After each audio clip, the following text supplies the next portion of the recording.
Alrighty, hello everybody. How are we doing?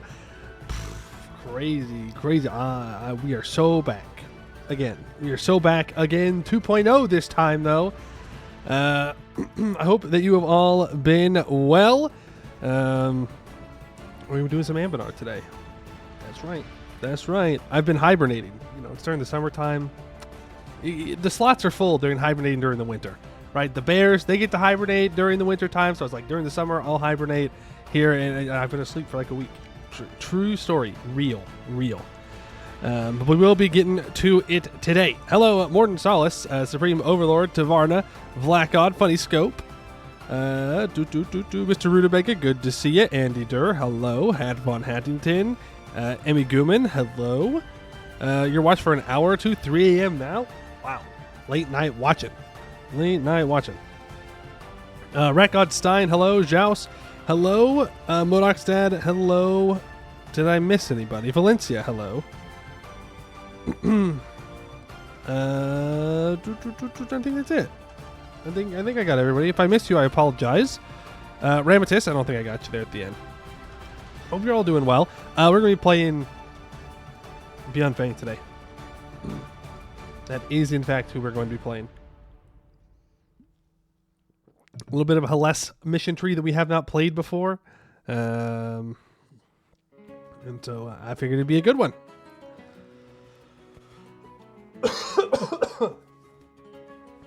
Conquer her last time? I mean, is there any other way? Like, what else are you supposed to do? If anything's boring, well, if it gets boring, then we'll just stop, right? It's that easy, but we should at least check it out. Finish a command game today? Nice. How was that? Shame you haven't played any Haramari in a while. Yeah, I mean, that's true. The next Haramari will probably... Well, I shouldn't say. I don't know. Because I don't know. Maybe at some point. Who's this guy? Why am I following on Twitch and YouTube? Because he's cool. Obviously, that's why you're following. Why else would you be here? I am alive, Nurkor. Hello. Played Mythical Conquerors. No, thank you, Mr. Scary Cactus. I am not a big fan of Mythical Conquerors. YouTube is a real good question. That is a good question. Man. I really should just fucking upload something, even if it's like 5 minutes, just to do it, just to get back into the swing of things. I just gotta redo it again, but we'll see. Master Moab, hello.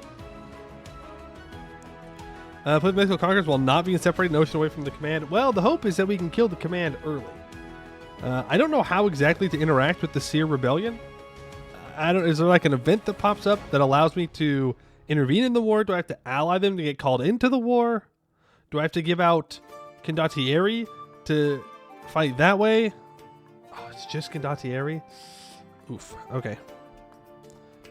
Yeah, no, we're definitely going to want to jump on the command as early as possible. Definitely want to do that. It's just me staring at the camera for 10 minutes. What a great YouTube video. Can we have new gnomes playthrough for YouTube, please? Old one aged like spoiled milk. Well, there is a newer gnomes as well in the VOD channel. Fun fact.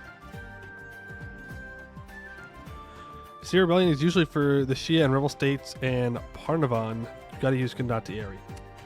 Darn. Okay. Well, then we may do that. We might lose because of that, but we'll give it a shot. Is it the command playthrough? No. We're gonna be beating the command, smacking them down. I think Fight 10 and Bike to Gong should be played after Insaya release. Command was fun. You cleared the missions before 1650.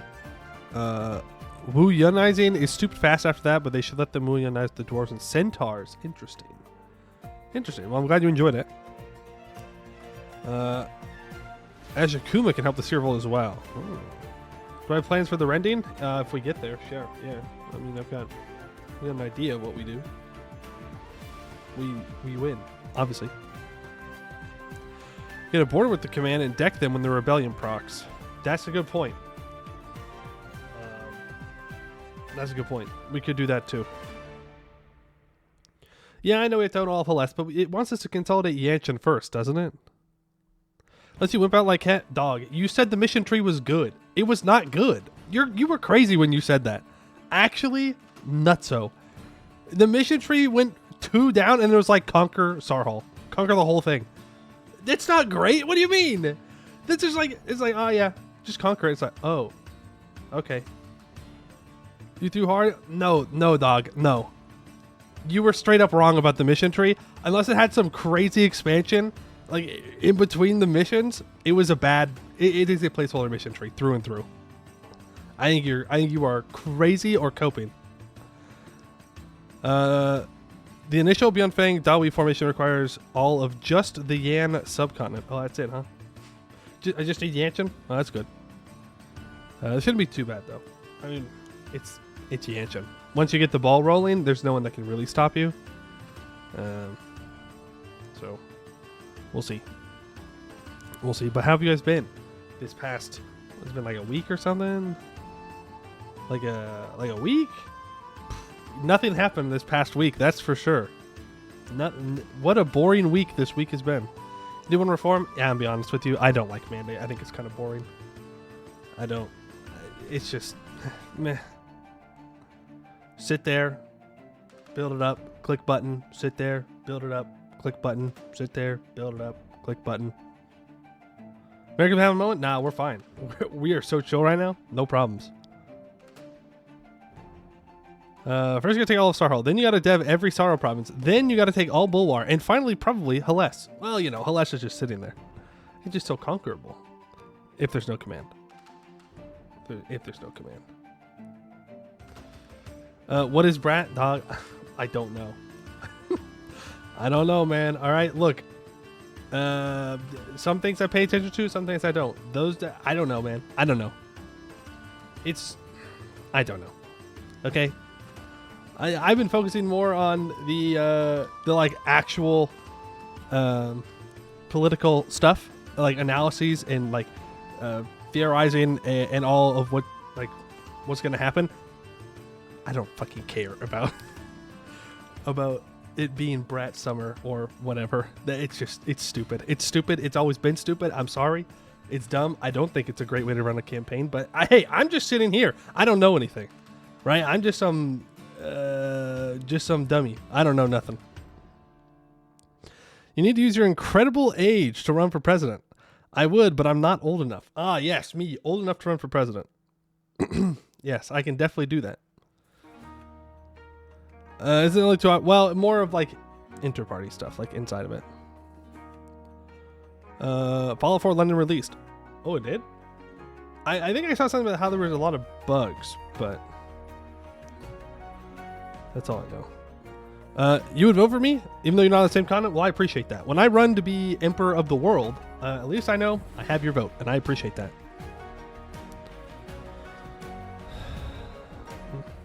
There's a mod that changes the name to Soccer Ball. Soccer Ball? What do you mean? The name of the whole... Oh, they correctly call the round ball you kick football. There's a mod that changes to Soccer Ball and it has the best comment. Dumb fuck is 10 added again. Hey, look. It's going to happen eventually. Eventually the world will call it soccer. Right? As long as the US doesn't slip up. The cultural spreading will eventually switch it. Yes it will. It's only a matter of time. It may take a couple decades, maybe a century, but it will happen unless we slip up, which it might happen. There's a Bulgarian seer who predicted that Barack Obama would be the last president. I think we've had a couple, to be fair. To be fair. Hello, PLP. How you doing?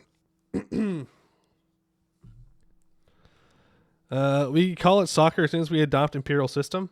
Careful what you wish for. Careful what you wish for. No, I don't think anyone will ever adopt the imperial system. Take your hand egg and go back to being a brat or whatever. Look, don't bring me into that. All right, I don't know what Brat Summer is. I don't care. I don't think it's a great way to run a campaign. I think maybe instead you should focus on the issues and really hammer down just how nutso some people are. Because drinking Diet Mountain Dew apparently makes you racist. Didn't know that. I didn't know that you're going to get called racist for that. That's crazy. I don't know if you guys have seen that clip. I'm not making any political statements here right now, okay? But I am saying that if you ever say the line, people are going to call me racist for drinking Diet Mountain Dew. That's cringe. It's just cringe. Like, physically makes me cringe every time I see it. Crazy. Zero point couches.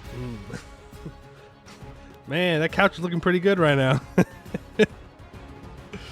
Country is truly the best possible words. True, we have like 10 million McDonald's. It can't be bad. Can't be bad. What else was I doing over this past week? I watched. Is it Delicious Dungeon on Netflix? Yeah, Delicious Dungeon. I liked it. That was a good show. They're making a season 2, which is good because they definitely did not wrap up the main storyline like at all in the first season. So that'll be good. I also started watching Dark on Netflix, which is, I mean, it's been pretty good so far. It's like a mystery. There's a kid that goes missing. That kid's dead. Spoilers. There's like a bunch of kids that go missing. It's like all like time travel types of. I don't know. It's kind of creepy. But I kind of like it. Go read Manga Scrub. Again, I looked at Delicious in the Dungeon. I almost didn't watch the show though, because in the first episode, okay, this isn't really spoilers. It doesn't really matter. In the very beginning, in the intro, they're fighting a red dragon, and the party gets wiped because the main character is too busy thinking about what he's going to eat after the fight. And that made me so mad. I was like, there's no way this dumb fuck is letting his homies die because he wants to eat right now. That's crazy. Like, I know it's the whole point about Delicious in the dungeon. Like, it's about the food. That's a core part of the show. But it's like, oh my God. Dude, lock in. You have to lock in for the dragon fight. You just do it. For a short period of time.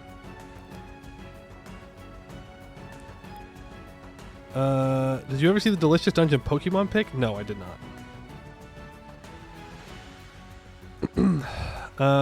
Didn't Trump say recently that Christians won't have to vote anymore? He perhaps said that. Yes, he did perhaps actually say those exact words, which is kind of crazy, but you know, he's just a silly little guy. You can't fight a dragon with a Hungry Po. You have not played Valheim. It doesn't matter. It doesn't matter if you're hungry. In the moment, you have to fight the dragon. You have to. It's right there. There is a hierarchy of priorities in life. Food, eating food, it's pretty high up there. Fighting the dragon that's actively trying to kill you, I would say it's at the top. Yeah, I would say that. Favorite character? Actually, I don't know. You guys should go watch it. It's a good show. I enjoyed it. You'll know who my favorite character is. If you watch the show, you're like, yep, that's the guy right there. It's the guy. I'm trying to remember his name. Frick Dahui. It is the Dahui, yes. It is. Senshi. His name is Senshi. My goat. Senshi, dude. Yes. Greatest character of all time. He's just a nice guy. With a glorious beard. You want to know what's the most cursed part? I think it's Mr. Crumbly immediately commenting, I would eat a Vaporeon. I think that is the most cursed part, because we all know what you mean by that. The most cursed part? I think it's the fact that Meowth is the cook. I think that's the most cursed part. Here, let me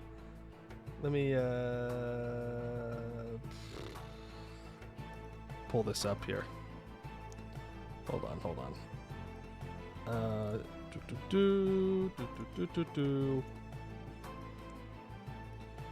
And let's go to display capture. Yeah. Here. Look at this. See, I think it's got to be Meowth as the cook. Like, that's crazy. It's one thing that he can talk. He is serving up his fellow Pokemon who he understands. Sigma skibit sigma skibit sigma skibit sigma skibit sigma skibit sigma skibit sigma skibit sigma skibit sigma skibit sigma skibit sigma skibit sigma skibit sigma skibit sigma skibit sigma. Maybe that's what they meant by Brad Summer. I don't know. Thank you, Bevstar, for the 11 months. Appreciate it. Loving this poster. We're gonna move on beyond that. What's happening here? Is Charizard gonna eat Fallen? No! That's crazy. Then Ash back here, Pikachu, classic. That Charizard is going to eat these people. Is what it is. Oh, is that a Togepi? Bro, that's cursed. That's actually terrible. I'm not sure if this Oddish is dead or just being cooked alive. But yeah, this is my favorite character. I love Senshi, dude. I love Senshi. I can't get over Meowth though. That's funny. That's funny. Togepi got what it deserved? I'm sorry. Do you have beef with Togepi? Like the baby Pokemon? Isn't that what it's called? Togepi.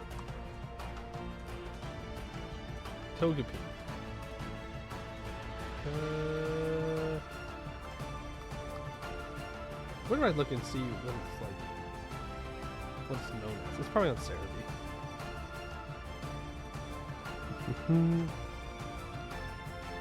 Togepi. It's the Spike Ball Pokemon. So, I guess it's not that bad. Would Togepi taste sweet? I think it'd have a sweet taste to it, right? It definitely would.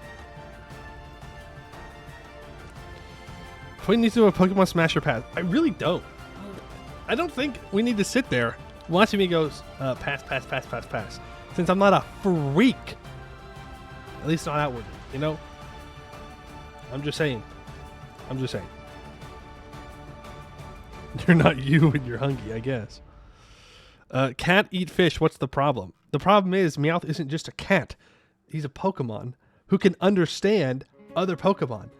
Which means he's cooking people, beings, that he understands.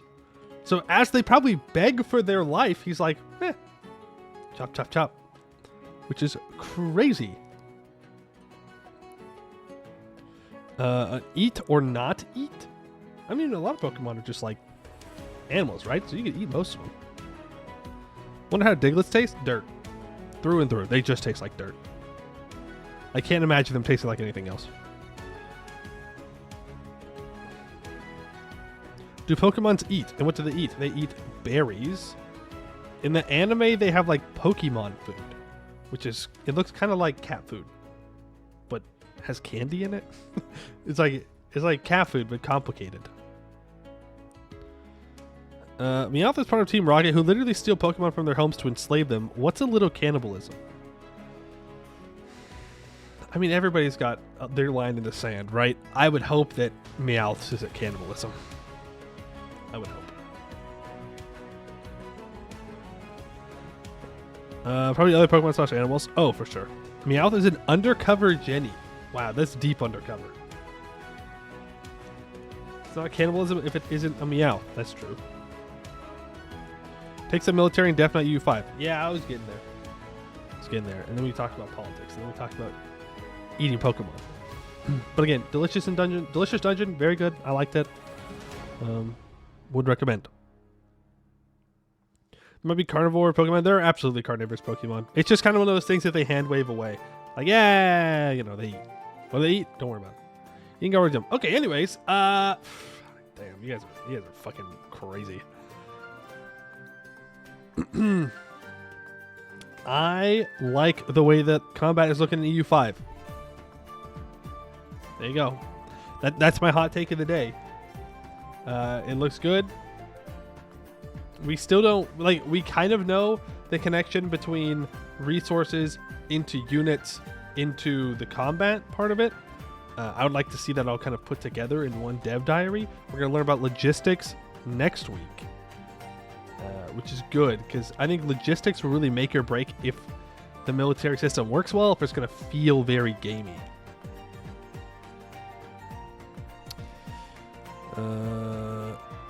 Food is more important than EU5. That's true. That's a true fact. Food is more important than EU5. One thing about frontage. I mean, it definitely needs to be nerfed, but they already said they're going to do that. The frontage that you get from characters is going to be nerfed. But yeah, that does far and away look like the strongest modifier. I did see one of the dev diary responses where somebody said that they value military skill 2-to-1 to the other skills, which not sure how you make that determination since we just learned about the military way, like military mechanics, and you don't know how it works. That was crazy to me. And also, it didn't look like it was all that important. I really hope that EU5's combat system can shatter the tiny brains of people who think military is just 2 army go and hit each other with sticks, and actually be something that you have to plan out for, and that the logistics of it are just as important as the actual combat effectiveness themselves. I think that would be really fun, but who knows? Do you think Undead Army would have massive frontage to swarm enemies? I mean, I think you'd want massive frontage for anyone. 2 army go and hit is how it will stay in like 90% of cases. Maybe. We'll see how logistics works. How could the command play into EU5? Taking into account their diet mission. I don't get what you mean. If there's a mission about diet, then you just get rid of it, right? Like, you just replace it. If Anbennar does decide to go to EU5, like, they're going to have to redo everything. Like, from the ground up. Mission trees included. They're not just going to be able to port over the mission trees. I wouldn't think. Considering how much is changing, it wouldn't make much sense. I would just enjoy that people die means they are dead. It's a weird thing to say. Taken out of context. Weird thing to say. But I agree. You know, it is good that you have to actually think about whether it's worth to expand or not. I do think it's interesting how there's going to be 12 daily ticks. That's kind of crazy. Now, it only matters for armies. Armies move on daily ticks, but income moves on monthly ticks, and some stuff moves on yearly ticks, just like in EU4. But I do think it's interesting. I want to be more about macros and logistics, supply economy, and not micro, unit composition, general choice. I think you need both. I really do think you need both, though. If you go too macro, you get Vic 3 combat. We don't want that. I don't want that, at least. Imagine if an EU5 Anbennar you play before the Green Tide and can try to survive an early game crisis, kind of like the Black Plague for base. Yeah, we'll see. We'll see. I don't know. I don't know what the Anbennar's team plan is for EU5. There is one, the White Plague. Yeah, but that was a long time ago in the timeline, wasn't it? Like that was a while ago, because that's when the Sorcerer King was around. Which, I mean, that's going to be post the Day of Ash and Skies. It's been like over 400 years before game start. Right? So the elves landed in 1000. So, yeah. It would have been 400 years for game start, which is before when EU5 starts. But, of course, they can change the date if they want to. Amber's team, the plan is to finish EU4 Amber first. I mean, that is a good plan. That is a good plan, considering we don't even know when EU5 is going to come out. And even when it does come out, we don't know how long it's going to even take to even think about getting just basic Anbennar up and running, you know? So, something to keep in mind. Don't mean a plague, you mean Stellaris type crisis and Green Tide in command. No, I got what you mean. I get what you're saying. Yeah, you're gonna have to wait for the White Plague for CK3. Rough. That's rough. Yeah, CK3 is where that will happen. What I am glad to see is that EU5's combat is not simplified. That was my biggest worry, is that like CK3, like Victoria 3, they were going to simplify it and to try and to say that it appeals to more people if it's easier, which I get what they're saying, But I feel like eventually you're going to want depth in your combat system, because eventually people are going to get bored once they learn it, right? And CK3 is just, it oversimplified it too much. So I'm glad that they're not doing that. Really glad they're not doing that.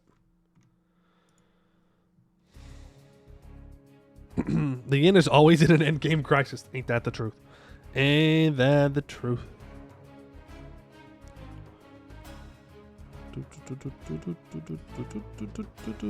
Comments on the Tinto Talk, though. So many people wanting different speeds in multiplayer at the same time. Yeah, that'd be great. And I'd like $1 million tomorrow. But ain't gonna happen.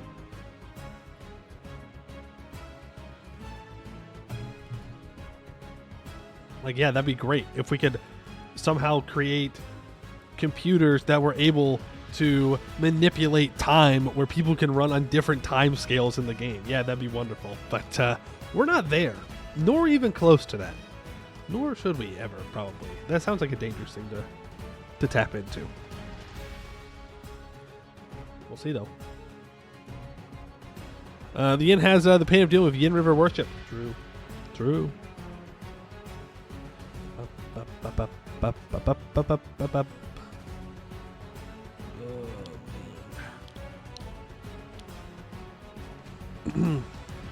I also played some Stellaris in this past week. I'm Stellaris out for the next couple months. I'm good. I got my fill, aka one game. Maybe possibly no omniscient AI. True. That would be nice. So it won't find us when it takes over. All right, thinking the long term. Everyone want an in-game chat for EU5, which is very important in Vic 2 MP, but doesn't exist in Vic 3. Huh. Yeah. I mean, there's an in-game chat for EU4, so I would assume that in EU5 they would add it in. Vic 3 has no chat. Vic 3 has no chat. Yeah. What even is that game? I don't know. I try and play Vic 3 every once in a while. I really do. I want to like the game, but every time I load up and I start playing, I go, damn, I could be doing something else right now. You know, it's the same thing like when I try to play CK3. But for CK3, I have over 1,000 hours in the game. So I might have just reached my end of where I can enjoy CK3. And at this point, like, that's it. It's just, unless they add in real in-depth mechanics, I just can't play it anymore. Vic 3, I just had a really hard time pulling it into, ever. You feel like patch 7 when I return to BG3? I still have not finished my hardcore BG3 run. I still just haven't. I'm chilling in the city. Like, I'm good. I'll win the game at this point, unless I really mess up somewhere. Like, really mess up. But yeah, no. Oh, I gotta get around to that. Did your initial run on launch? Kind of had a rough time in Act 3 since all the bugs. If you go Dirge, do you think Paladin or Rogue for Redemption run? I would say Rogue, just because I'm sure it's fine. But my gut reaction is it's a Paladin in a game. So if you break your oath, you don't really know where that line is. You don't know what the game considers to be breaking your oath, compared to like a DM that would go like, hey, that's going to break your oath. Like, you're going too far. That would be my only hesitation. Plus, considering what I know about Dirge, since that's what I'm doing in my hardcore run, actually, I guess it wouldn't really matter. It wouldn't really matter if you play Paladin. Just pay money to some dude? Yeah, but wouldn't you rather pay money to, like, buy new gear? Like, good gear? Plan to resist the Dirge? I hope you can roll well. That's all I'll say. I hope you can roll well. Try God Heresia. I have tried God Heresia. I think God Heresia is really well done. My only problem with God Heresia is the number of troops and the fort levels feels very inflated in the game, even from day one, which is fine if you want to do that. But it's just super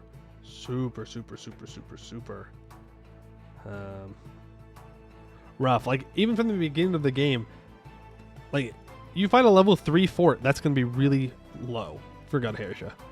Like, they get up to level 8, level 10 forts pretty early. Like, first 20 years early. And it's kind of like, okay, well, now I just have to have a full thing of onagers or mangonels.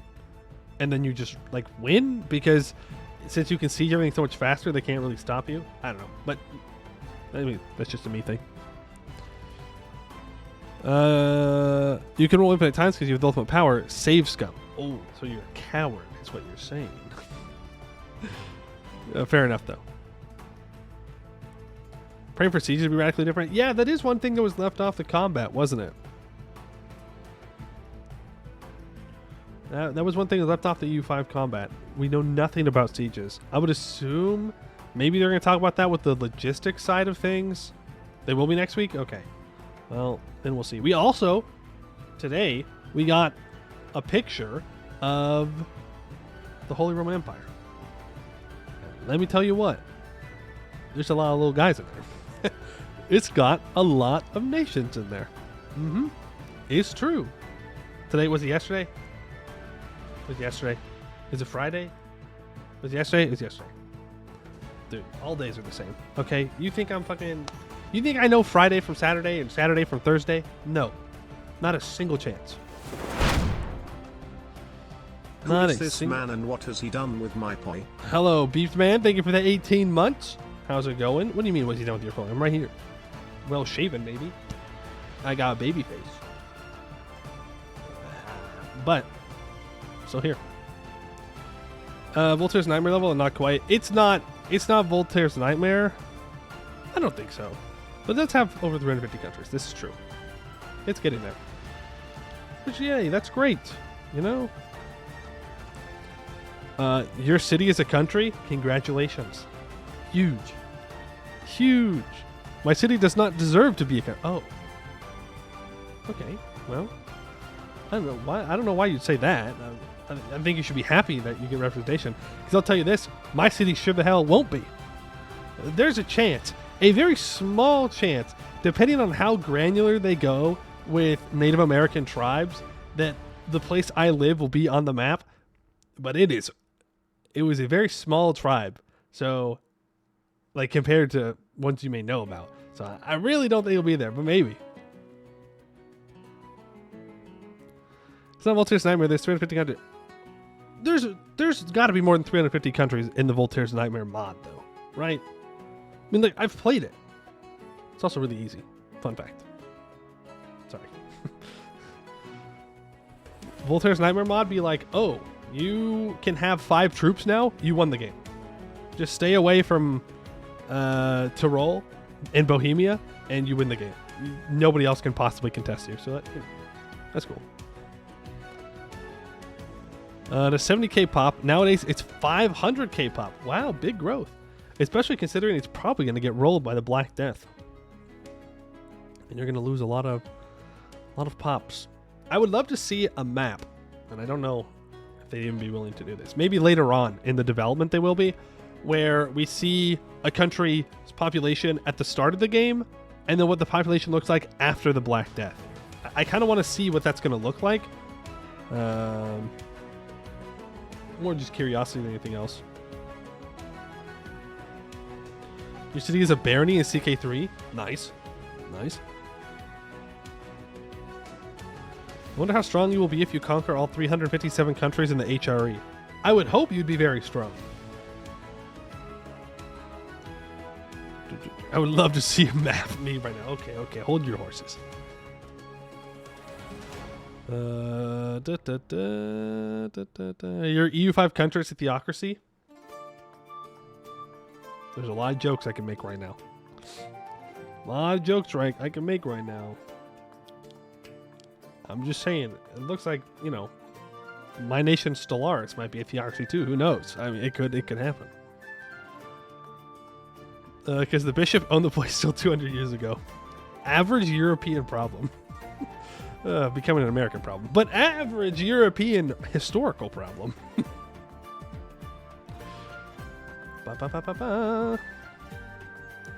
Always with the links. That's right. Twitch thinks you're trying to link things. No, but I hope if you conquer the entire HRE, you should be a powerhouse. Because if you're not, then the HRE is just going to get obliterated. Now, who's the emperor at the start of the game? Because it's not Austria. It's not Bohemia. It's Luxembourg. Does Luxembourg have Bohemia in a personal union? No, it's not Ulm. It's not Ulm. I thought it wasn't Bohemia. I thought it was somebody else. It's Bavaria. So, is Bavaria going to be strong enough to actually defend the empire? I guess that's my question. We don't know any of the mechanics about the HRE, by the way. It was just the map today. But, you know, is it going to be... Are they going to be strong enough? Or does that just mean that everybody's going to be able to dunk on the HRE from day one? France coming in with a steel chair. I guess that's true. France will be busy with the 100 Years' War. That's a good point, Ralph. That's a good point. Poland coming in with a steel chair. But I guess there's no Ottomans to really be super worried about early on. There's no Muscovy that's going to be, rolling down real quick. The heir of the emperor is the starting ruler of Brandenburg, so maybe it's an early Berlin sweep. Interesting. And then Denmark, but Denmark doesn't have their personal unions, so they're not all too scary. So I guess maybe it's fine if it's a weaker emperor, but eventually, if the emperor is not really strong, they're going to get dunked on. But early on, everybody's going to be worried about the Black Death. Everybody's going to, they're going to have their 100 Years' War between France and England. So maybe we'll be fine. Maybe we'll be fine. I'm sure they'll balance it out somehow. But I guess the real thing I'm getting out of here is, what does the emperor get for being emperor? Right? In EU4, you get force limit. You get money eventually. And you get manpower. Is it just going to be money and manpower and force limit again? Or is there going to be something else to also help you? I don't know. Early on, everybody will die, and then the game starts for real. Exactly.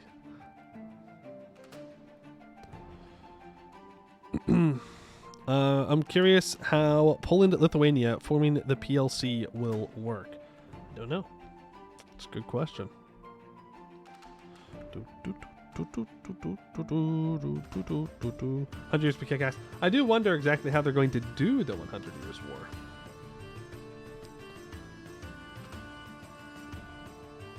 They might have already said it, by the way, and I've just forgotten. That is a very, very possible outcome. Is it going to be that England and France have to do the 100 Years' War? Are they going to be able to avoid it in some way? I hope they can't avoid it. I do hope that England and France are locked into the 100 Years' War. Maybe you can end it earlier, make it to where it's not 100 years. But I do want them to be locked into it. They'll make a fancy system and the players to ignore it and focus on England, Scotland, and Ireland. Exactly. That's the problem. Is that a player will just go, I don't care. And just ignore it. 100 Years' War is unavoidable in 1337. No, I understand that it should happen, but why would a player interact with it playing as England, for example? Right? When you can just spend your resources, conquer Scotland and Ireland super early on, consolidate it, and then just get ready for colonization. That would be the smart thing to do. Smart. Right? Ow! I just hit my desk. You can conquer the Shan of France. Yeah, but that's a lot of work. That's a lot of work to conquer France. Much easier to conquer Scotland and Ireland. Avoiding continental Europe is a great place in England that knows ahead of time that colonialism is where it's at. True. I mean, part of that is just the player knowing, North and South America are out there. Colonization is going to make you a hell of a lot of money, so you should just focus on that instead. A lot of work, but it's a lot of reward. France is rich. True. True. Hey, Danny, how you doing? I am back. We are so back. Getting some sort of disaster time with an actual war, locking you out of piecing out, or declaring new wars. That'd be interesting. Olympic watch party? No, the U.S. hasn't won any golds yet, as far as I know. So I don't care about the Olympics yet. Shout out to Australia, though, for having 2 golds. China also has 2 golds. France and Belgium also have 1. Super embarrassing. Come on, U.S. We got to lock in. We got to lock in. That's crazy. Australia, man. Number 1 right now. Don't get used to it. Don't get used to it. But yeah, the Olympics are ongoing now. At that point, you just conquer Europe, which is boring. Well, to be fair, we kind of know how control works, right? We know that the farther away you get from your capital, the less control you have, the more autonomy the places have. We don't know if conquering France will be profitable. At least directly conquering it. Maybe there's vassals, right? You can make a bunch of vassals down there. But directly conquering it, probably not all that great. Australia is too good for swimming. Well, they do live on an island, so that's fair. An Australian field hockey player opted to amputate part of his finger to compete at the Paris Olympics. Matt Dawson badly broke a digit on his right hand during team training in Perth 2 weeks ago, and recovery from surgery to repair would have taken months. Well, that's commitment, I guess. Sure. Ain't none of my business if he wants to cut off one of his fingers. I mean, hey, whatever. Sure. If he thinks he can win, that's pretty badass. It'd be a good story. They make a movie about that. Or at least a book or something.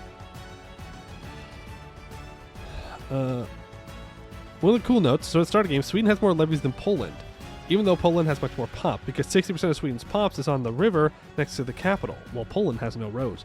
I'm really excited to build roads. Average map gamer moment. Oh man, I'm so excited to build roads. But I am excited to actually be able to do internal development that you can see an effect of, that has an actual benefit. Romaboo spotted. Don't ever call me a Romaboo again. I swear to God. I'll send you to Venus if you call me a Romaboo. I'll do it. I will put you on a rocket ship and I will send you there. Ain't no freaking Romaboo. You don't get infrastructure as an American? No, it's like a dream, right? It's like a fantasy. I'm like, oh wow, working infrastructure, roads, trains, bridges, good airports. Wow. I did go to Denver Airport recently though. When I left my sister's, you get on like a subway in their airport, dude. American brain actually broken, destroyed, gone. I didn't know what I was doing. I was like a lost little puppy. Like, you want me to get in this tube and then we travel underground to where we need to go? What? That's crazy. What do you think Poe loves the surface mine so much? It's the Dwarf Rod. Exactly. Dwarven roads. More roads and parking spaces. Less houses, less industry, more parking. True. Eventually, we will reach the ultimate American goal of having a road over every square inch of the United States of America. You need somewhere to sleep? Sleep in your car. Well, you can't do that. It's illegal most places. But if it's all roads, then maybe it'll be legal then. Only thing better than roads is rails. Yeah, that's crazy. Imagine having rail companies in your country that are more concerned with skyrocketing the price of their shares instead of, doing their job. That'd be weird. That'd be super weird. Don't understand. Literally requires 2 parking spaces. What? I drive a car, man. I don't have a truck. I just go, boop. I just need 1 parking spot. That's it. So I can park my shitty, Kia Optima in. That's all I need. Well, boop, boop. The Jerkowitz, thank you for the 26 months. I miss my wife. Hoi. Skill issue? I don't know. What do you want me to do about it? You want me to make you feel better? You want me to pat you on the head and be like, oh, it's all right. You'll get them next time, champ? I don't know. No. What's the issue with the Kia Optima? It's got duct tape on it. That's my issue. It's got duct tape on the front.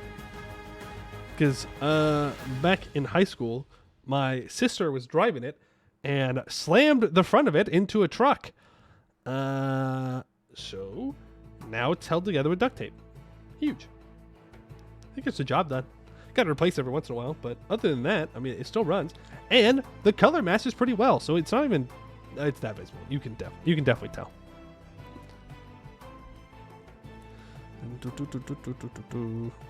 Let's make trucks the size of World War II tanks, Billy. I think it's a great idea. I can't see any downside. Not at all. Dude, I don't get it. I'm sorry. I don't get it. I don't get the whole obsession with trucks. Like big trucks that you absolutely don't need. Like if I see you with a big ass truck and you're hauling like a cattle trailer and your truck is all dusty, fair enough. I don't judge you. You need it. You need it. Like, that's fine. If I see your ass driving a lifted truck that's taller than a grown man, like the hood is taller than a grown man, and you're pulling in squeaky clean into your suburb house, I'm sorry, you don't need a truck. You don't. Straight up, you don't need it. I'm not here telling you how to spend your money, but I am saying you don't need it. Let's replace trucks with World War II tanks. Well, now, hold on. Let them cook. Let them cook. I'm liking this idea. Can I say for stuff, probably the same with American houses and food? No, I do get the American houses. I understand you don't need that much living space, but I get it. I'm sorry. I know you don't need single family housing everywhere. But you live in a nice sized house, you're like, yeah, this is good. I like my space. There is a downside. More children turn to pancakes. Yeah, you know, why are they getting in front of the truck? Right? Yes, sure. Maybe statistics show that large trucks lead to an increased amount of deaths in automobile accidents, not for the person who drives the truck, but for the people on the other side of it. Sure, children deaths increase because of these trucks. Sure, more carbon emissions for, again, no reason that you don't need. And sure, maybe, you know, the increased price of them is crazy and they're overpriced in order to steal money from people that think that they need them. But that's America, baby. Let's go. Huge. You call it natural selection. The evil voice says less Americans actually good for the environment. Well, I'm not liking this fanatic purifier route you're going down here. I can't say your math is like incorrect, but I am saying we shouldn't be making that equation. I think there's some other paths we should go down. World War II tanks? Well, I'd take an M1A2 SEP V3 or a Leopard 2A8 as well as a YK. You've lost me. Okay, look, I know we're all map gamers here. You sound like a Hoi 4 player right now. All right? And as we all know, we are allowed to bully Hoi 4 players. One of your possible vice presidents thinks some people should be made into biofuel. Look, they're just trying out different Stellaris builds, okay? It's fine. As long as they don't get to the really bad ones, which surely they wouldn't do that, then we'll be good. We'll be fine. Think about the unity from police. If we, what is it? I think it's police state that gives +1 unity per enforcer, which is just terrible, by the way, in Stellaris. Like, what? One whole unity? Wow, man, that's crazy. Anyways, I could just have one job that produces so much more unity. Yeah, it reduces crime, but... Just saying. A Hoi 4 fighter? That's just rude. Sorry. My apologies for lashing out at you. You didn't deserve that. We're going to take the hybrid option. I need my tanks to be able to sit with the engines off for hours at a time. A hybrid tank. Interesting. I'm waiting for that Abrams model to come out. I'm sure that'll be good. Fat Boy with SCP V3. No, see, I don't... Look, I am a map gamer. I am a history nerd. The moment you start talking about different vehicle classifications or gun classifications, I'm out. That is just not a road I go down. I just don't understand. Did you see the graph on cav versus infantry sizes? I did. I don't remember what it looks like, but I did see that eventually infantry do become more effective than Cav. But like weirdly enough, isn't it like, is it 3 or 4 combat? I don't know if it's power is the word for EU5. But it stays the same, whatever it is. I can't remember. Is it the third age that infantry finally meets? Glad you're in the right channels. We don't play games here. We just talk shit. Yeah, man. What do you want? Do you not enjoy the chats, Bo and Stalin? Huh? Do you not enjoy just chatting sometimes? Cav, it's 4 combat power all game. Interesting. You like big tanks, I cannot lie. You other brothers can't deny. Although those late World War II German heavies are a bit too much. And apparently they weren't that good. Just saying.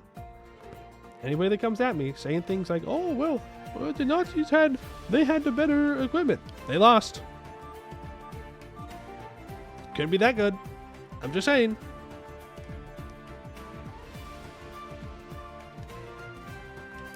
Fourth age is when you get more troops per regiment in infantry versus cav. Does that mean we're actually going to have to use cav in EU5?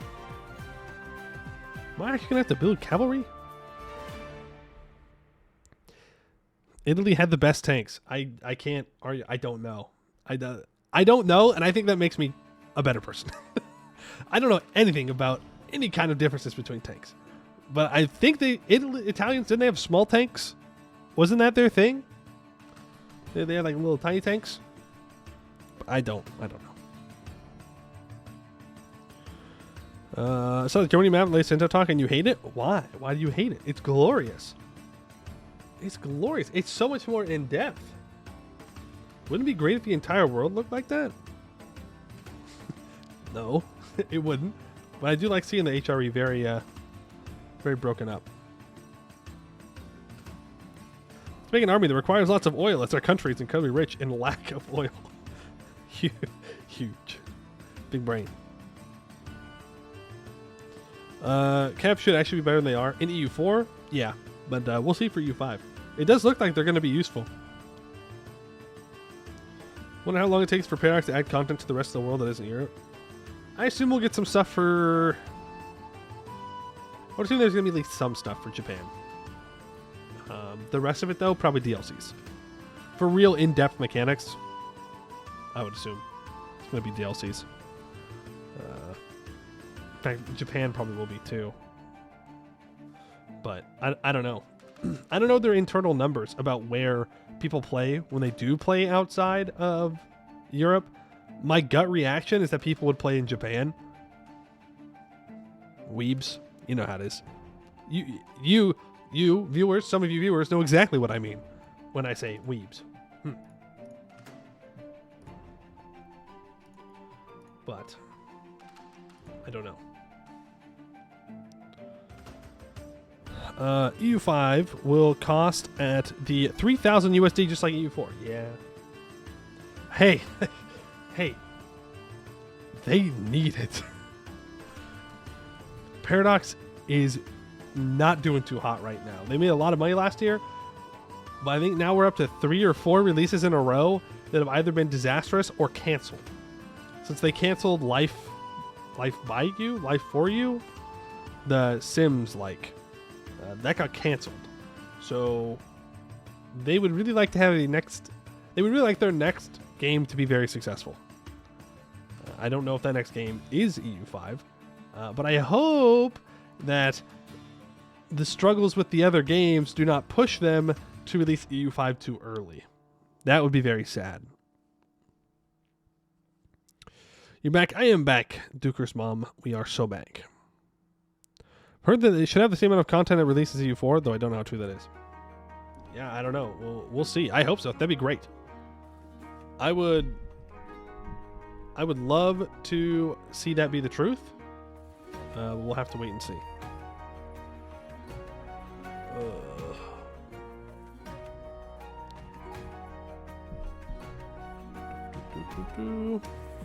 Parents been in a rough spot. They have been in a rough spot. EU5 can save them. It can save them if they let it cook. Let it cook. There's one thing we know about investors. They don't like things cooking. They like money now. So, we'll see.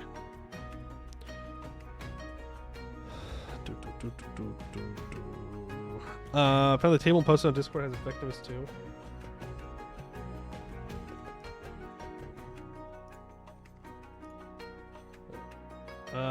So yeah, it looks like Cav is going to be good.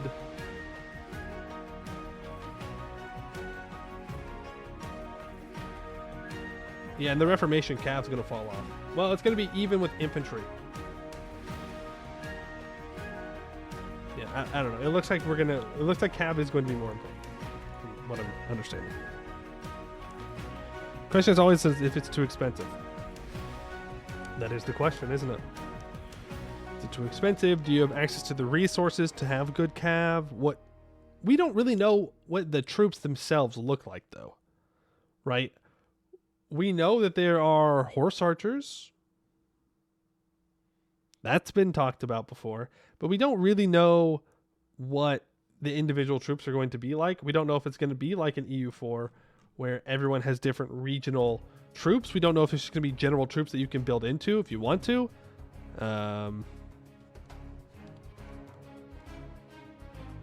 So, yeah, we just gotta wait and see.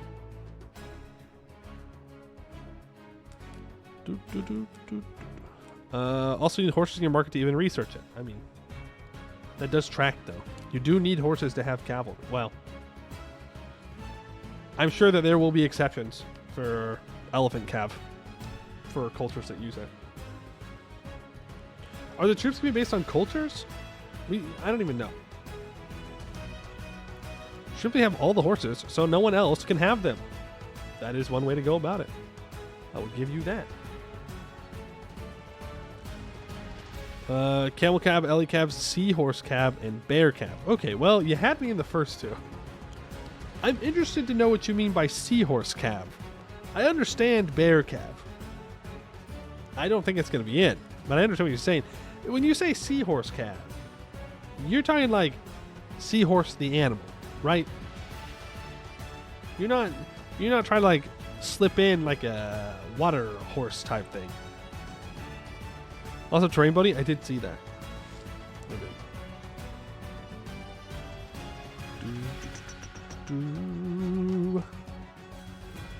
Makes sense in the Americas? Yes. It's good that you are not arbitrarily cut off from having cav in the Americas. It's because there ain't no horses yet. If you don't got horses, you can't make horse cav. It's as simple as that. Who are we losing as today? We're not losing. Thank you very much. We're playing Beyond Fang. What does Poe mean by protecting Hellas? Conquering it and protecting it. Conquering it, protecting it with an iron fist, probably, you know, as one does. Praise the cube? Yeah, sure, praise the cube. Presumably Jaguar warriors from the Aztecs have a combat bonus on, like, jungles.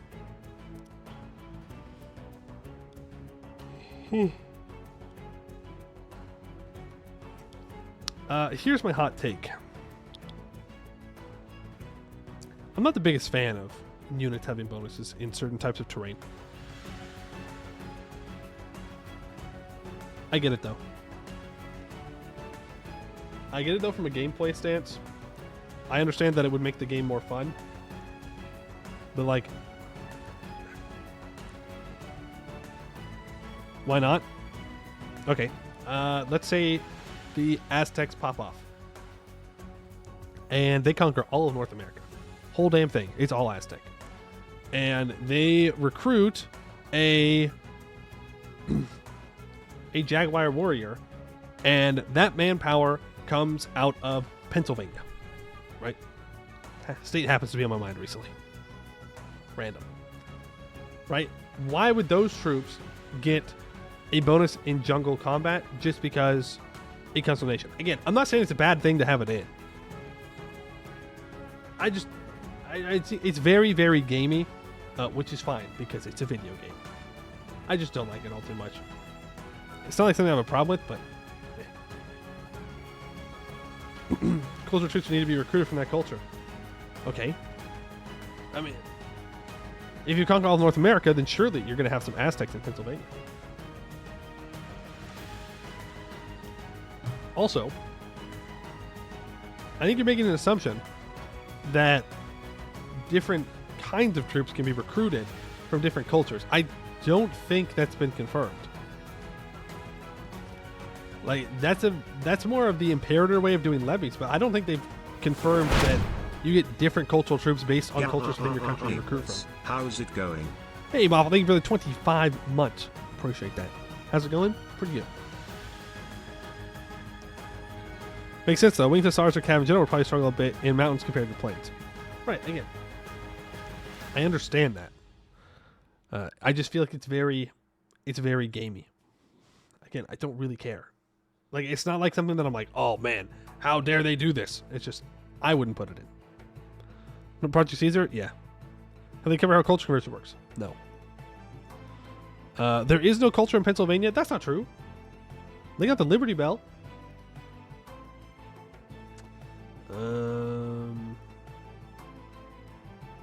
Yeah, that's about it.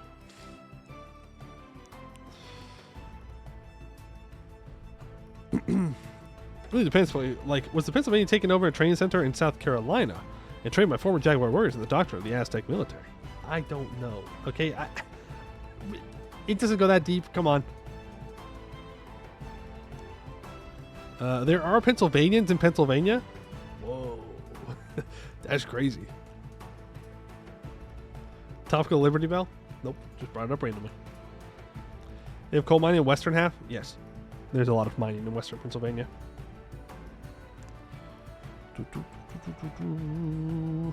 Coal, you say?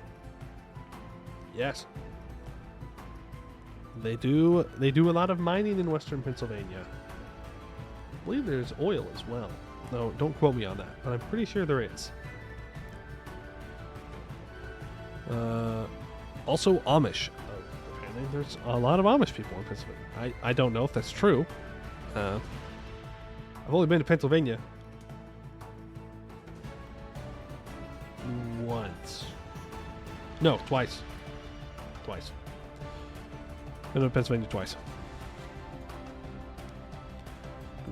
Hopefully we get Catboy Haramari Jaguar troops. Oddly specific request. It's gonna be astronaut, right? I hope. I hope not. I think it's a misstep. I think they should go with Bashir. I think he's the better choice. Or Waltz from Minnesota. That's who I think it is. I think Shapiro and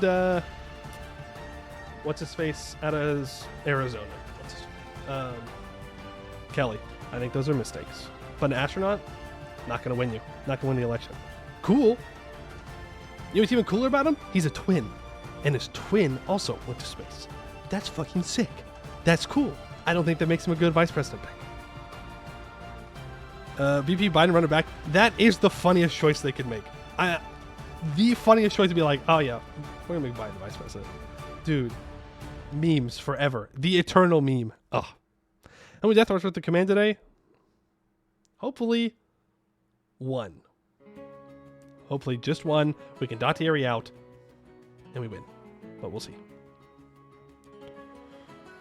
That means there is a spare. Well, I don't think that's how you usually talk about siblings. We got a spare. I think we kind of left that behind when we got rid of the feudal system. So I know it's hard for your European mind to comprehend, but we don't really do that around here. Funniest choice would be picking Jeb Bush. I think you mean Jeb. Please clap. Funny. Hey, dyslexic Frenchman, how you doing? Clap. Thank you, Vornix. You're a true patriot. You're the spare in your family. Skill issue. Pain of younger siblings. El Bozo. I'm good. How are you? You know what? Surprisingly tired. But good. I'm doing all right. But we should probably get to gaming at some point, right? Oh boy. I messed things up. Hold on. What did I do? Oh man, hold on. I messed up my OBS. There we go. Okay. Icariel, thank you for the 15 months. Appreciate it. We also have a hype train. Huge, massive. Choo-choo. We love choo-choos. Considering the price of U.S. healthcare, having a spare can be a great idea. Yeah, you say that until you see how much it costs to even give birth. Then you go, huh. Maybe it shouldn't cost us thousands of dollars to give birth. Just an idea. Pain of older siblings having to help raise your spares? Yeah, but you also get to beat up on them. Until they get old enough to when they can start fighting back and you have to go, whoa, okay. all right, I respect you now. Be a childless cat lady and say, hey, it's cheaper. Ain't that the truth? Not that I have a cat. Or I'm a lady. But I am childless. And it's cheaper. Cats in this economy? Bro, come on. Come on. Let me shut that down. And launch that. Boom. Play there. Boom. Switch over to Europa Universalis 4. There we go. Made it before Yap end. You got here right at the end of the Yap. Great timing if you wanted to skip the Yap. Dogs have equal, if not better, healthcare than humans. It's expensive to take your dog to the vet. Damn. It's expensive. Are you kidding me? Like, oh, your dog's at a checkup? That'd be $500, please. And you're like, what?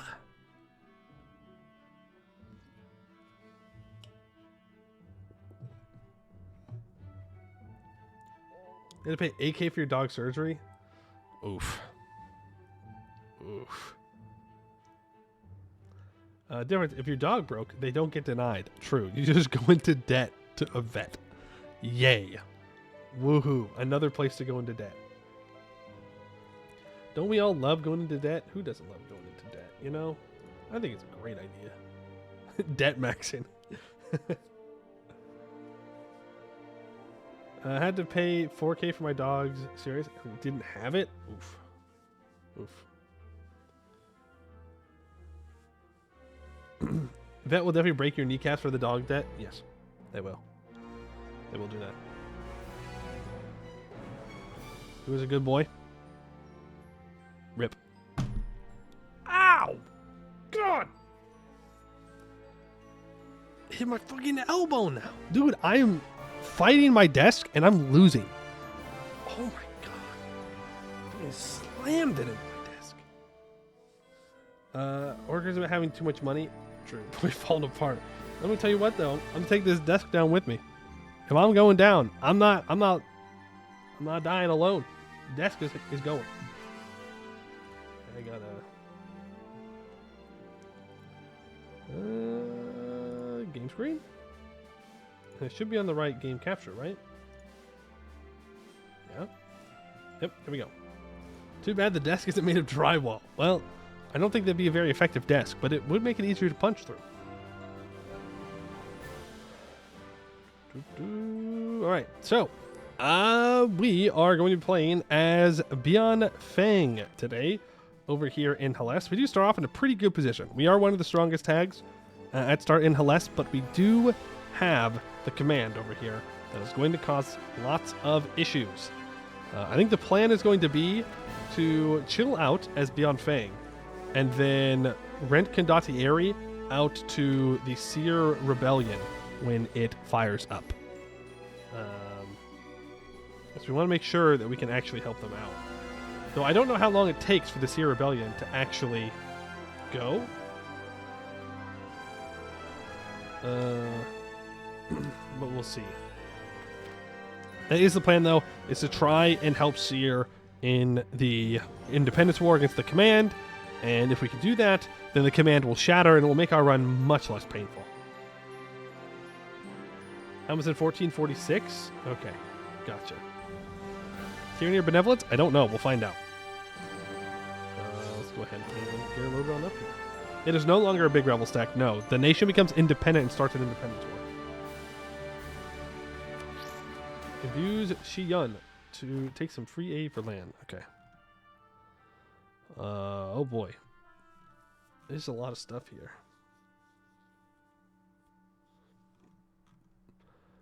Seated in the fortress city of Bianfeng, the border lords have always proclaimed themselves to be the righteous guardians of all Yanshen against the chaotic monks to the south and the monsters to the north.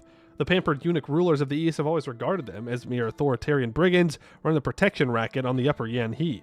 In truth, centuries of constant skirmishing with the surrounding powers, and each other, have forged the western Yansheni into a disciplined, highly regimented society. Everyone from the millet farmer to the decorated general understands their role in the rigid hierarchy. Those who break ranks are swiftly and brutally dealt with. The individualistic monks of the Jianji and the indolent eunuchs of the Yanzhen may decry this style of rule as tyrannical, but it has allowed the West to weather storms of war which would have toppled lesser realms. In recent decades, the border lords have indeed become the storm cloud themselves, led by King Jinzhu Long. Born in 1403 to a lowly district prefect, Long proved himself a highly ambitious strategic prodigy at the young age of 20. When he took charge of a campaign against the Wudikmen, after the entire command staff was executed for treason, a sentence Long himself carried out. After a series of stunning victories, Bianfeng annexed the Dikja province in 1424 AA.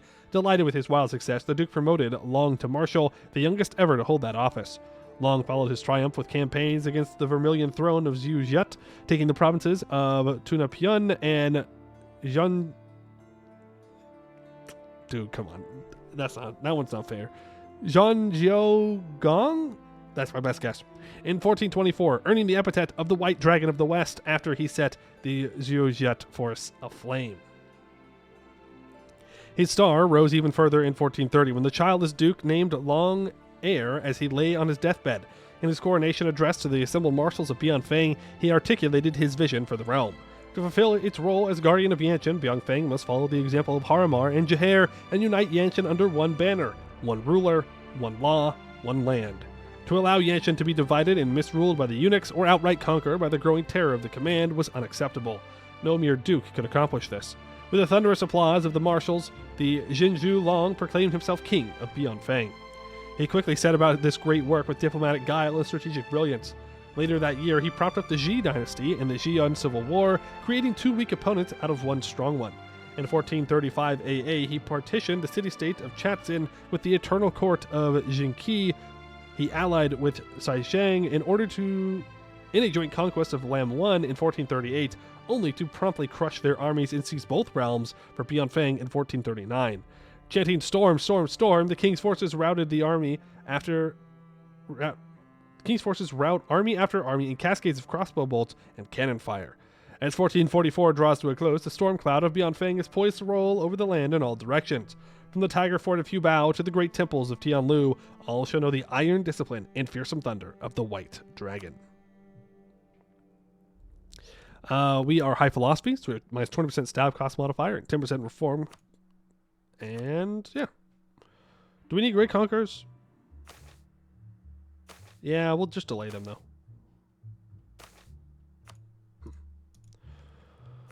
Okay, so we start off with the Dragon King Xianlong, a 4/3/6 conqueror and lawgiver. Not too bad. He is 41 years old though, so we're going to need to get an heir relatively quickly. We are a kingdom. We're pragmatic leadership. We will go over that soon enough. We are Jingzhan primary culture, and we have Namajut as a secondary culture.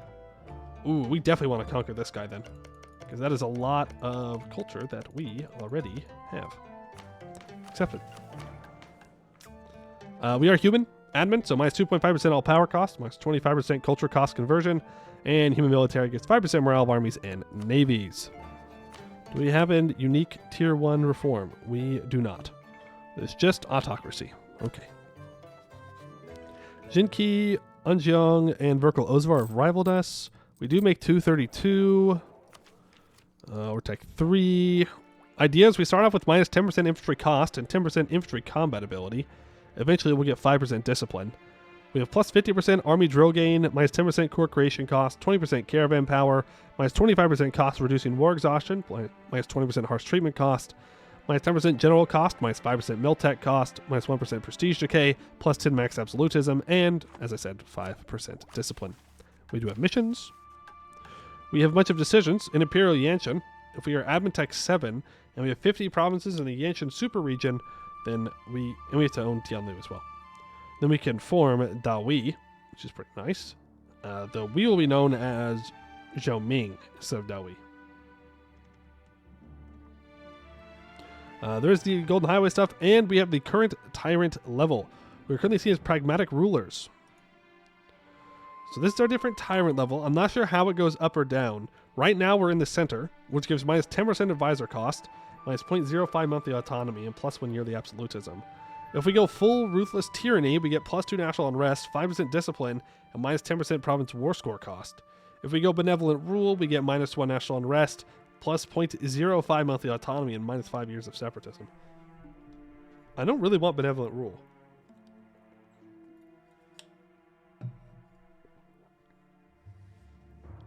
It's gonna be so real. Monthly autonomy increase is kind of rough. I actually don't mind it being in the middle, though the discipline would be nice.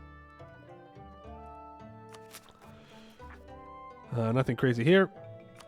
And we are the Ascendant Soul School, but we are high philosophy. We'll go over that. As I said, minus 20% stab cost modifier, 10% reform progress growth. High philosophy is a religion that centers around the replication of the life of the ancient high gods as the Haramari found in the ancient temples scattered throughout Hellas. They use the reliefs in these ancient temples as the backbone of how society should be structured and how one should live their life. However, different philosophers had different impressions of what the reliefs meant, and so different schools of thought arose. Often these revolve around some sort of caste system which has been part of Raheni society since ancient times. We are the Ascendant Soul School, which gives 0.5 yearly Emery tradition and plus 1 monthly admin. Nice. The School of the Ascendant Soul has its roots in the traditions of the righteous path. Scholars of this school see the greatest importance in the involvement of the self, or improvement of the self. They argue that while the high gods built magnificent structures, that was only after they had attained godlike status through perfection of the self, and so each student of this school should strive for the same. We have respect for the Starry Eye, ambivalence for a whole bunch of them, and we hate the Golden Palace and the Silk Turban. Interesting. Now we could invite other scholars if we can get some opinion with people. I think the Radiant Sun would probably be the one that I would want. Just because it does give dev cost reductions, and we are going to need to develop the institution, to be fair. But Unbroken Claw would be pretty good for fighting the command. We need to fight the command. So we go to the religion map mode here. And try and find somebody that's the claw. Zhongdu is the claw. I mean, eventually we have to kill Zhongdu, right? But we'll see. Towards the elf sect? Is Radiant Sun the elf one? Damn, it is. That's crazy. Maybe they just shouldn't make the elf stuff so good. Our early troops are very bad.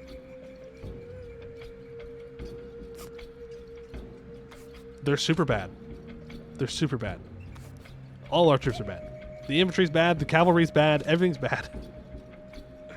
It'll be a while until we can get anything somewhat decent. Our cav never get good. Like, really good. Eventually, our units, infantry becomes good in the late game, but we're going to have pretty shitty units all game. So we're going to need lots of troops to overcome that problem. We do start out with a vassal, and that is the Harpies right down here, which is cool, I guess. That means that there is a mountain fort here. It's a level 1 fort, so it doesn't stop anybody from walking through, but it has a lot of defensiveness. I don't see any reason to annex them for a while. The true reason probably won't run for president. I think they would want to vote for an elf. I think elves would be fine. And we do start off with respect local traditions. And that's because we have so much righteous path. I don't really see a reason to change that. I don't need to convert anything. I don't care. Right. But let's do our estate setup and everything, and we can unpause. We're just going to go for all the monarch points. Then, is there anything that has to do with... I should have checked beforehand. Crown land? We need 20% professionalism here. You need money. Money. No. Doesn't look like it. Looks like we're fine. So, nobility, let's give you supremacy over the crown. Philosophers need oversight. We could go for religious diplomats. Let's do it. I'm scheming right now. Scheming and I'm thinking. We could go enforce interfaith dialogue. I don't really think we need to. But we could. Look at Merchant Guild bookkeeping. Yeah, it gives them a lot of influence. It's fine though. Adventurers will get nothing for now. Well, we could give out Courtiers of Adventure actually. In total, it gives us plus 5% stab cost. But I think that's fine. And then mages get nothing for now. And let's seize the land away from them. I mean, that does get us up to 5. We could give patronage of the magical arts. Though they currently have 50 loyalty. 0.5 yearly prestige, though, is pretty good. Less national tax. That's where we make most of our money at the moment. I think for now I'd rather get my crown land back. Alright, as for rivals, I think Zhu Jiat makes sense, though he might just immediately ally Kudet Kai.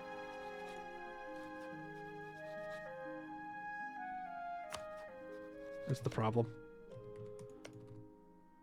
I mean, they are friendly, so they will probably immediately ally each other. We just draw off allied to Ziyun. I'm sure there's a way we can vassalize them, since it seems to happen every game.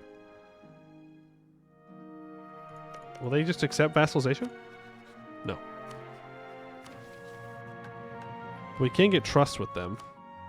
And then I need to own everything in Ziyujat. It'd be owned by me or a non-tributary subject. And this one says it needs to be allied with me. Any core province owned by Ziyun. So I have to make sure that my ally gets all of their cores back. And then I can vassalize them. Okay.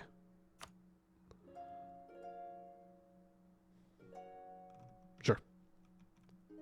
We can do that. You need me to have a bunch of money. And Hubao needs 100 opinion of me. Okay. Interesting. You need 80% of the forcement and do some mill development. I can buy the furries for a good fort? Sounds good. I don't know where I'm going to find 150 crowns, though. I guess my loan size is 71. So we do have the money for it. Let's just go ahead and hire the novice adventurers here. There's 9,000 of them. It's not bad. Puts us over our force in a bit. We'll survive. We will go ahead and ally you. I don't see any reason why we wouldn't.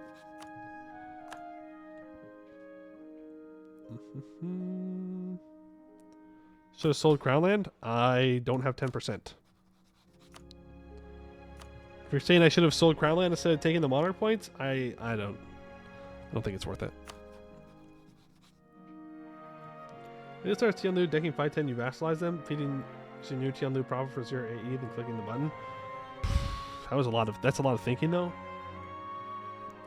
But we'll see what happens. I do think rivaling Zhu Jiat is the play here.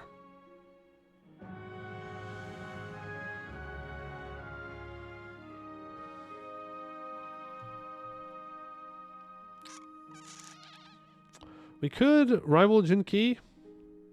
Virgil Ozavar is a good choice too, because we'll probably surpass them pretty early on.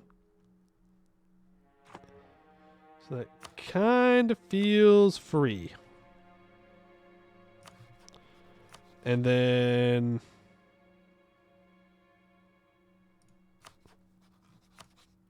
I do have war against evil. You're not wrong. Can I take provinces in this? Doesn't say I can't.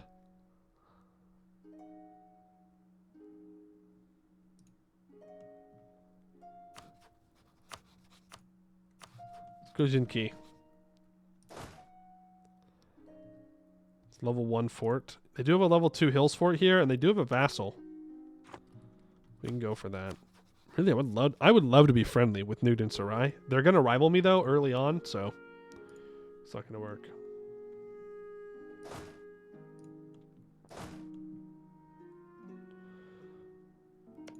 Yeah, I think we go after these guys first. What do we need from them?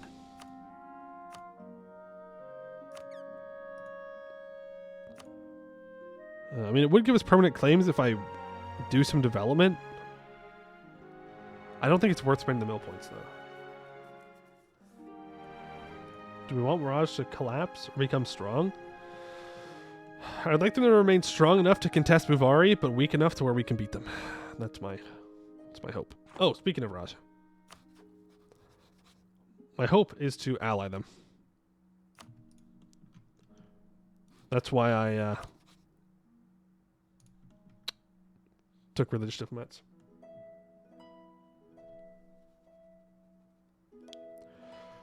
Alright, so we have 2 years until we need to help out against the command. I hope that's enough time to deal with this Jinki war.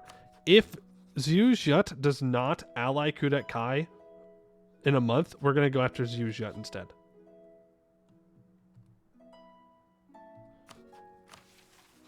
Getting claims is worth? Okay, well...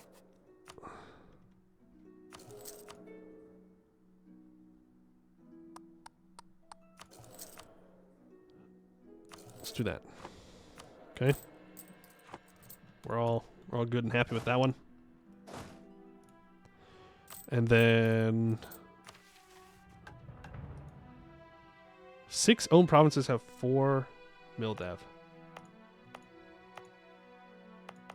I mean, that's great.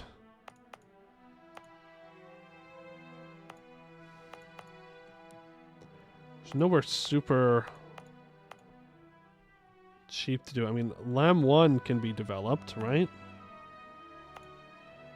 It says I have 2 right now?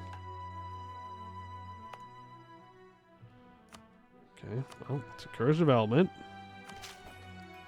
1 click there.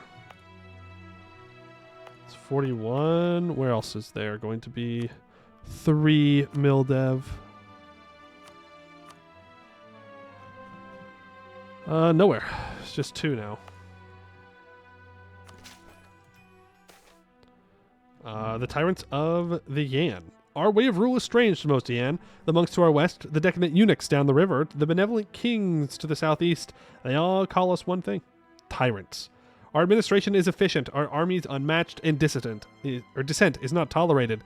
They do not understand that this is what the Yan needs if they hope to survive the onslaught of the monstrous hobgoblin command.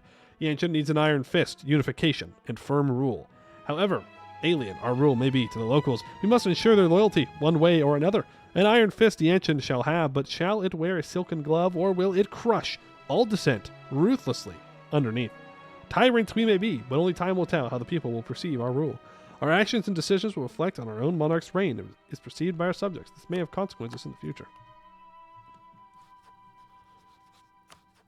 Oh, and their royal marriage was just ended. Is there anybody else that would like to ally me? Yes. You. That way I can hopefully invite a broken claw. It's 150 opinion, right? Yes. So I'll need to improve with him.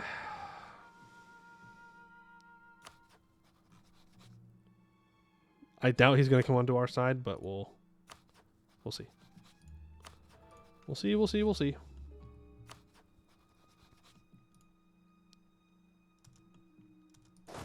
Let's get you guys moving in.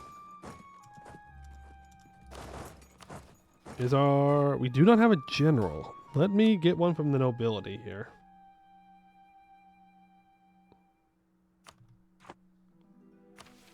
going to make the nobility mad, but they're going to get over it. We also have a couple of things here. Establish military pensions or purge the officer corps. The 10 years of mandatory military service has been a tradition ever since the first border lords raised their banner in Beyond Fang. Establishing a pension system may incentivize seasoned warriors to stay on voluntarily or rejoin after having left. For 5 years, this is minus 10% national tax plus 1 year of the army tradition. Direct the bureaucratic apparatus in this direction for the next 10 years, and they'll be seen as somewhat more benevolent. Then we have Purge the Officer Corps. The Bureau of Martial Harmony, charged with investigating deviation and dissent among the ranks of the military, has identified several senior staff officers who have weakened the army through incompetence or treason. They must be made an example of, clearing the way for more junior officers to drive the army forward. This kills our general. For 5 years, we get 0.5 yearly army professionalism, minus 20% leader cost, and we become more ruthless. Well, I don't want to do that at the moment. And our current general is 4 shock, 1 siege. Okay. Not too shabby. Your vassal's a harpy, right? Correct. Do you want me to royal marry the harpy? Here. You're welcome, bird freaks.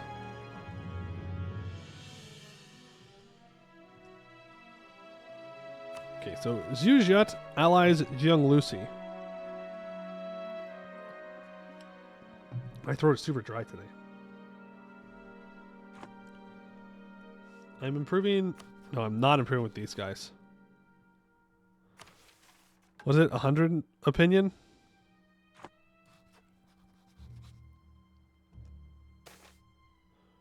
Promising trader, okay. Let me proclaim a guarantee on him. We're going to declare for a war against evil. I could promise people land. Hello? Zhongdu? How exactly am I supposed to give you land? Hey, here? Average Zhongdu moment, I guess.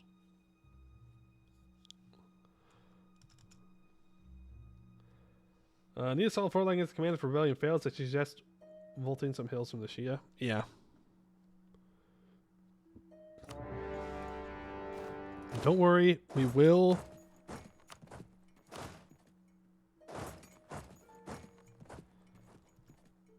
We will,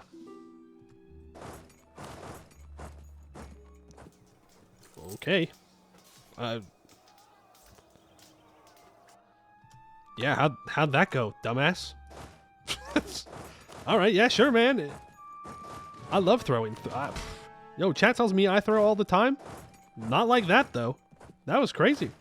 He's like, yeah, these guys have low morale. Ignore the fact that he has troops standing right there waiting for him.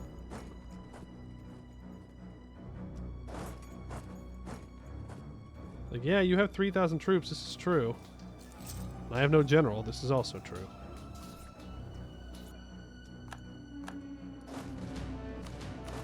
But let's send our super injured troops back into our territory eventually. And I would like to start sieging this down.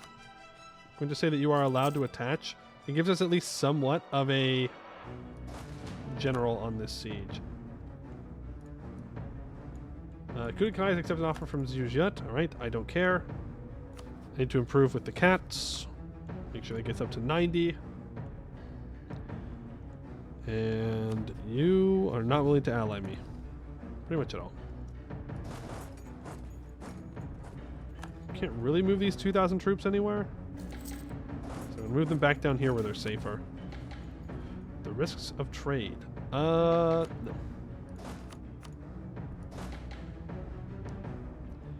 No, I am good.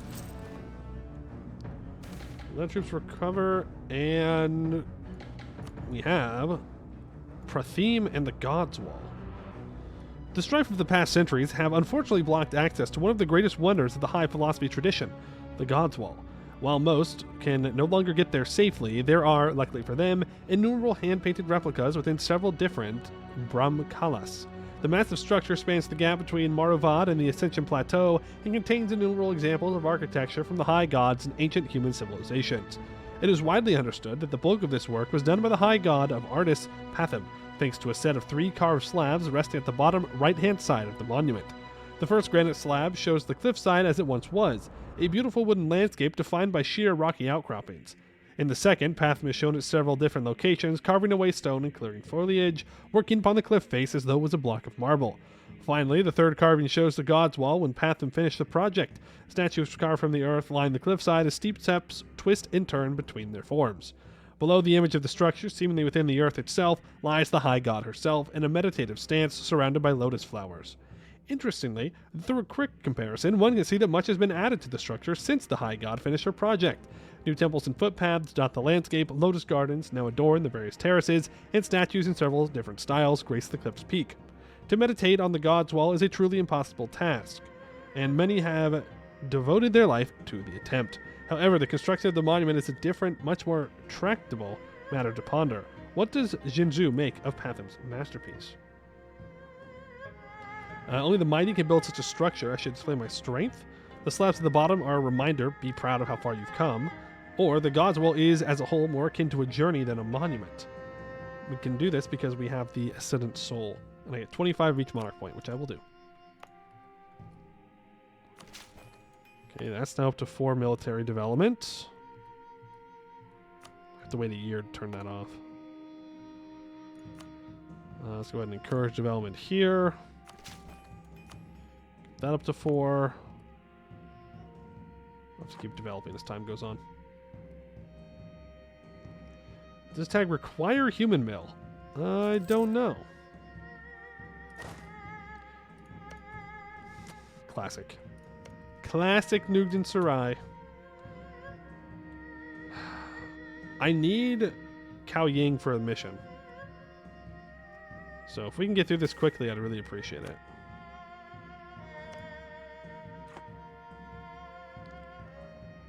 Really, really, really appreciate it.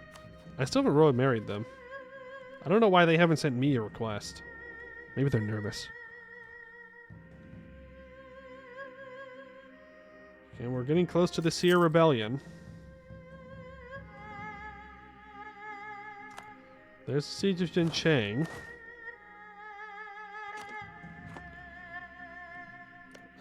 Can I get access through you? No, you're my rival.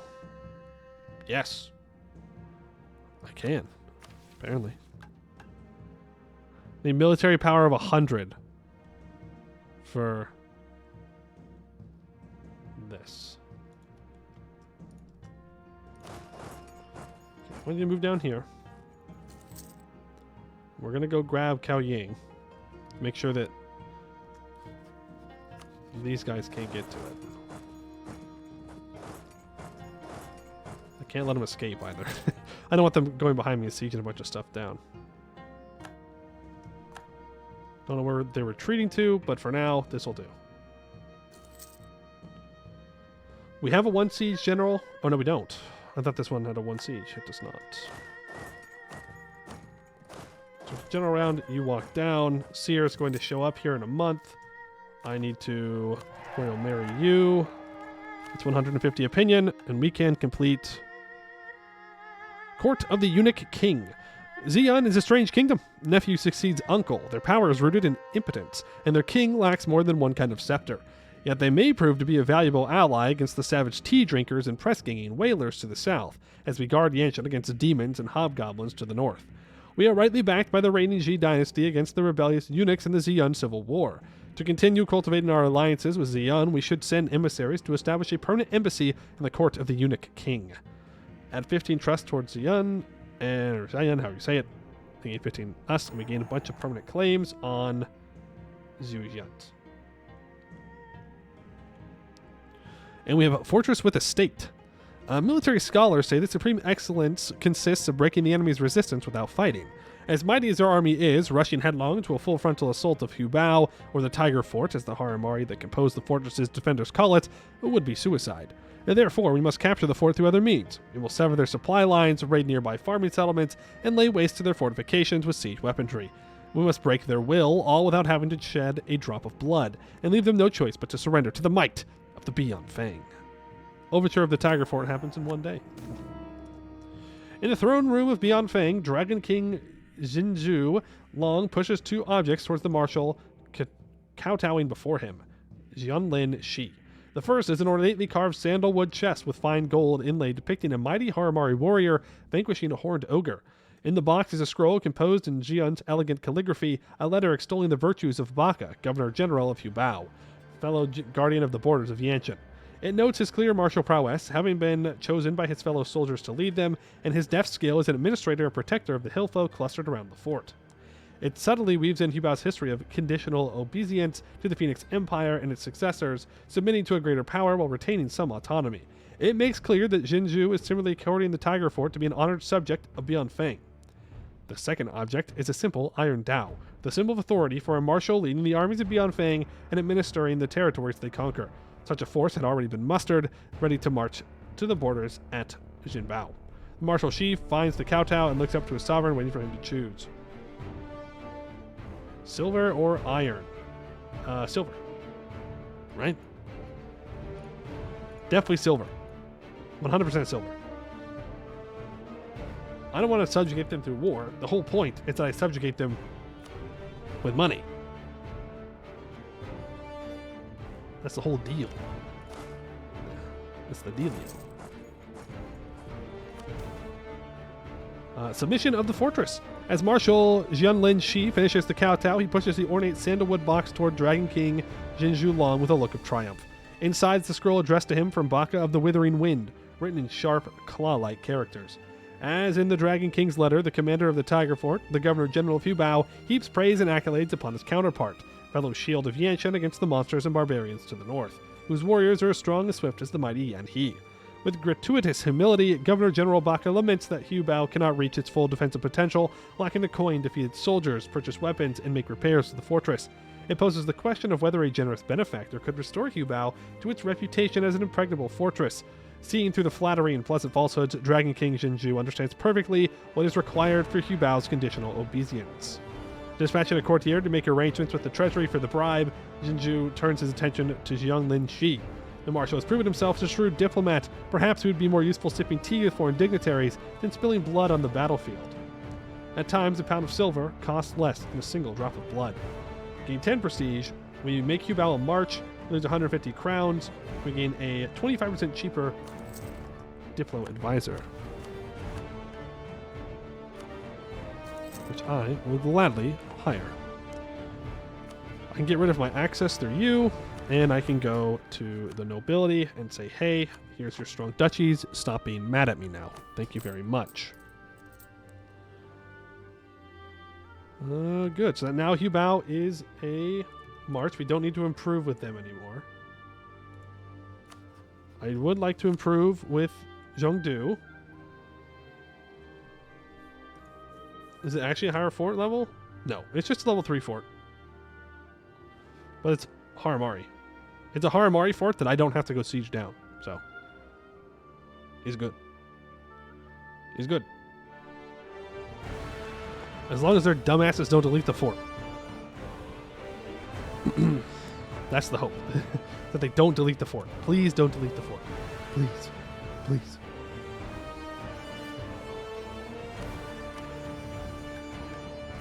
Now I need 250. And it gets more defensiveness and more attrition for enemies. Okay.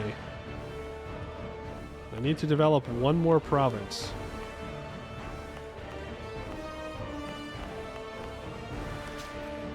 There we go. Alright, increase conscription. While we may boast that we have the most well-equipped, disciplined, trained army in all of Yanshen, we must further bolster our numbers if we are to achieve our goal of bringing all of Yanshen under our rule. To see to this, we must conscript young, able-bodied warriors of Beyond Fang. As much as some may protest, they will soon realize that the only way we will unite the Yan people is to build an unstoppable military and conquer all those who stand against us. Conquering the bordering Jinki provinces to the north would be an excellent first test for our newly conscripted warriors, as well as establishing a foothold for further conquests in the area. We gain a bunch of claims on some areas. For 25 years, we get 5% morale of armies, 25% army drill gain modifier.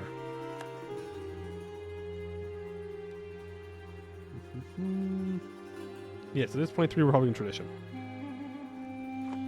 This is what they have. So we have a bunch of claims on a bunch of people. That is great. Monopoly company form, 50 Diplo points or 124 crowns. Take the Diplo. I will take the Diplo points. Thank you very much.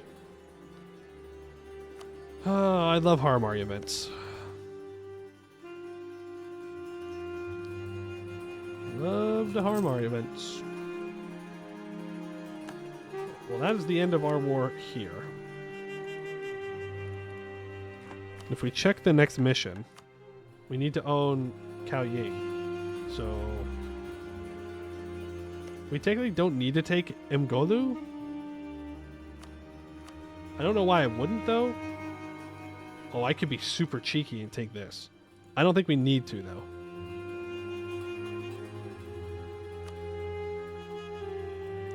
I'm going to take max money. They're going to get full annex. Remove evil rulers, 50% war score. 91 aggressive expansion?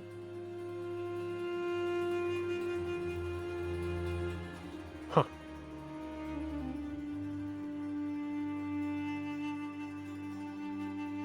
Remove evil rulers, 10% AE reduction for 10 years. Well, I couldn't do that even if I wanted to. I need to take Cao Ying. That's crazy. I mean, I guess it's a decent amount of aggressive expansion, but damn.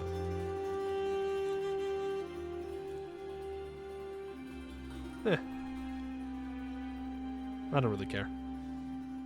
Give me the money. Give me the... Well, okay. Any cheeky coins you can turn to mess with the birds? No, because I can't release these guys. Well, I guess we could.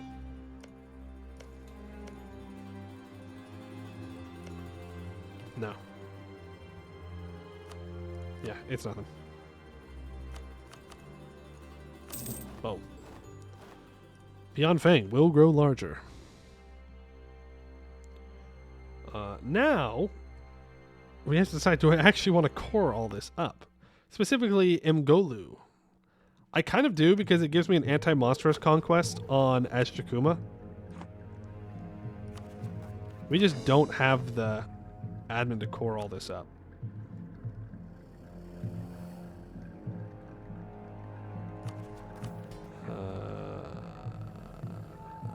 But you know how it is. Wait, this affects my... Wait. Does respect local traditions not... Does it only count for heathens?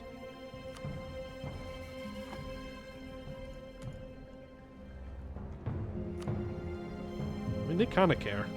They do kind of care. Not anything I'm worried about, but...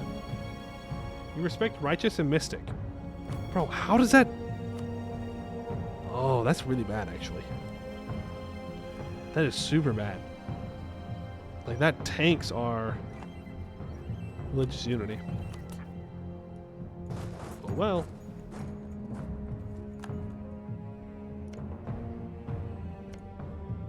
Huh. Well played. Well played.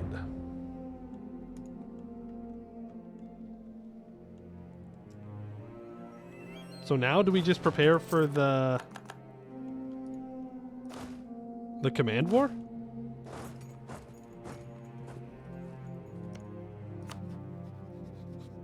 Oh, we're actually getting kind of close to him accepting the alliance.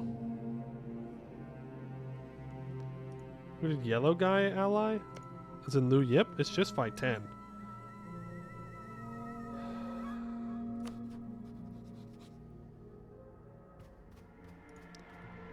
Like, we know that we need to give it back to our ally.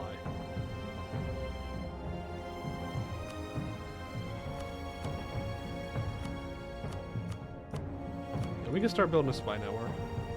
I guess the question is, do we want to get involved in the Seer Rebellion?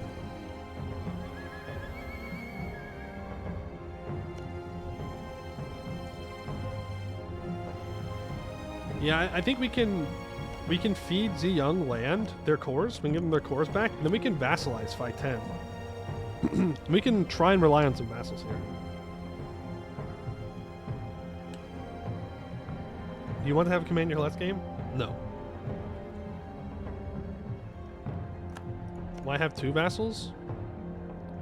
Oh, you're saying feed them all of Phi 10. I guess we could.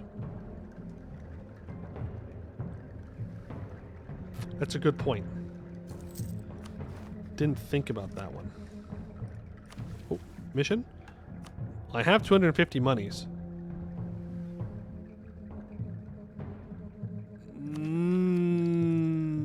No. I think my biggest worry is that because we did all of that development, we're not going to get to Tech 4 in time. Just let you insta-annex them. 1, 2, 3, 4, 5, 6, 7, 8, 9, 10, 11, 12, 13, 14, 15. Seems perfect. We just won't give them one province.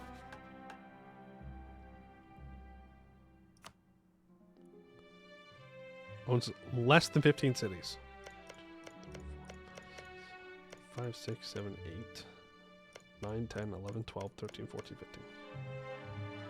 Okay, so we just leave Phi 10 with Dio Yidong, and Tianlu will kill him. I don't think we click this button. I don't think we're going to beat the command. No, by the way. I don't think it's going to happen. Because we spent the money on development. We'll see, though.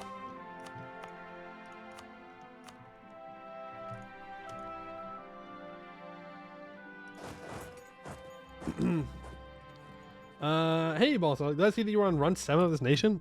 What? Run? This is run number 1. What the heck? Run 7? 7? You all in on Seer or ignore it in scale? That is the question. Did my nation just look weird for a second? Did this area down here, like, flash? Am I going crazy? Am I losing it? Gang, am I losing it? I might be just losing it. Ignore me. It's fine, it's fine. Okay, here's Seer.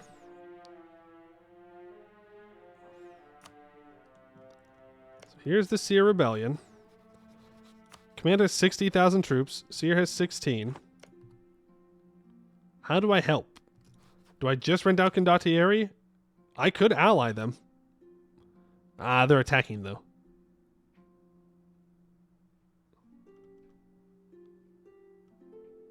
You got the smallest Seer Rebellion? What? There's a bigger one? Damn it.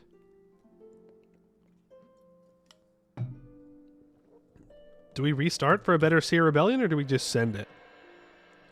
I guess we just scale and beat the command then.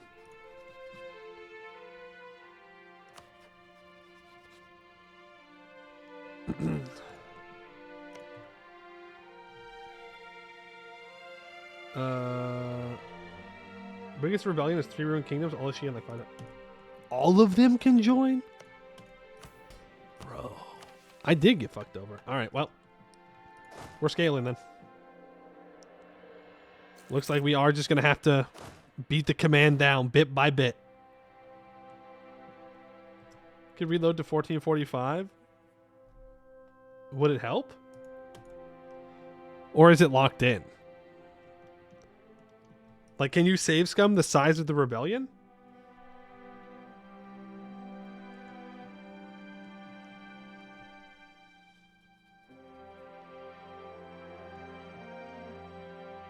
They locked in around the 1445 middle or something?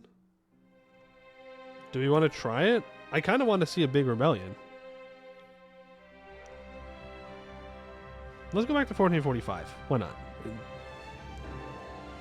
Not like I have pride in reloading to 1445. Make a save here? Sure. Command gets 5 options for rebellion. AI picks a random one. Really? Okay. Mr. Streamer is finally lost and has Mad Game Insanity Syndrome. The lost sanity can only be restored in the Swedish countryside, observed by special doctors, vetted by PDX themselves. Yeah, see, you say that, but that kind of sounds like that I'm going to be sent there to get brainwashed, like underneath that lake in Ba Sing Se in Avatar. That's what it feels like you're trying to do to me here. Oh, this is when we stack wipe them. I don't like this timeline as much. We rolled worse. Oh boy.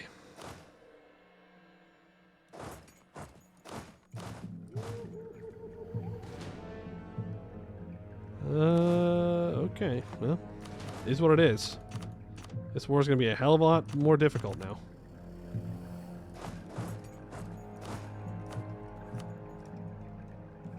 Doing Beyond Fame full mission tree? Yeah. Oh, look, they offered me a... Weird. Weird. They offered me a royal marriage this time. They didn't last time. Yeah. Okay. You walk back. We are still doing the development. So we've got that to worry about again. And he didn't get stack wiped, which is such a big L for us. Such an absolutely massive L for us.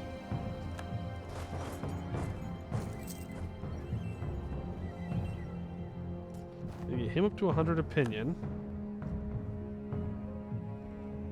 We could just offer him access. I don't know why I'm here improving relations.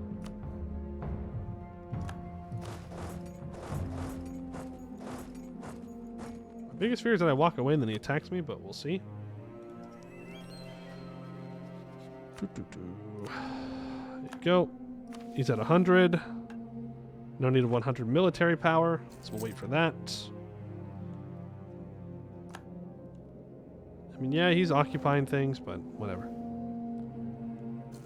I guess the good thing about him living is that maybe Nugent Soraya won't jump on him. Maybe. Maybe.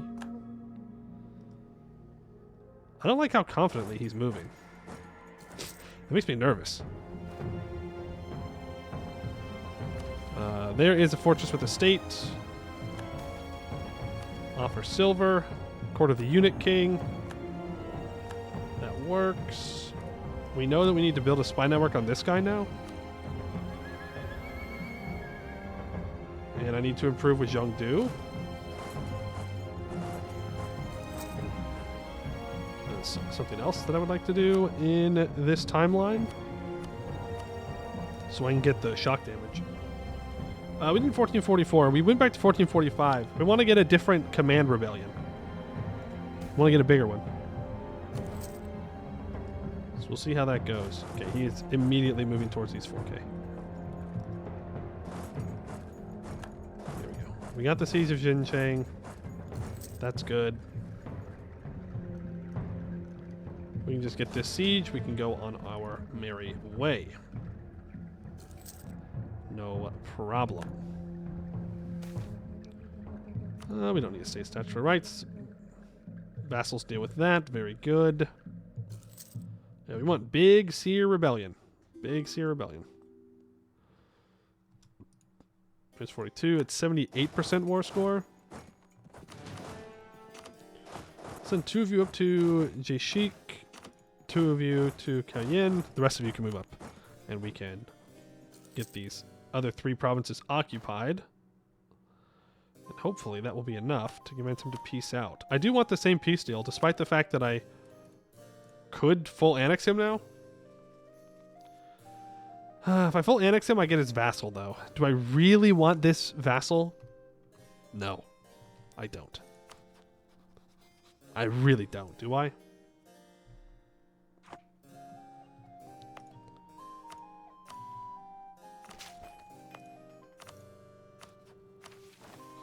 Here we go, yes. Thank you for the reminder about developing the Eastern Province, but I need this one. Like, I need this province. That's the problem.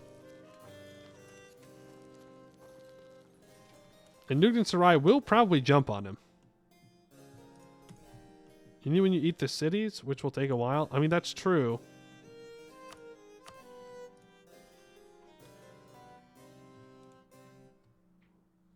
But if I don't take this, I get 195 ducats. To be fair, I can actually get both. I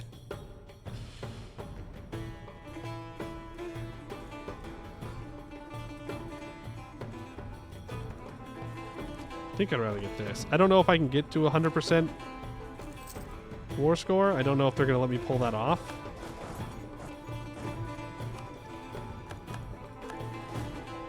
I'm going to let him move into this fort if he wants to. Yeah, see, he's gonna take him out here.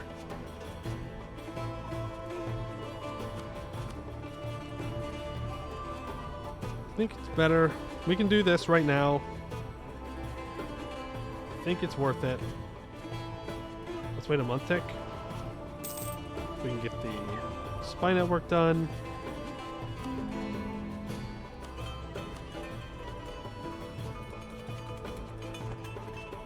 Huh?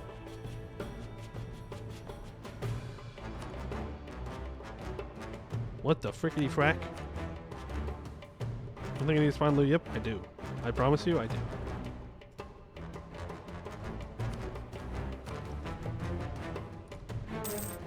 I need the claim so I can feed it over to my future vassal. I will let you take that fight all day, every day. All day, every day.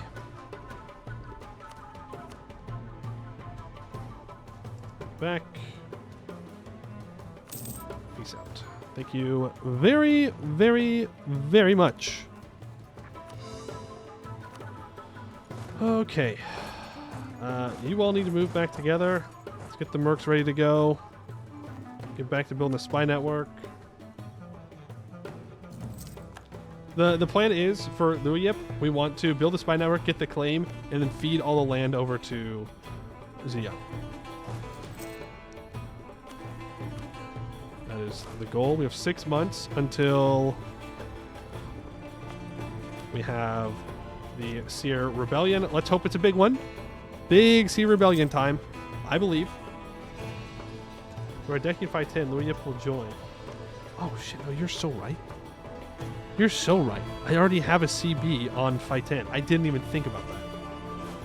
You are so incredibly right. My bad. We do have to decide if we want to go after the command. I mean, we'll see. We'll take whatever they give us this time.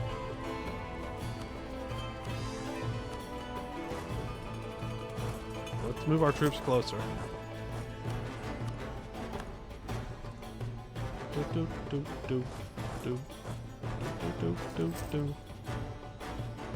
I don't want to declare the war until the command thing happens.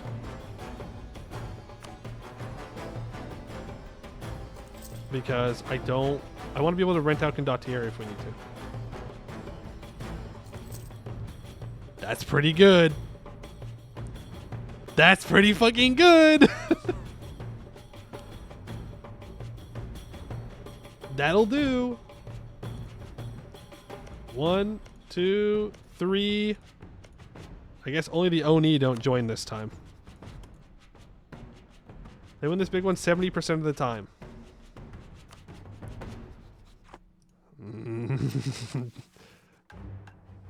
Do I trust the AI to win, though?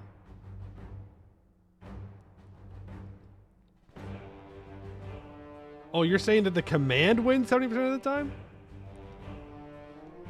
Okay, well, first of all, let's complete an opening. Any Wulin is at war. War has come to the Jiangji, and the first master of the Xia has called upon the righteous masters to answer the call. In the midst of chaos, there is also opportunity, and thus we put our machinations into action.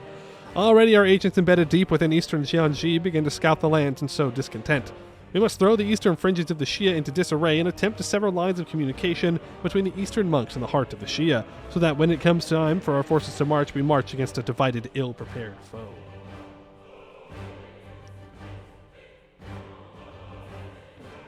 Wait for that? I guess. But, I was kind of just going to go to war with these guys. Are you saying that we should help out? I'm guessing that it's Seer's the one that declared. Yeah. We could blitz Phi 10 and Louis Yip first. It's true. There is a level 2 grasslands fort. And a level 1 coastal fort. It is the AI, though. Is it really worth the risk?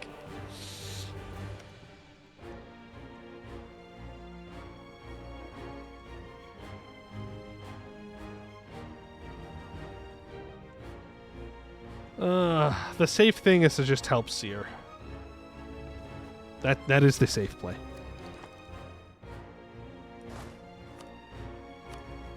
We can always take these guys out later.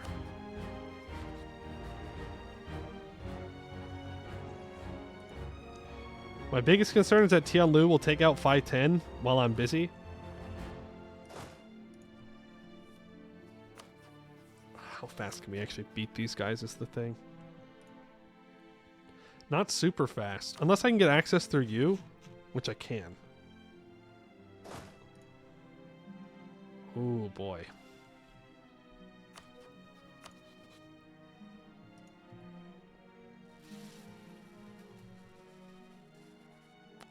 Because what I could do is declare the war, send the 16,000 around to Phi 10's capital, and send the 10,000 down into Luyip.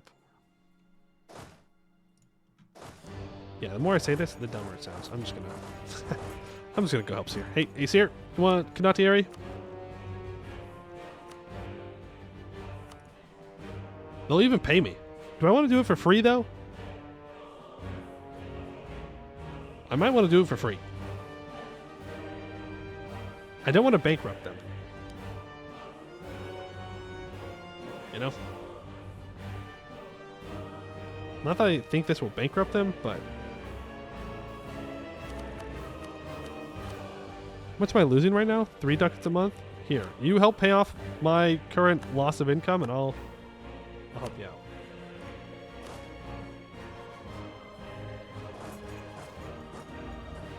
Alright, off we go. To war with the command! Yippee! Who's going to be Tech 4 before us, by the way.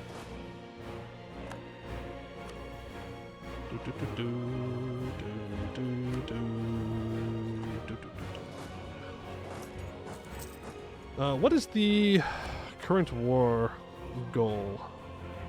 Defend Salavahan. Alright, so we have to go after Salavahan. Why would I give you access, command? You have access to me. Fun fact. You do have that. Make it 1v4 and win? 1v4? There's a bit more than 4 of us, though, is the thing. But I understand what you're saying. We have to protect this person on the siege. Better plan. We need to go onto the siege. Make sure that this siege continues going.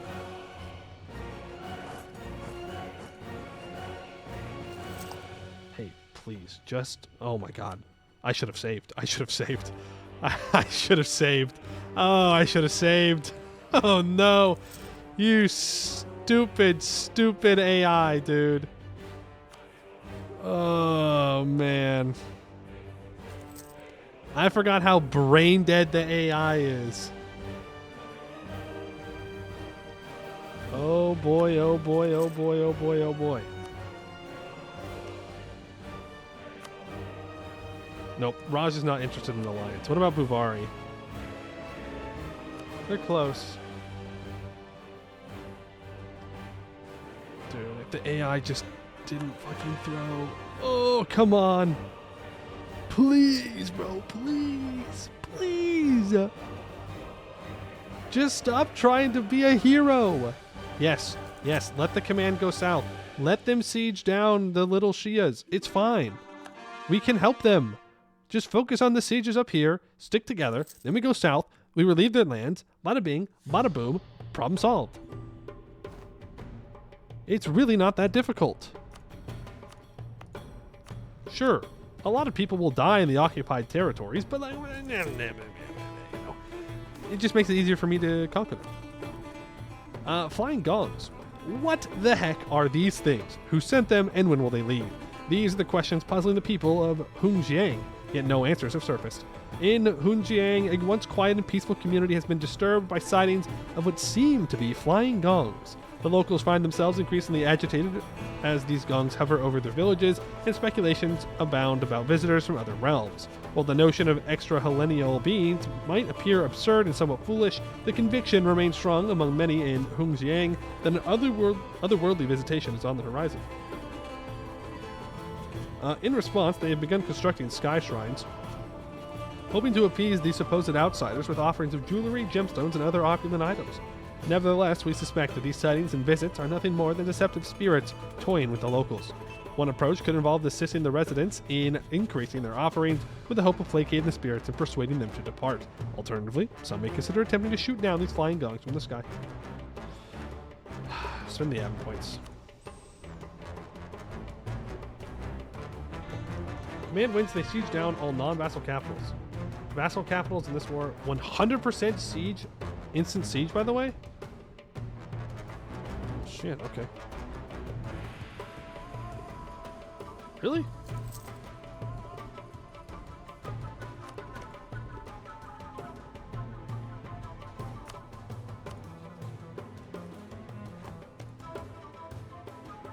Oh, they lose their capitals.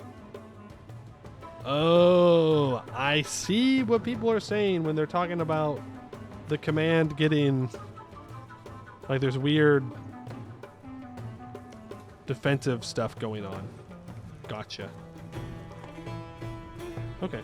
I mean, that's still fine.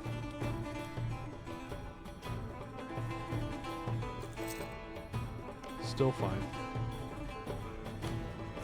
Do I have a cheaper morale guy? Or I'll take the this one guy. Anything to help fight the command. Traveling minstrel? Yes. Stability, please. Look at, they're just running around having a good time down here. Ain't nothing illegal about that. And how do we end the war? Is it a peace deal that Seer has to take? Do we have to 100% them? All 3 war camps. Oh. So we're almost done. We just have to siege this down. And Temvahar. Okay. That's not bad. We can do that. All 3 forked, basically. Well, they just got Temvahar. And we just got the capital. So that's it, right? That's GG's? Oh, Grunstanad. Alright. Let's go to Grunstanad. Let's help out. Yep. Fuck the Shia. We don't care. We don't care what they're up to. They have a fort in here? It's the fake fort, right? It's like the fort that's like level 1 million bajillion, right? To make sure that you go to where you need to go. Okay, we will help out with Grunstanad. The command's down to 32,000 troops. They've lost half their troops. We just need Seer to hold, Gitask to hold. Technically, Sarlavahan and Temvahar to hold as well. 3, 2, 1, air. 3, 2, 1, dead. Got him. You just have to siege a hold. It's that easy. We just have to get this hold to fall. And then we're home free. We can invite a scholar. We're not going to, though. 446. Now that is an air. I guess we can.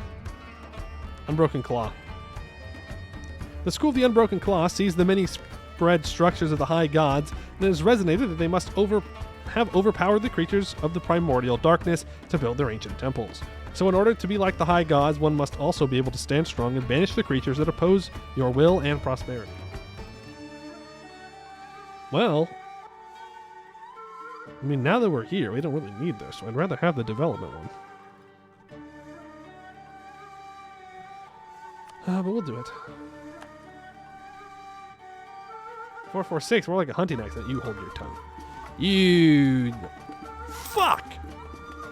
Hey, I found where all the Wait! Wait a second! Weren't they all just down here? Like half a second ago?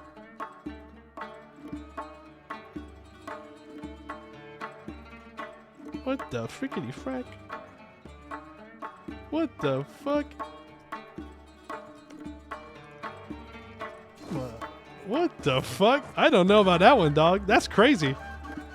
Unless they've got some speed boots or something. They move fast.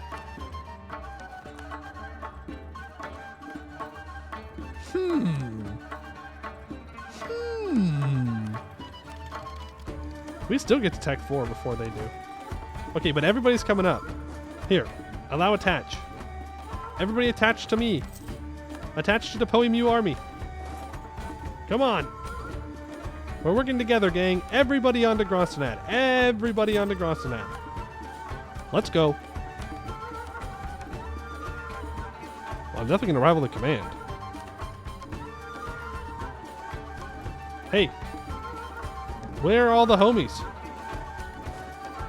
They abandoned me. What the? Do you want to win or not? Bro. Oh, they're Tech 4 now, too. Bro. AI is throwing so hard. Please, bro, please. It's so free. It's such a free war. No, dude. No way. No way, no way, no way, no way. What do you mean deserved?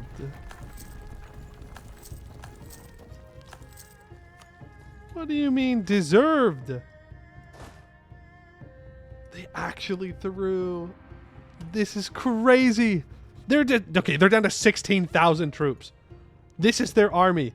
I just need everybody to group up on me. We can beat them. Even with your Tech 3. It's fine. These mercs are going to have a real bad time without a general, though. Alright, who wants to be a general? I need one. For the mandate slander, I regret nothing. I take nothing back. Alright, Captain Walrus, you are up. Let's see what you've got here. Not the greatest army tradition in the world. Good enough, though. We're rolling well today. Alright. Was that max pips? 3 and 9? Yeah, that was max pips. Good stuff.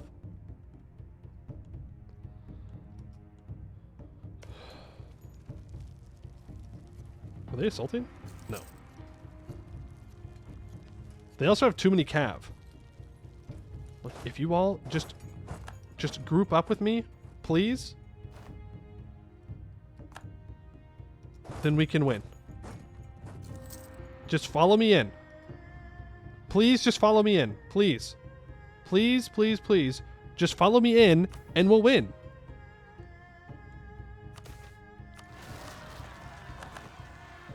It's not that crazy. Prestige of 10? Yeah, I can work on that. They're not following me in. They will. I have to believe they will. I fucking hate the AI, dude. I hate the AI with a passion. This is their entire army. Just walk the fuck in, man. Just walk in. Oh my god. We're gonna... Oh my god, dude. That's so crazy. Ooh, that is so frustrating. Go back to improve relations. Can you feel it? Can I feel what? The cope? Yes. Samantha Kent? Nah. Kent has an ass mission tree.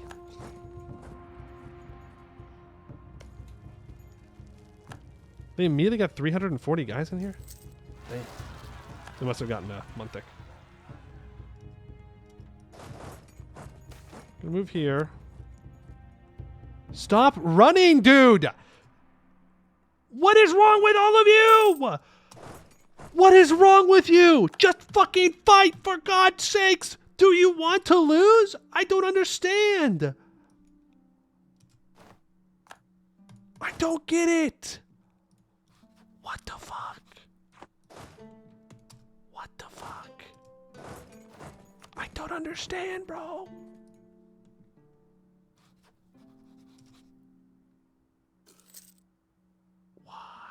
Why? Why, dude?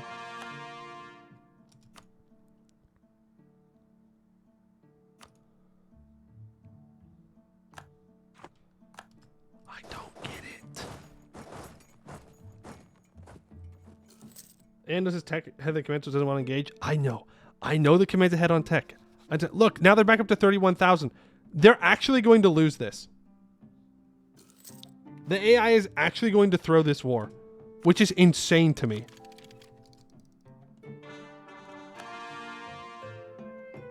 Like, they got everything they could have possibly wanted. Oh yeah, I fucking threw the war. Should have sent more troops. Yep, should have sent more troops, true.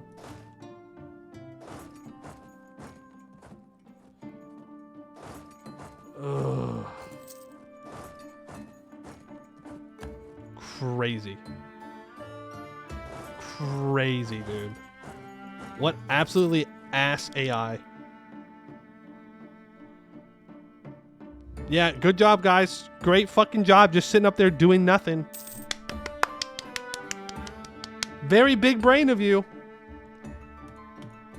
Very big brain of you. Like, I don't know what I'm supposed to do about that. I feel like we just have to go back. Ah, fuck. We're gonna get wiped. I feel like we just have to go back. Like, that's such ass, dude. Literally fucking throwing the game. If they would have just all sat here, we would have won. No, I'm not going to 1444. We'll just go back to 1449, I guess. That's crazy. Absolutely crazy.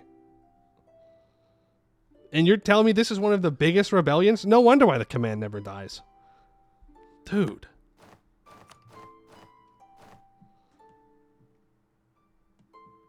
Okay, fucking... Here, I'll re-give you your general. You got scammed. Wow, you were bad this time.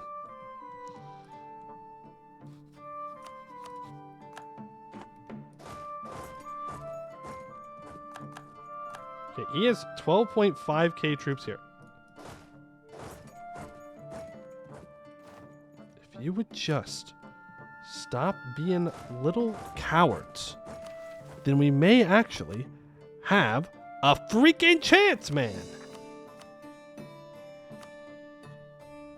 Give me the Unbroken Claw. Give me. Right now.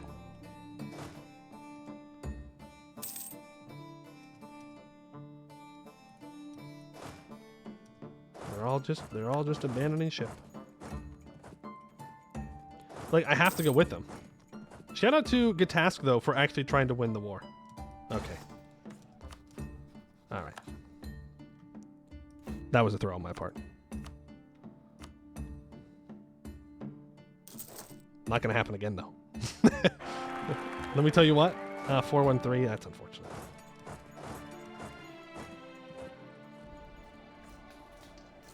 Are they Tech 4? No, they're Tech 3. We're still Tech 3 as well. I mean, they're just the command. Jesus Christ. You? Afrikandatieri? They're too large? Really?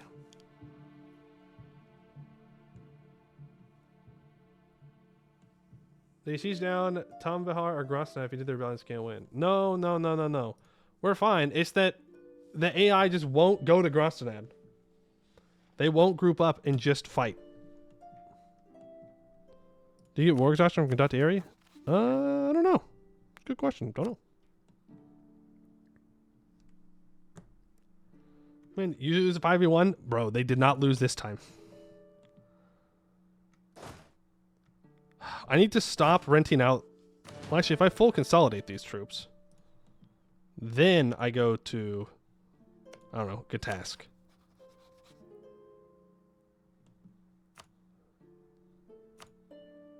Somebody please just accept my Condottieri for free. Thank you. Thank you very much. A only with a 5v1 because the manpower difference is insane against command to see her have a 19 stack armor with the War Wizard.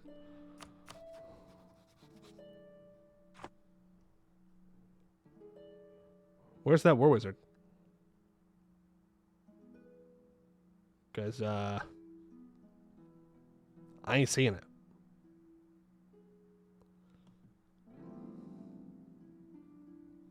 Oh, it's only in the 5v1. Gotcha. Gotcha, gotcha, gotcha. Okay, little AIs. Now, let's be smart about this, okay? Let's all be big-brained.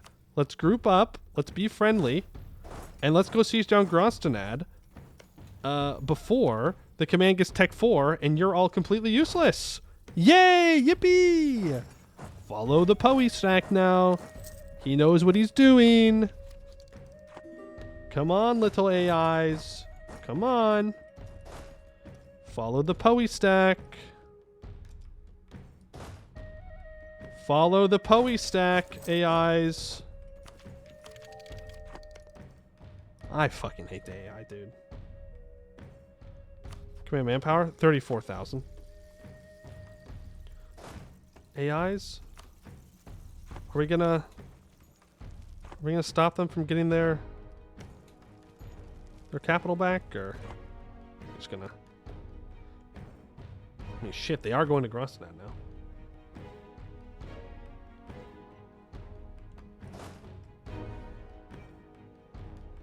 I got a wall breach.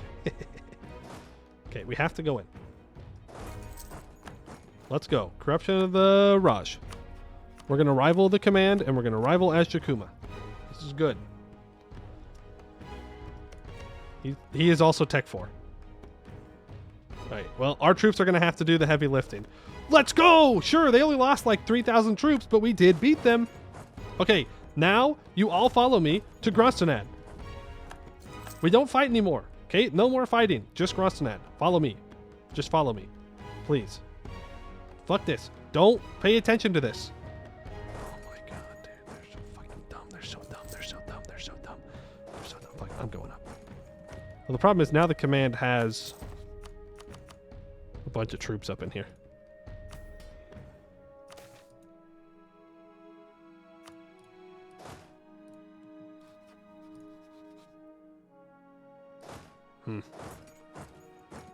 We have to wait for the command to leave the mountains.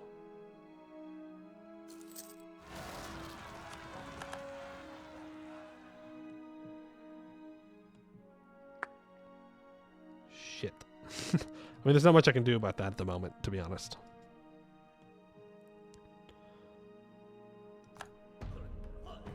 Okay, there's 15,000 of them. I can either go fight them, or I can just go try and siege down Grostonad. I mean, this is their army right here. My main concern is that they follow me in. And it doesn't look like they're too thrilled to see where I'm at. No. Stop. Stop. Stop. Stop. Stop. Stop. Stop. You're dumb. You're bad. You're dumb. You're dumb. You're dumb. Siege down Grossenet. Look. Look at these 4,000 troops. Look at these beautiful 4,000 troops that are doing the high philosophy's work. You stupid dummies. Or righteous path work. Stop. Stop. Stop. Oh my god. I'm going to lose my mind. They're throwing. Oh my goodness. I'm going to have a heart attack on stream. Holy shit. Holy shit. Imagine if you weren't dumb motherfuckers with your 70,000 troops and you put them on Grossenet. Oh my goodness.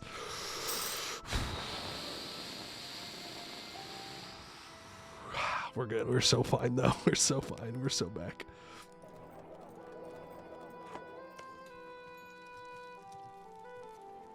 I'm not leading the siege, so I can't assault.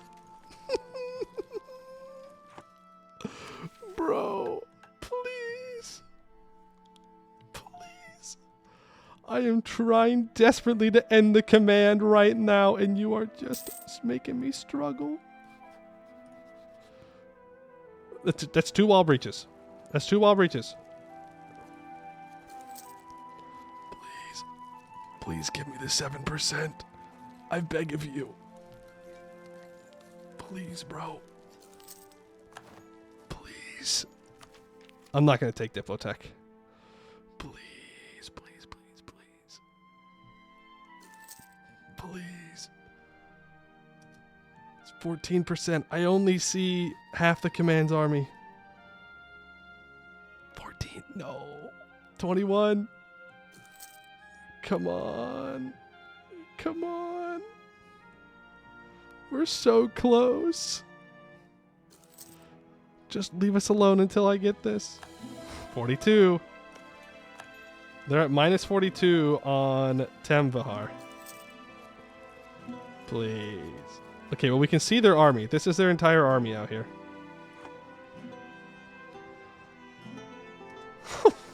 Thank you. God damn.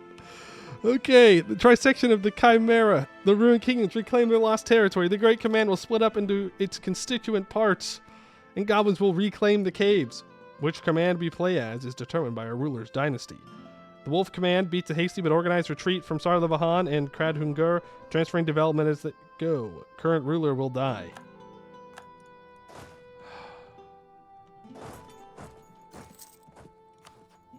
Motherfucker, dude. Now there's the War of the 3 Commands. How stressful. Now it's time for Gigavuvari. Yep, they're already making their plans for it. But I don't care. But I shrimply do not care.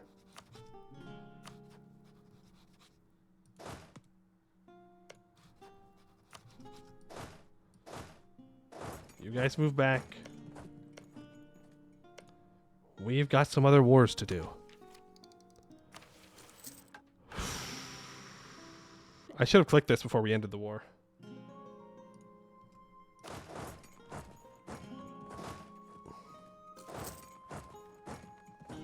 Time for human command? That's fine. The humans can do their human things, alright? The main problem has been solved. That is major mega command coming to kill our asses. Oh, that was so stressful. That was way more stressful than it ever had any right to be. You'd think that all of us together would have worked. Yeah, I really should have clicked this button. I guess it'll just help when we go to war with these guys, though. Does that mean that I need to get a claim on you? Yeah, let's build a spy network on Shia here. Now we actually have to worry about one Shia forming. What the heck? What the heck? What a weird reality. You're going back. You're staying here. Fight 10. You're getting co-belligerized. Ziyang, you're getting in. Let's do this.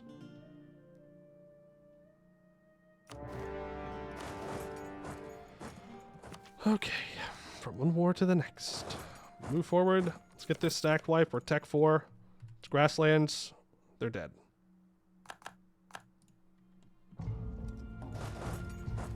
You, and we'll move you back. Alright. We're only at 19% crown land, though, so we're still technically gaining autonomy while we're at war here.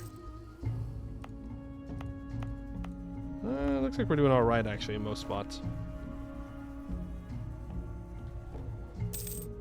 Would have been a steamroll if the Ruined Kingdoms or Aztec were involved. Ruined Kingdoms, you're talking about like Rajnahaga and Sarnavan, right? These guys. And this dude, which didn't actually do anything in the war, but, you know, got to win. Okay, you don't have to attach to me. We're good. I trust you more than I trust the Shia in any capacity. You're vassalized by Nugden Sarai. That's fine.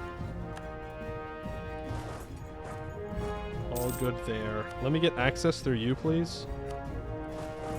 We're going to send him around to start dealing with Phi 10.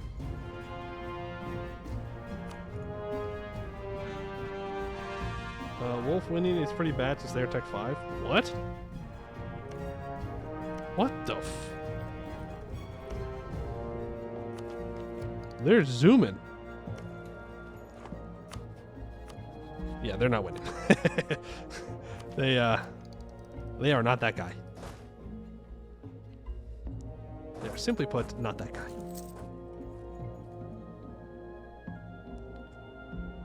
Running for the peace. Yes, I need to not give them Dionidong or whatever. You want the southernmost province for you? I mean, that's great, but I can't take it. So...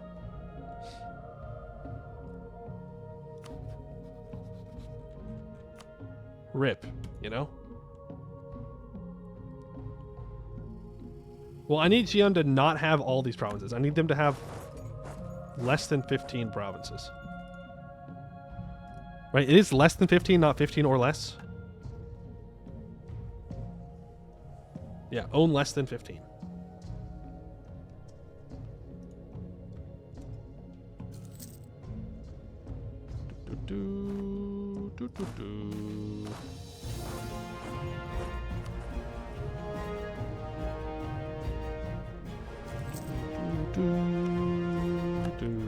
Don't feed the cheap ones? Well, I have to give them all of their cores back. Like, I could leave it to where Kuihyok is the one that I don't give over to Xiyang. But if I'm going to annex them through this mission anyways, then we might as well just take it, right?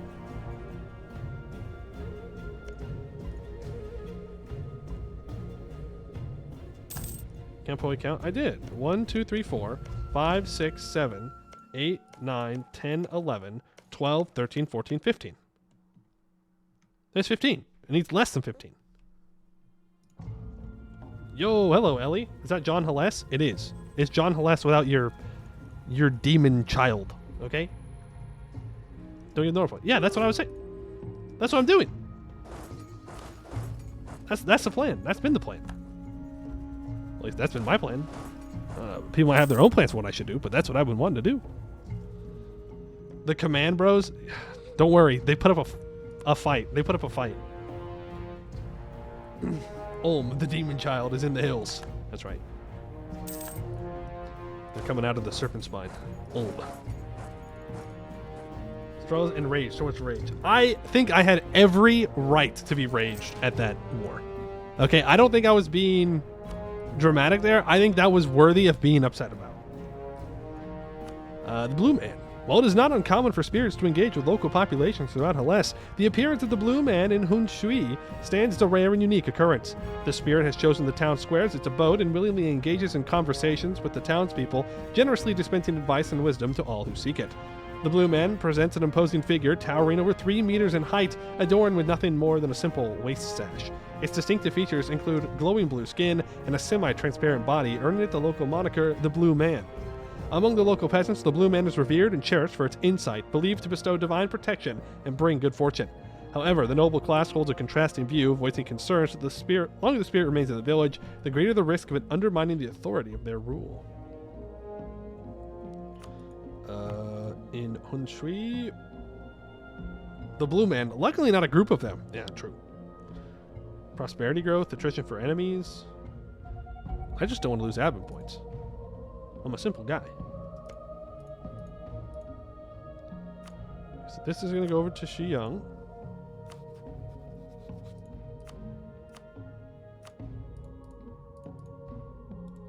Give max money, please. Thank you.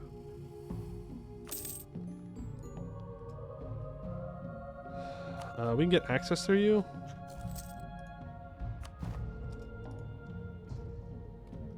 Okay. And I don't think I have given out strong duchies.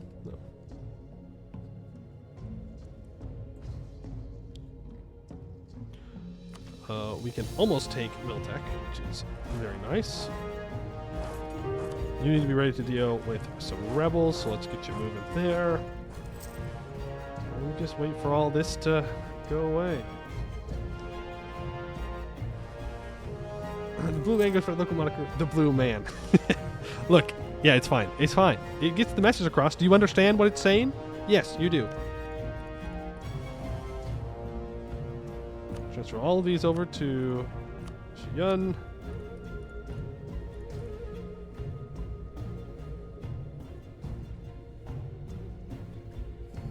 Really? You don't want Phi 10?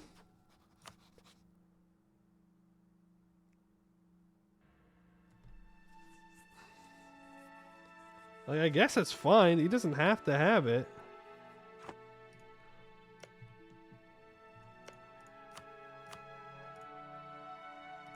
No, he doesn't want it at all. Well, he does.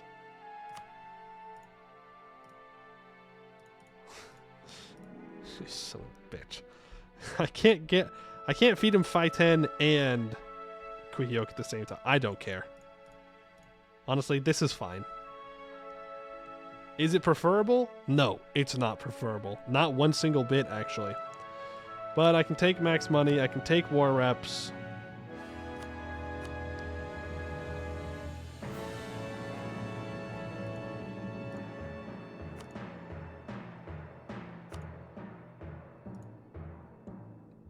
Yeah, whatever. Fine. Talking about only 2 provinces? No, I want him to have a bunch of provinces. Jian reunification. After assassinating eunuch King Ji Zhuo in 1430 AA, the traders, eunuchs, and merchants fled Ziyang to the northern districts, proclaiming themselves to be the legitimate government. This upstart state of Luo Yi is an affront to the rights of hereditary monarchs, and Ziyang remains vulnerable to outside threat and internal sedition. As the eunuchs, the Shi dynasty may be too weak to restore and rule their rightful territory without our strong guiding hand. A treaty of eternal protection and friendship will grant the lands to our south peace and tranquility under our benevolent guidance. We gain a permanent claim on the Yanshen area, and we offer our protection, which they do accept. And now we get to have a little bit of fun. We're going to have a party. Should I wait for the party until after they're done coring these things?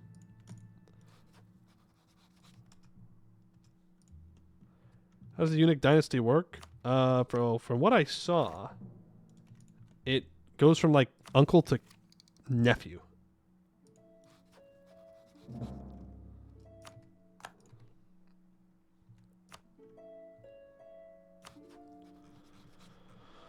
Okay.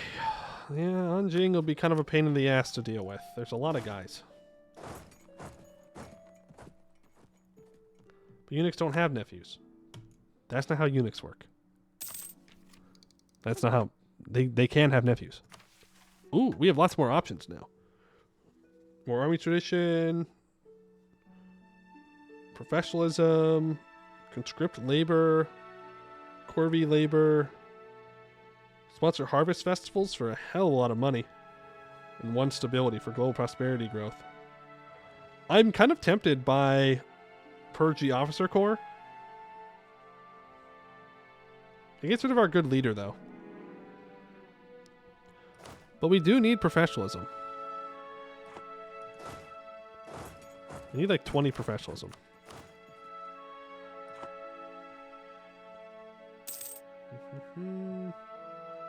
Sisters exist. Yeah, exactly. That's what we're saying. Yeah. Like, your sister has a child, and then that kid becomes the monarch. That's the point. Women are a thing that exists? Not real. Nah, actually. Women aren't real. They're just a fairy tale. Made up. Not true. Not true. I need to develop the institution.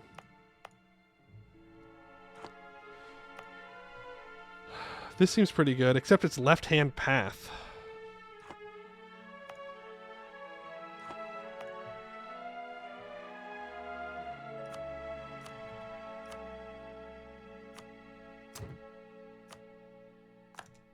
Well, let's get to converting it, I guess.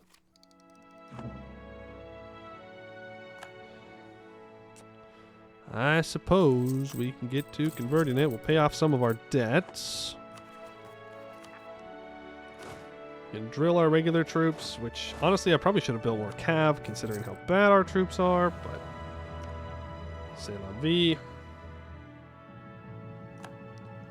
You're allied to Seer now. Well, now I'm a little bit worried about the Shia. Don't bother converting. It will be handled automatically. Oh, okay. Whatever you say.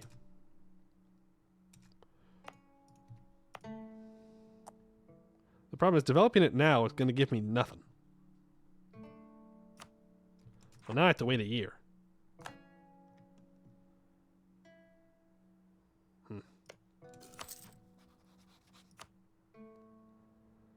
Seer won't join, but everybody else will join.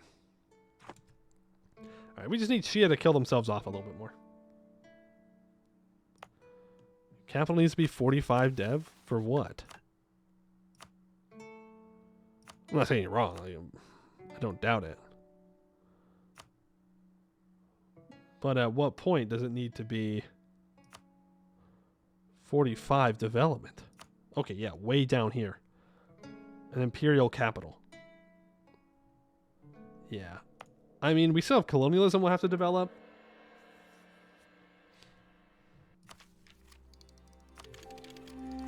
We can also get our troops to bomb pikes. While the spear was never the primary weapon of the Teplin warriors, it was a critical part of all large-scale warfare in southern Hellas. War elephants and Sirtani horsemasters were resilient to the short Karasa blade that was so deadly against infantry, and the wars fought by Buvari, Bimlao, and Baihan Jin in the 1400s featured significant numbers of mounted warriors. Though they did not abandon their shields or blades, pikes began to emerge as the primary weapon of the Teplin until first contact with the enemy. Once engaged with the enemy infantry, the Karasa still found great use, its heavy blade strong enough to cut through a pike shaft in 2 or 3 strokes, its edge a potent render of men. That blessed early fire pip. Nobody with defensive fire pips around. Yeah, that's true. Wow, defensive fire pips. I'm sure it'll be totally useful, and it's definitely a good use of my resources. Surely.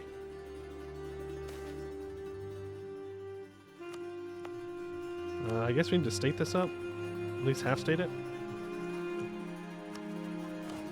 Was it offensive fire pips? Yeah, but it doesn't really matter. Like, our infantry still doesn't do even close to amount of shock pips. I doubt that it's good. I really don't think it's worth it. Early fire pip is a rock. Yeah, you know what? You're not wrong.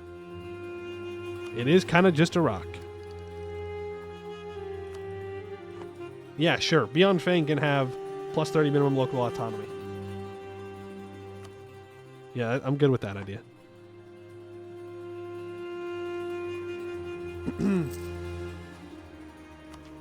Really, really good. Really, really worth it. I could kill the kobolds. I don't know why I'd want to do that, but I could.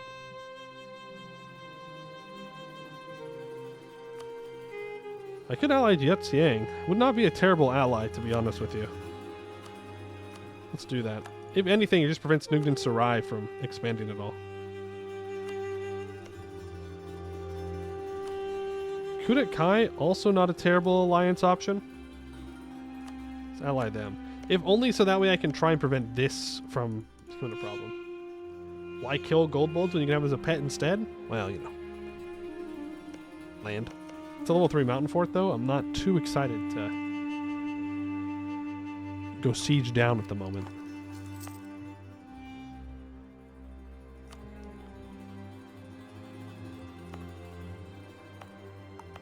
It's 10 points cheaper to develop here. And I could... What's my loan size up to? 111? We could pay off these 2 loans and then take the merchant loans again. So that way I can upgrade this to level 2. But I could... You know, this is already level 2. But this is silk. This is paper.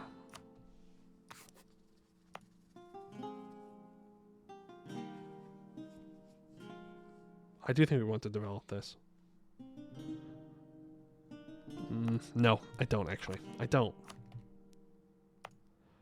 It's 5 points more expensive. I know it'll be more expensive in the long term, but I don't get any benefit from developing this at the moment.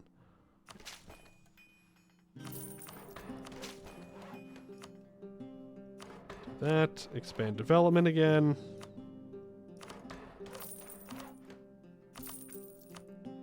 Do want to make sure that we are good to go there. Perfect. Feudalism will now spread in our country. Good and good. Good and good and good and good.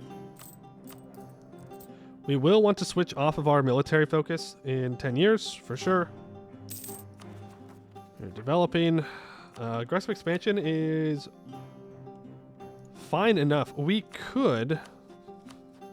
should consider going after the spies.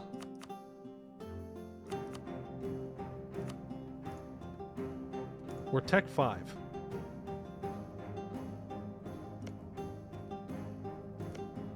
Level 1 fort, level 1 fort, level 1 fort. Level 3 fort. We can wipe these 4 and wipe these 11k troops pretty much immediately, I think.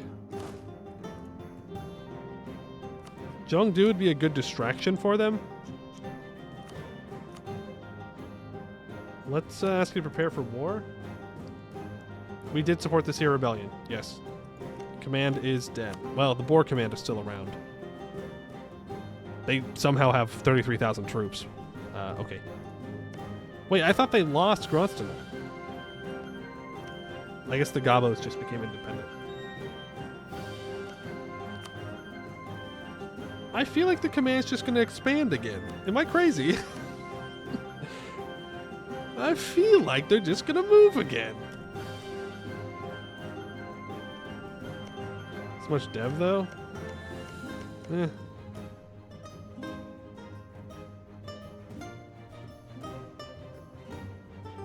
Cities are a lot of A and ammo, which you don't really have. This is true. This is true. I could vassalize one.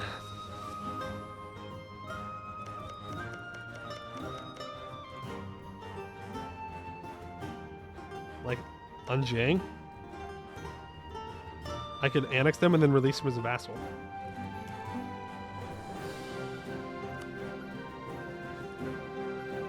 I don't hate that idea.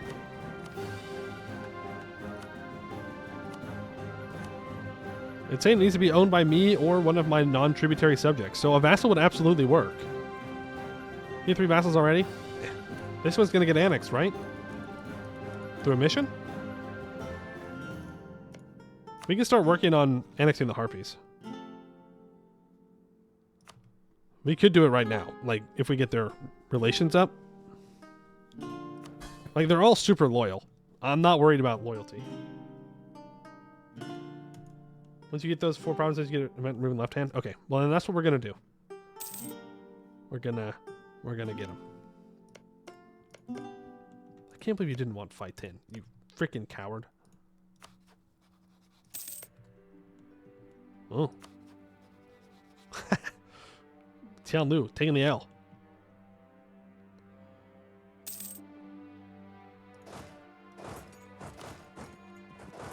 This guy can't go anywhere. So this is farmlands. We're gonna be so sneaky. Okay. He's cheating. He's cheating. He knew. He knew. Blue dries all of them. Call in Zhengdu. Let's get him. Tech 3, Tech 3, Tech 4. Okay, so they do have a couple of guys that are on Tech 4. Do not let him get away. Captain Walrus, you died when I most needed you. In my hour of need, you abandoned me. So sad. And we did not get a stack wipe there because it was woods and they got reinforcements. But let's go down to take Yanshen. You also just leave 4,000 troops behind. And let's get to this. I don't think I can get over here. No, I cannot. Not reasonably. But the hope is that they get distracted by Zhengdu and they go siege him down. Since I don't really care if Zhengdu gets sieged down. Or sieged down. That'll be good. They do have one level 3 woods fort here.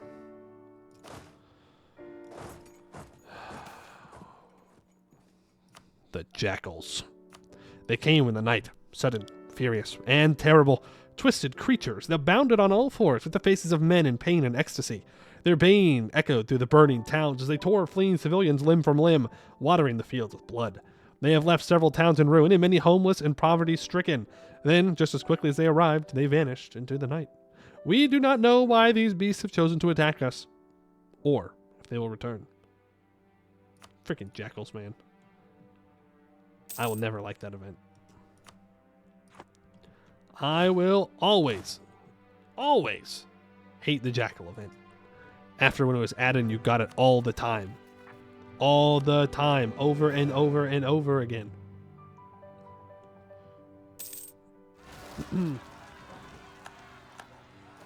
Nice little wall breach here. Only 800 guys. We could assault. It is mercs. I have a bunch of noble rebels that risen up. Let's go take care of them. Yeah, we need the vassals to start doing things. Invite dwarves. I'm not going to spend Diplo points on it, but they're more than welcome to join us.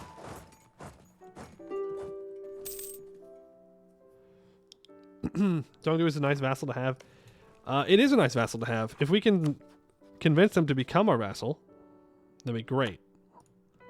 I'm not going to hold my breath, though. Apparently, the dwarven migrants have been blocked. Maybe the elves are still around.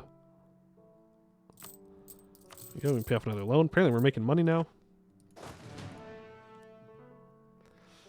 It's been a minute since I've seen the jackals. That's because I've been avoiding Helles like the plague. That'd be why I haven't seen him, at least. Another wall breach. Yanshen has been taken. Right. Well, let's go deal with these rebels, because, you know, they're on our capital.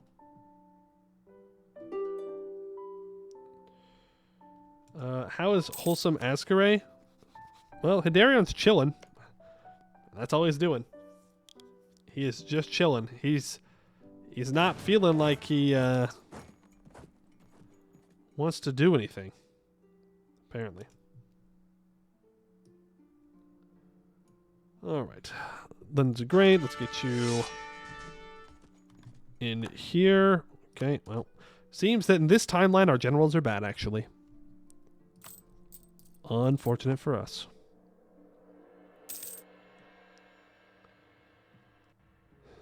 But the rebels have been dealt with. And my vassal got my spy.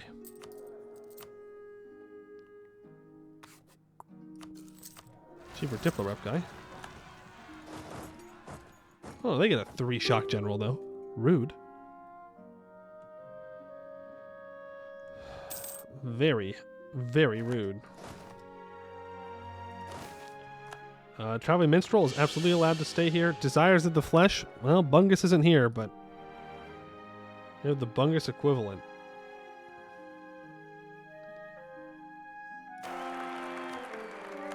Take a new consort. 155. It's a bit better. So, what do we want to do in this war? I mean, we could just go and annex everybody, but I have a feeling we're going to get coalitioned into the ground if I do that. Yeah.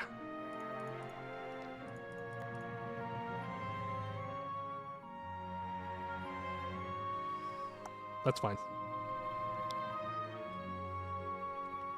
Take what we have claims on.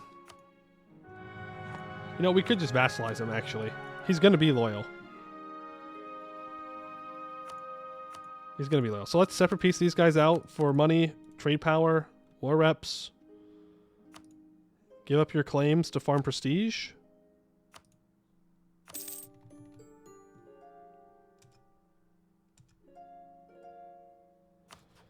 Then Guye, same thing. Money, war reps, trans power.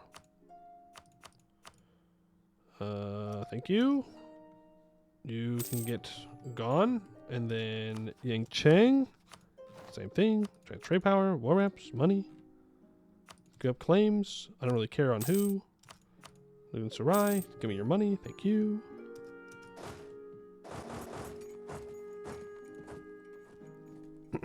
Wait with the vassal. One of them has a claim on you? That's true.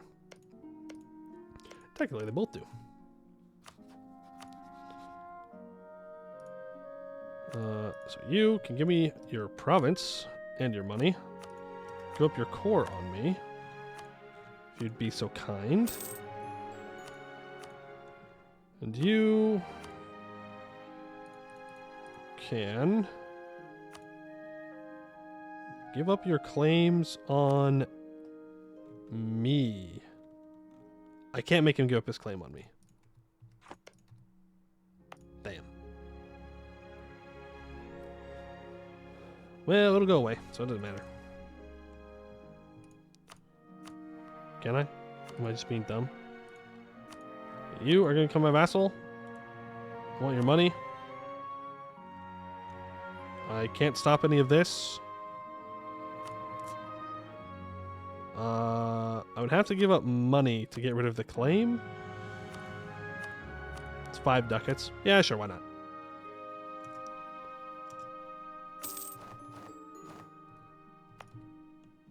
Do I just keep this or do I hand it over to him?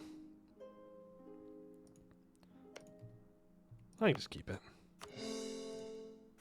And now we can complete down the Yan River. As many have expected, our foes to the north have capitulated to our military might. Among our newly conquered lands is the city of Jincheng, the seat of the Jiangxi that have, until now, bestowed their wisdom upon Jinqi for centuries. Now that the dust has settled, we must now decide what to do about Jiangxi. Some of our more practical advisors suggest we allow their continued existence in exchange for their assistance in the continued pacification of the people of Jincheng. Others advocate that we eliminate the Jiangxi and their subjects to strengthen our grasp on the city. Court of the Jiangxi happens. The Black Jade Cartel looms over the Dragon King Jinshu's war tents as the 3 undead emissaries kowtow before him, representing each of the 3 Jiangxi courts. The emissary from the Zhuyang pushes forward a chest full of books and scrolls, no doubt containing writings no mortal ought to read. From Wendaoji, their emissary bears an ornate porcelain and gold mask, fit for a ruler of Jinju's stature. Beautiful, but disturbingly skull-like. The Shudi have sent their emissary with a sublimely sharp Jian, almost crackling with unseen dark energies. The 3 rulers of the night smile at Jinju reaches out to take the sword when his chief marshal intercedes, urging the Dragon King not to touch the weapon lest he be cursed and enthralled by the wicked Jiangxi. Knowing the man to be a zealous practitioner of the righteous path, he stays his hand and turns to look at his chancellor, who is eyeing the crate of books with envy. A student of high philosophy, disinterested in the squabbles between the two different paths, he advocates for the Dragon King to extend the same protection and demand the same service of the left-hand path as their righteous cousins. The marshal, on the other hand, had all but demanded that Jinzhou put them to the sword and destroy the unholy abominations whose emissaries lay prostrate before them. Wickedness must be stamped out. We will persecute the followers of the left-hand path and destroy their foul practice. Or destroy the abominable Zhongxi and leave the people be. We must destroy the vampiric lords of Jincheng. However, we shouldn't conduct needless violence against the commoners. We will tolerate the left-hand path, which will displease our righteous path subjects in neighboring countries. No, no, no. I think we should just kill them all. A benevolent tyranny. Our rulers reign with absolute power, which they use benevolently and justly. Our subjects are at peace, not due to threats of force, but because they view our rule as just. Aw, man. Give us autonomy change. I didn't want to be just.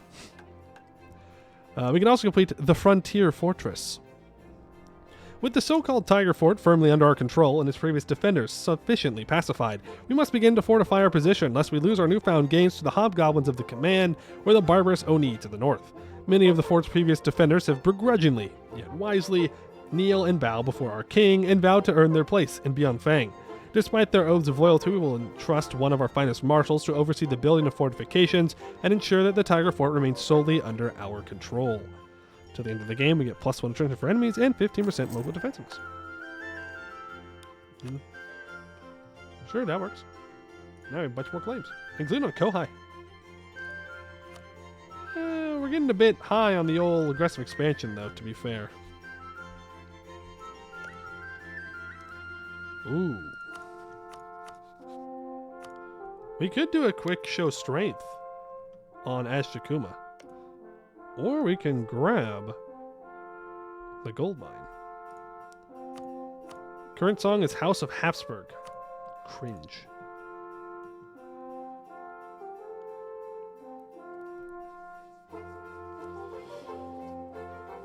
I've got a lot of subjects. Yeah, it is an Oni fort. This is a good point. It is an Oni fort. It might not be the quickest war of all time. The other thing I can do is drill.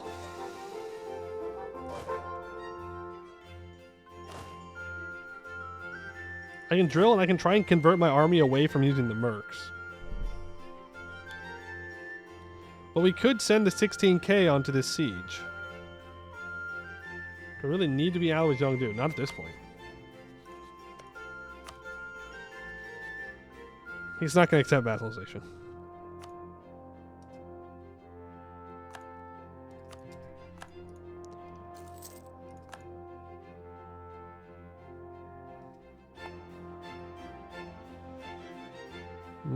Yeah. Crown land is at 23, which means it's time. Lower autonomy wherever I can. Kill them all at the high gods, sort them out. Benevolent point mute the Great Massacre, 1455A. Ah, you know how it is. We...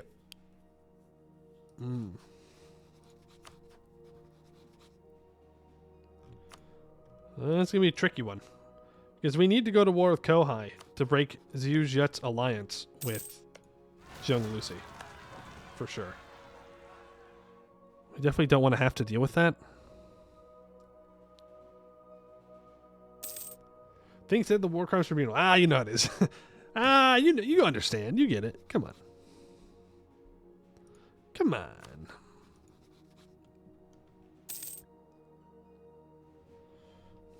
If you have enough manpower, Zheng Lucy is also nothing. That's a crazy statement to make.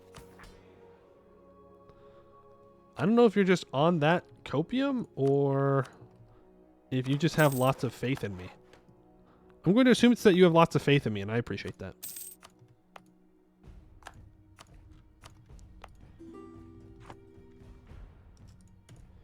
If he's American, he just doesn't show up to the tribunal? Yeah, good luck. Good luck. We'll simply invade The Hague. L. Like, it's crazy that you said that this is nothing. I know that the command kicked their ass, but we are not the command. Protected by the Sinethil Invasion Act. That's right. Exactly.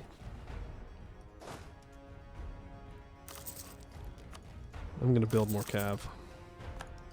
Because our infantry are so incredibly bad. Just so insanely, impressively terrible. I don't want to just chill and drill, though. Like, I feel like I should be doing something productive with my time. I do think we go to war with the Oni.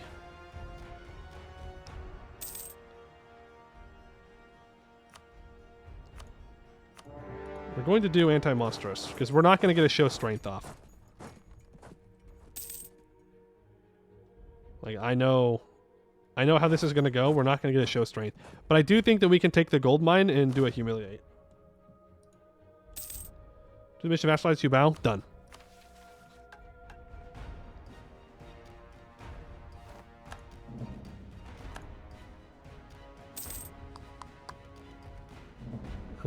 Yeah, we need 20% professionalism. Ooh, I have conquest on Bal Rajin.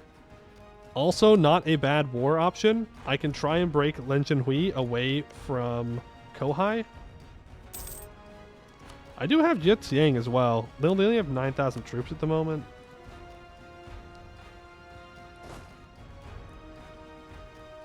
This for EU5. You wouldn't think that being at peace is a waste of resources. That's true. That's true. But in EU4, it is. Not the kobolds. Look, what if I tell you we'll accept the kobold culture, okay? We'll treat kobolds nicely. We will not turn them into armor. I know it's a weird thing to have to specify, but... Well, I do. I do have to specify that. So I will do my best to not turn them into armor. What about that? Is that good enough?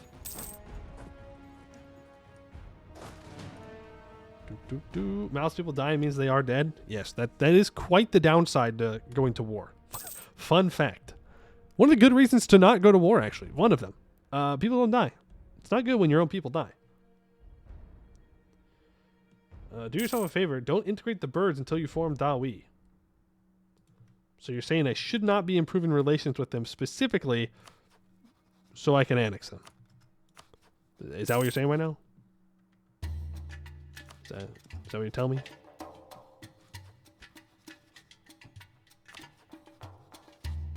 The Raj would ally me. I feel like that'd be a really good ally. Damn, maybe I should have done a show strength war. Ooh. Left-hand followers purged in Yingzhen. The marshal governing Anjiang has received word from the local magistrate in Yingzhen.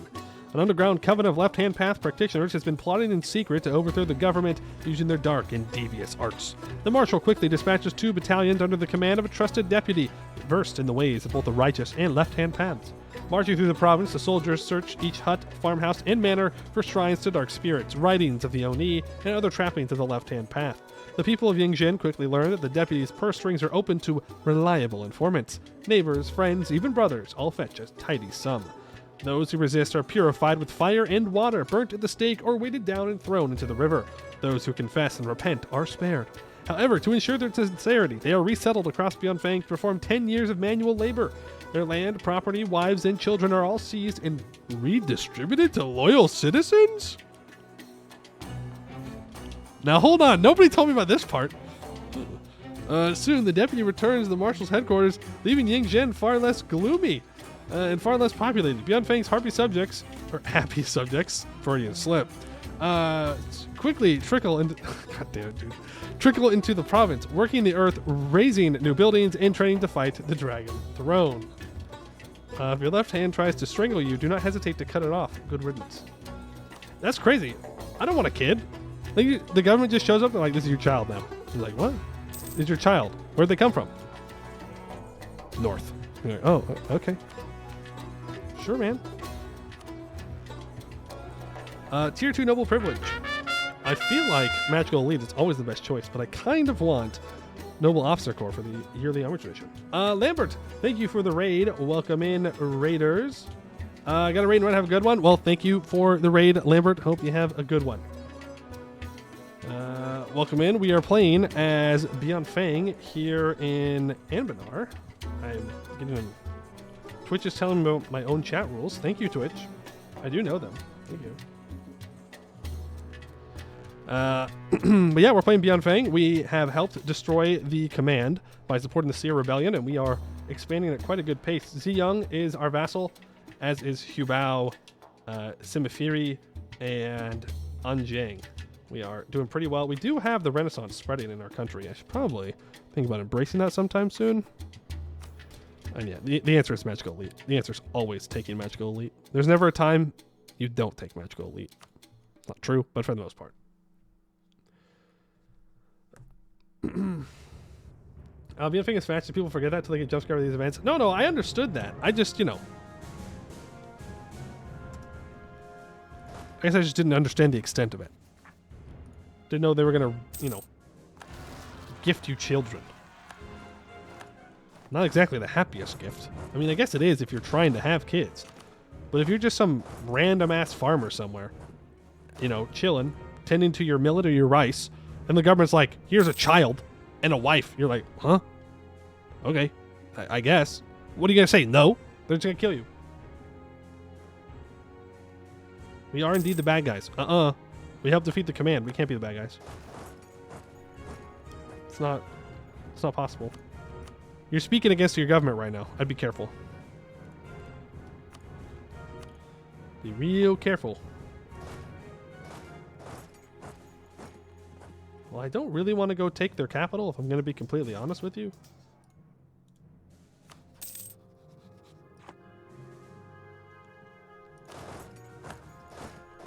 But I do want to get up towards it. The regular troops can drill in the back. Can occupy everything else. We're not going to be able to get a humiliate if I want max money, and I do. I do want max money pretty badly, actually. We'll take this gold mine. We will accept Bikeling culture. Left-hand path will eventually be removed, and then we'll be in a good spot, and we'll be making a hell of a lot more money, which is nice. Farmers would love free child with free labor. You also have to feed said child. I don't know if you know that, but you have to feed said child. What I'd like to do is change Magical Elite to a noble-leaning mages organization, like how religious organization is a clergy-leaning one. Wait, so change Magical Elite to be noble-leading mages organization, like how religious organization is a clergy-leaning one.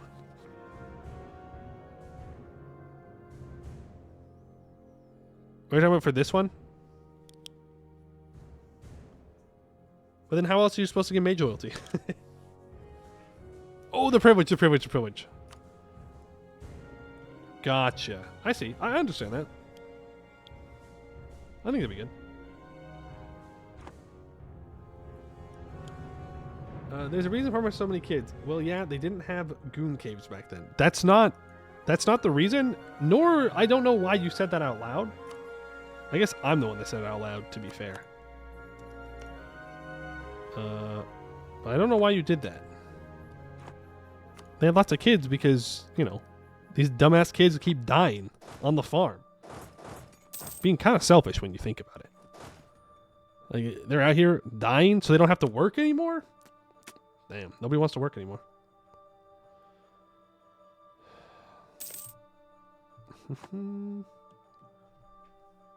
Small hands make good work? No, it's just... Well, I mean, yeah, I guess. But no! But no! Think of your shoes? What do you mean think of my shoes? I don't even know what you mean by that. Minus 16 reasons away. Call from the Raj. Would you ally me now? No. Nope, you don't want to ally me. Okay. Some little kid made them? No, I made them myself. That's not true.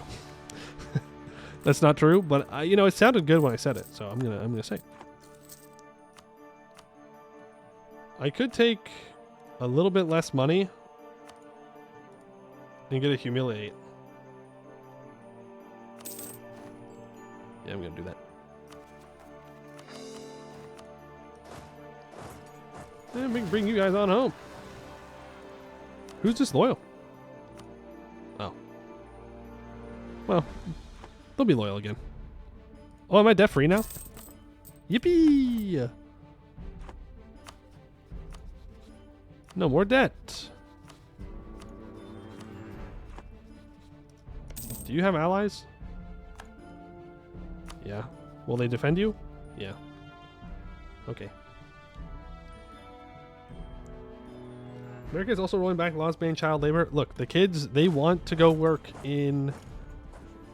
they want to go work in factories. I don't know what to tell you. You may not like the reality of it, but they love working.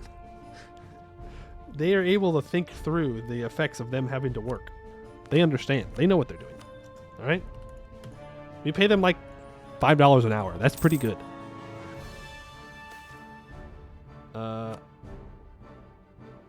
Yuclau, sealer of faltering matrimonies. Maintaining healthy relationships requires constant effort. Well, not when the state says you have to keep it, I guess. As neglect can lead one or both parties to seek solace elsewhere. Regrettably, in Beyond Feng, this has become more of a norm than an exception, and suspicions point towards the involvement of the spirit called Yuclau.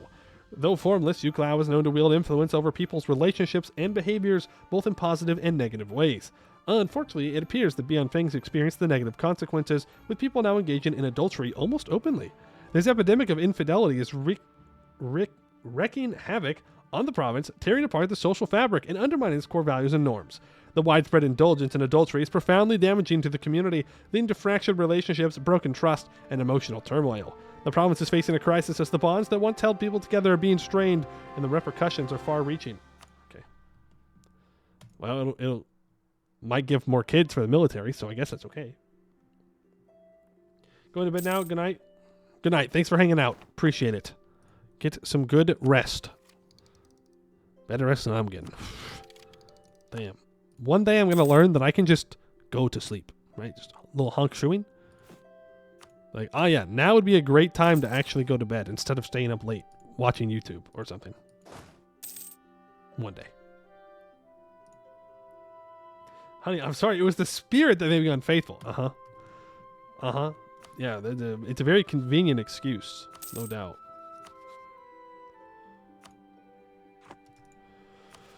Oh, wait.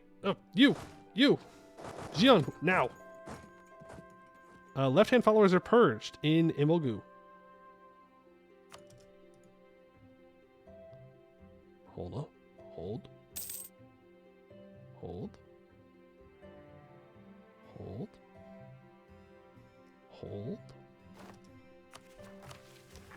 One king in Yanshen.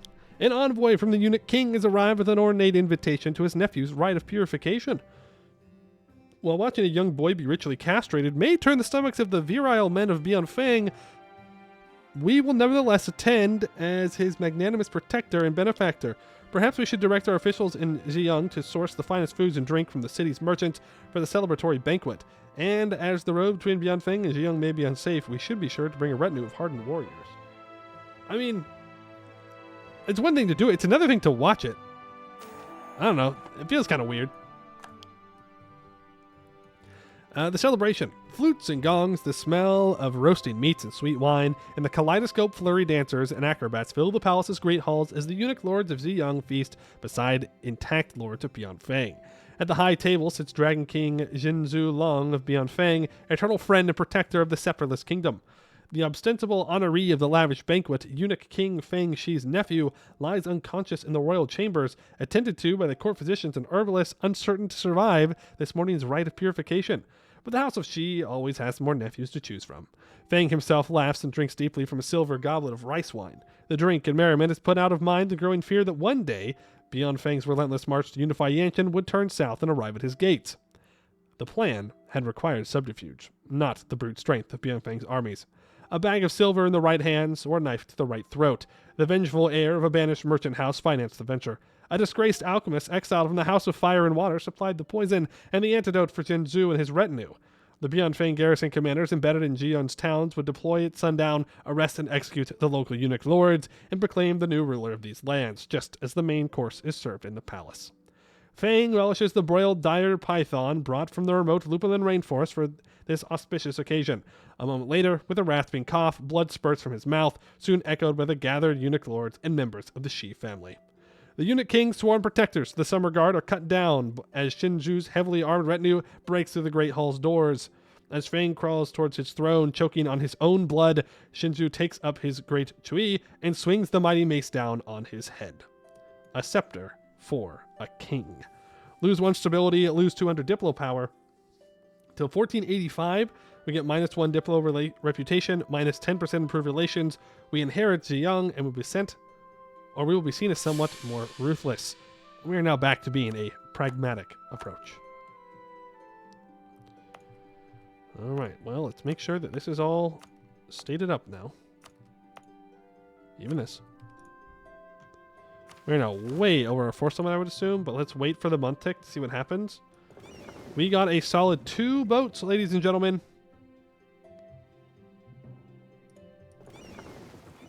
A solid 2 boats. We're going to need to build more. Fun fact.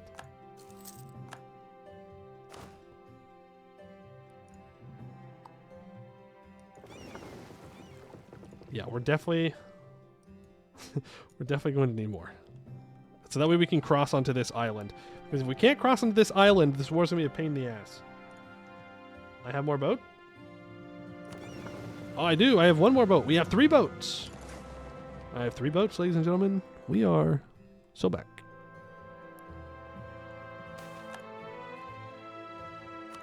Take that. Okay. Oh, this is all still 95. What the? What kind of autonomy is that? It must have been a Sea of Strong Aristocrats or something. Nothing I can think of.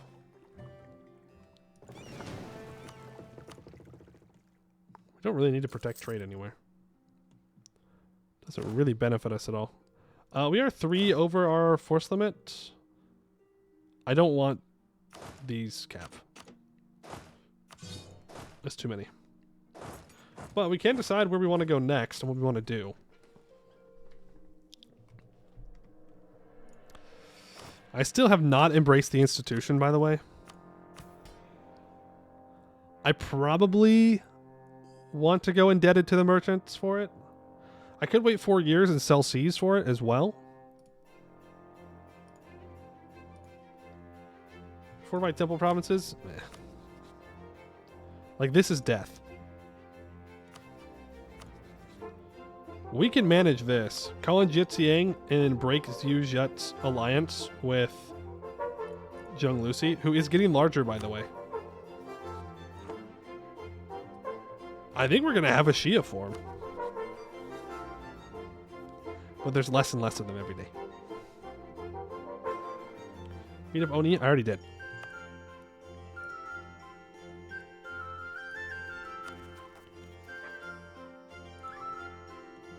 What else we allied to?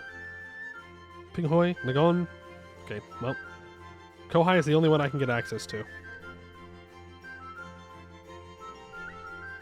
Religious ideas? Yeah, it's true. Religious ideas might not be a terrible idea. Eventually. We need admin ideas first. I don't know what else I would want. We're going to focus admin here, and we're going to roll with admin.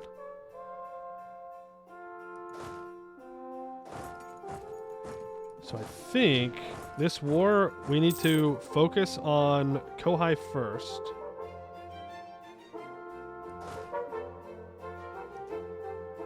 You coward.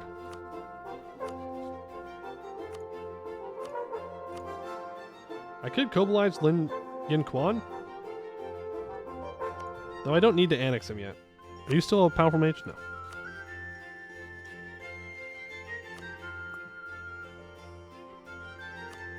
Oh, I can call in both of them. We'll go with Rise in case I want to annex. I don't think I do, but there's no harm in doing it. Let's go for Sising.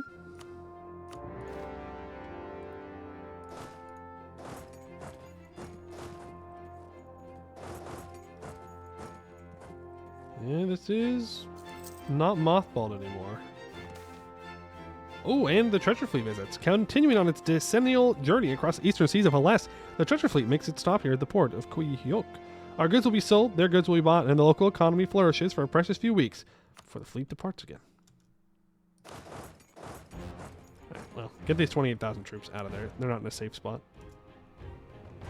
We're only losing 4 ducats a month now. Guess 2 more forts and a bunch more troops will do that for you.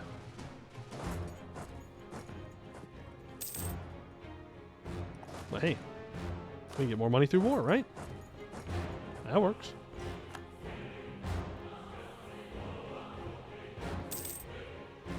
Ooh, we might take this province in this war, by the way. I don't know. We'll see how much aggressive expansion we're going to be able to play around with. In fact, I should check right now.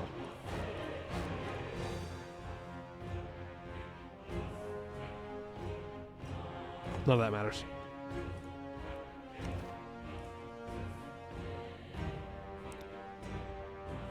So we probably can grab this island if our homies can occupy it, that is.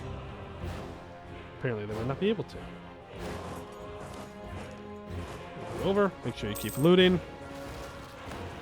A revolt. Send you back to deal with the revolt.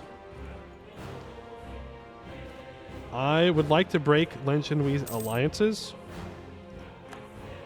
Baik Dugong and Bal Rajin. Because if I can break his alliance with Bal Rajin, then we can immediately go and take him out. Which would be kind of nice. It's a lot of development, though.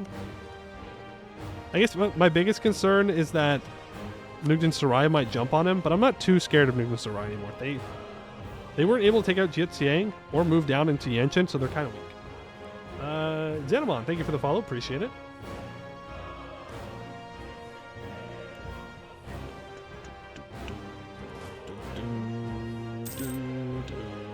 Are they coming down to fight me? Yeah, I think they are.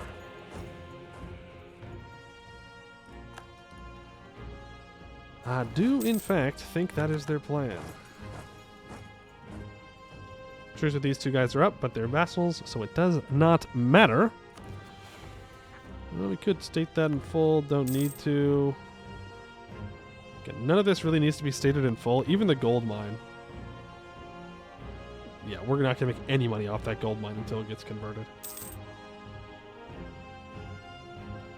None. Zero. Zilch. Nada. It is essentially as good as useless. But eventually it'll be nice. Apparently we had Damesteer. Oh yeah, we took him from our vassal. Which means, of course, it has to go away immediately. We could take Miltech 6 for some Inno here. We're not going to. We still have not taken Diplotech 3, by the way. Or 4. So that's cool. That's awesome. Is what it is. So make sure that Len Shenhui is dealt with. I mean, this is their capital. It's level 3. No one's really dealing with Zhu yet. It will have to be me eventually, but I'd rather get Yin Quan out of the war and onto a long truce timer, if possible. We just need to keep an eye on these noble rebels. Actually, we should probably just go deal with them. Ensure that they can't rise up while we're in the middle of, you know, this. In the middle of the war, that would not be great. We don't really want that. We have lots of national decisions that I could click the button on. I'm just not. We can probably afford to go more ruthless, can't we? Oh, yeah. We can definitely afford to be more ruthless. But it will kill our good leader, is the problem. It won't kill the bad one. It'll kill the good one. So that'd be very sad.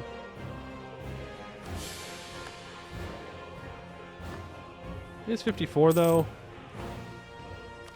That's the only thing I'm hesitating about. We could do Grant Generalship right afterwards. Kobold tunneling causes building collapse in our capital. Kobolds are known to be great diggers, but no, not in the dwarven way, but more like tunnels that give ants a run for their money. The intersection between kobolds and our people have caused tension in Beyond Fang, with a major building collapsing due to the presence of kobold tunnels underneath them. Clearly, this is not acceptable, but the kobolds respond that their tunnels are a necessity to provide housing for their ever-growing population. Yeah, right. One man, General Peasant does not hold up the Jade Throat of Beyond Fang. You're so right. Purge the officer corps. Give me a new general. There are worse. 35%. No. No dice. 2 siege though. So that's good. But we're gonna go down and get Zhuzhut's stuff here. When you break your alliance with Jing Lucy, with Pinghoi, and with Nagon. All 3 of them. No allies. No, no, no. They sent me a diplomatic insult. Yeah, fair enough. Can't quite complain about that one. Wului? Bringer of Plentitude. The province of Jincheng has been witness to a remarkable and unprecedented surge in both agricultural and industrial productivity, resulting in an abundance never before witnessed in the region. Crops now seem to grow almost instantaneously, bearing more fruit and grain than ever before. This tremendous prosperity is attributed by the local populace to a belief that they have been blessed by the great Wului, a testament to their diligent labor and unwavering devotion. Nice. At least that spear's nice. My spears are just mean. Mike Tugong break. Walrajin break. Money. War reps. How do I stay? Because I do need 1 province from them, so I don't want too long of a truce. You are getting sued. What's for your trade power to me? I don't need their land yet, so we're not going to take it. They're telling me that I need to take tech. So about to max it on monarch points. Well, I can hire another general as well. Eve, you are up. Let's see what you got here.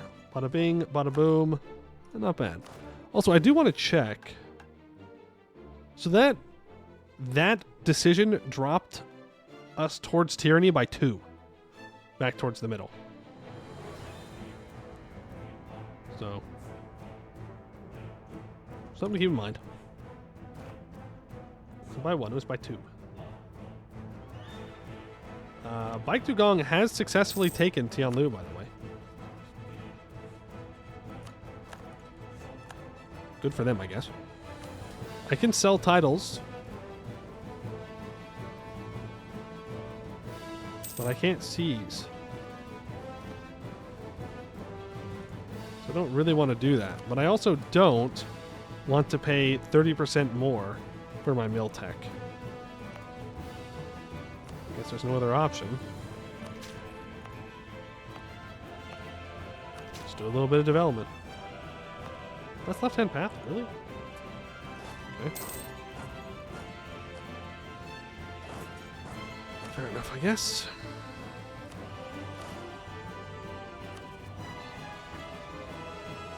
Actually, let's send you to deal with rebels. So many lazy diplos? Yeah, I know. We can improve with Kudet Kai. I still haven't given up this Buvari alliance.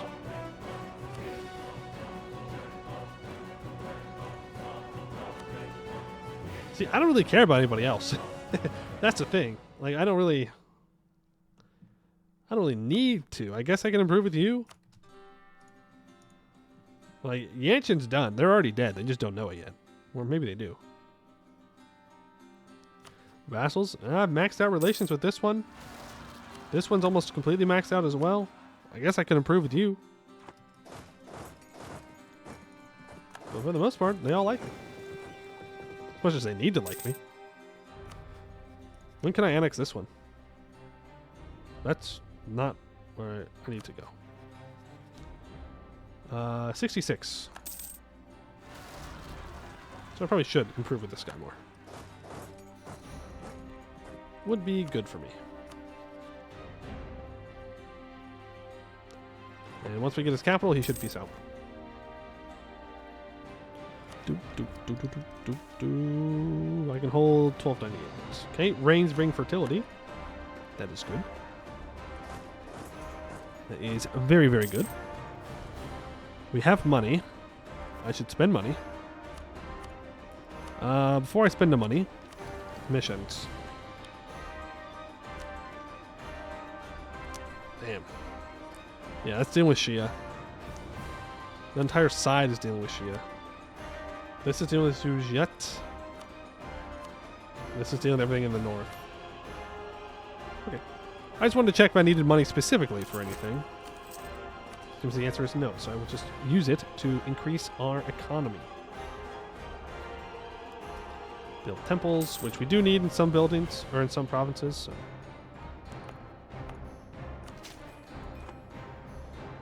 Put that there. Force limits up to 46. I mean, that's pretty good. If we can just get a decent amount of manpower incoming, we'll be solid.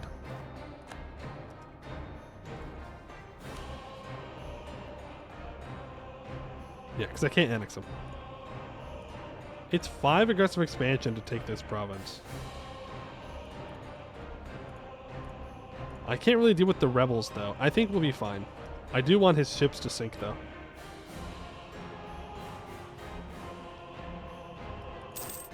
I do want to sink his ships. All of them. Like, we have Kudet Kai's navy right here, right now. We might as well use it.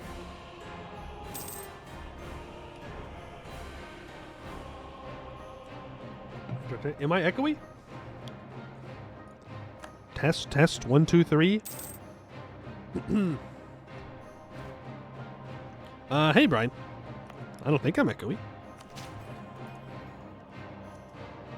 All right, where are you going? Oh, it's all the places he has occupied. Yes, I will embrace the institution once we sell titles. Don't worry, that wasn't why we were saving money. You're good there. Seems fine. Okay. It's not like you're in an empty room. Nope. No empty room here. Maybe it's just a weird thing. Again, I want all of these ships sank to the bottom of the sea. Please and thank you. More left-hand path followers are dunzoed. We aren't inside his brain. Hey, my brain is full. It's full of useless facts and map gaming. But it's full. Thank you very much. I'm going to waste a mill point here if I don't develop. Okay, Zuzhat.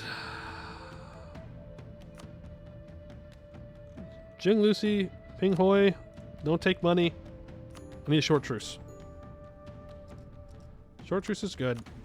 Kohai, you are full annexed. Nobody really cares. And anybody that does care is going to die anyways.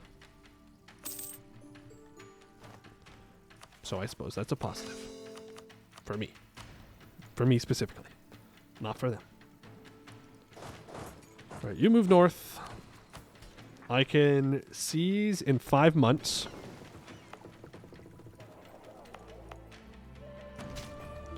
Still waiting for a lot of this left-hand path stuff to be dealt with.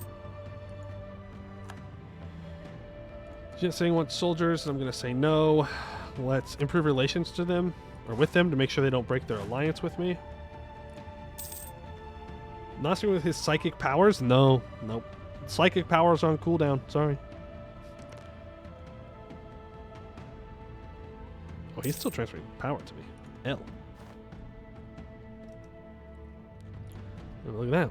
Beyond Feng will grow larger. How many more months? 2 more months.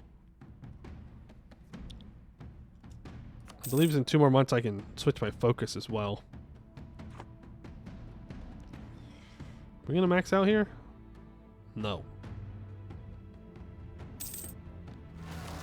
We'll be just fine. On 20, there we go. Wow. Apparently, people are kind of upset with me.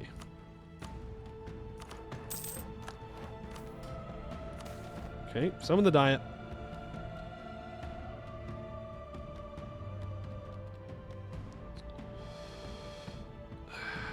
Yeah, I'll raise autonomy in Louis, yep.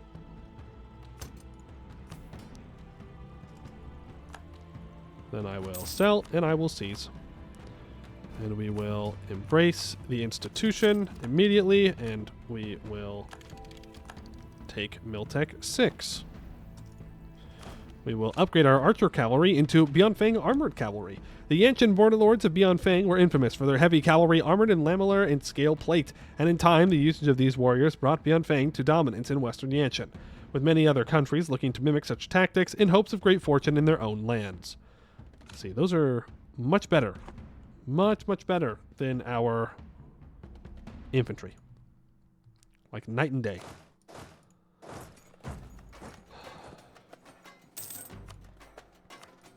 I mean, we do have a decent amount of aggressive expansion over here. I'm not sure it matters, though. These permanent claims of mine? They are. We still have that. We could wait for the kobolds to take out Guhei and then fight them. Probably our best play. Get rid of that edict. We don't need it anymore. Get to drilling. Remember, 20% professionalism. We need it. Combat width is currently 24.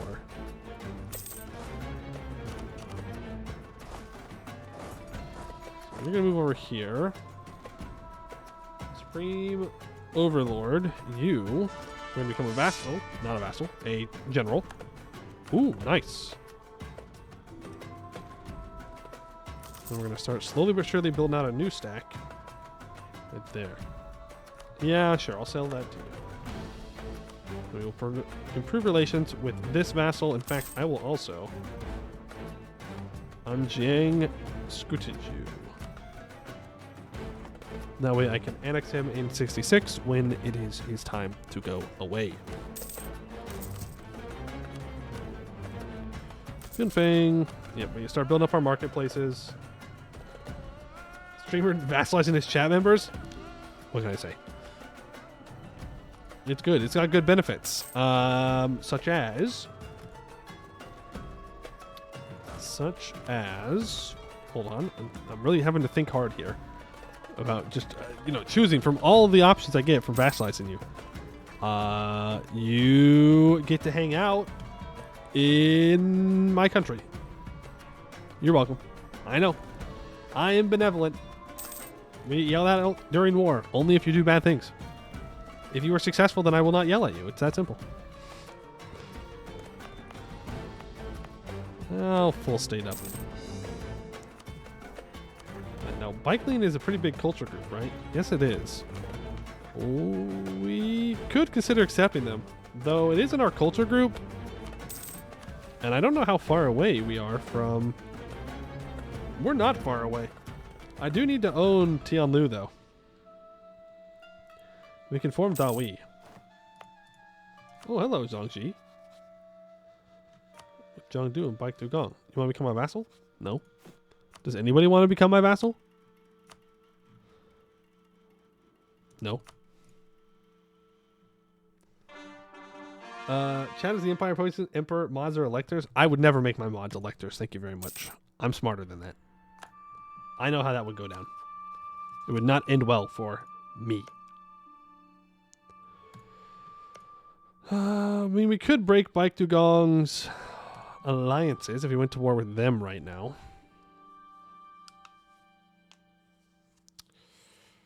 So it's not a terrible idea. I would vote for a new emperor. This is true. Yeah, see?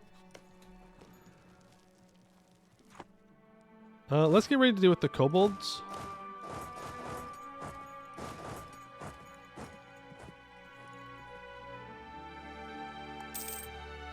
Right, and let's immediately declare war before they can do anything about it.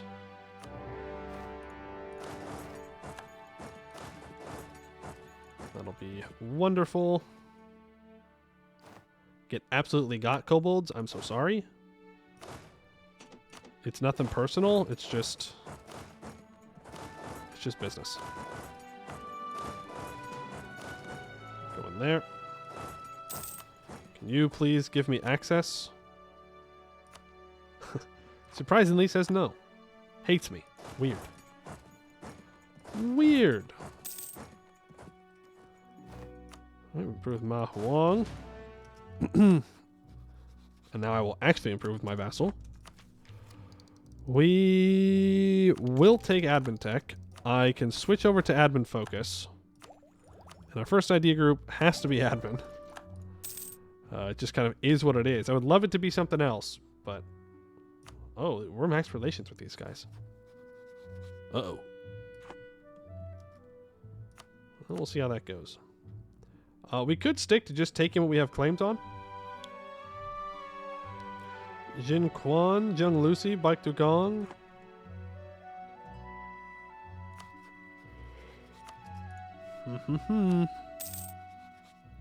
We cannot let him join a coalition. That will not go well for us. I don't know if you take any Kobold land. You know why. I don't. I don't know why I wouldn't take Kobold land, but now you're making me nervous? Why would I not take Kobold land? Exactly? What's the downside here of taking it? Look, they're integrated. You just got an event for left-hand path? Okay, well, the kobolds aren't left-hand path. They're fine. They're good little guys. They don't care. It's full of kobolds. You're not wrong. You're not wrong. The kobold land is, in fact, full of kobolds. Chocked full of them. I would say 10 out of 10 people in their country is probably kobolds. Pretty sure the devs put a kobold event. They wouldn't do that. They wouldn't do that. Who would want to bully kobolds? They're just little guys. They're just little guys. We won't do it. It's fine. What's the worst that can happen? You move here. You, I guess, are already getting occupied. Okay. In that case, all of you go back and start drilling again. We need marketplaces built on places that have centers of trade. Keep them coming. Build more stuff. Drill. So yeah, I think these are going to be the 3 provinces we take. We don't have claims up here, so I'm not going to worry about it for now. We're going to take money. We're going to take war reps. Don't believe gnome propaganda. Kobolds are friends. Exactly. Exactly. Even if the event blew up the entire country, he who in kobolds is too evil. Is that so? Is that so? Oh, Zhongdu is dying. Hell. Guess Zhongdu should have picked better allies. Man, I wonder who his allies were at one point. That's crazy. Kudet Kai. We can top up our relations with them as well. Cheaper ships. We could consider building some ships. Now, just so I'm clear, Jincheng, Saisheng, and Yanzhong all need temples, marketplaces, and development of 25. Great. They want me to do more development? Are you telling me I'm not supposed to just conquer as soon as I get claims? Is that what you're saying to me? I don't know about that one. To be fair, we are about to hit our governing capacity cap, though. We could give out privileges, which we probably should. We're up to 10% professionalism. Not bad. We are going to have to go straight into a war. Ooh. Well, isn't that something?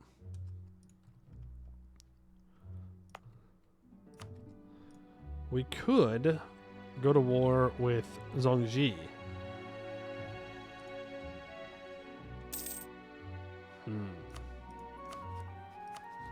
Yeah, you want this really badly, which you're not going to get.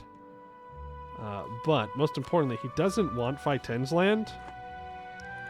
So we could... we could take out Phi 10. Release Tianlu as a vassal. How many favors do I have? 35? I could give him Sheng Dao. I do think that we can do this war.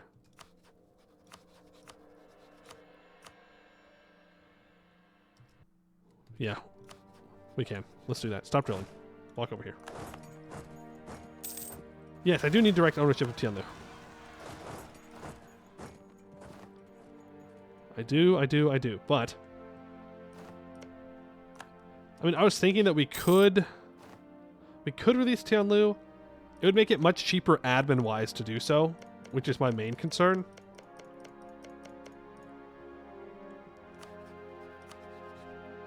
That's what I'm really worried about. Lan Shenhui, Zhu Jiat, Azjakuma, Baik Dugong, Jiang Lucy, Balrajin. Alright, well, let's get you moving down.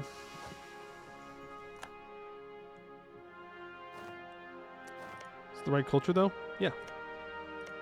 No. It's not. Good point. Okay, well, we won't do that then. Problem solved.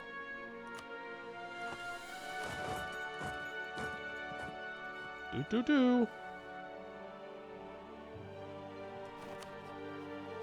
And let's declare war here. I will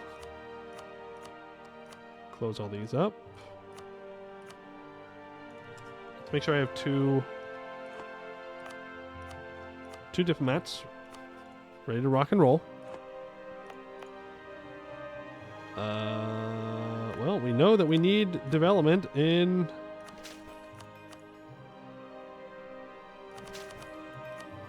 these areas, so I mean, hey, a lot of mill development works. We need it. Then we will do some maneuvering. Okay, we take all this. Thank you very much. We immediately ask you to prepare for war.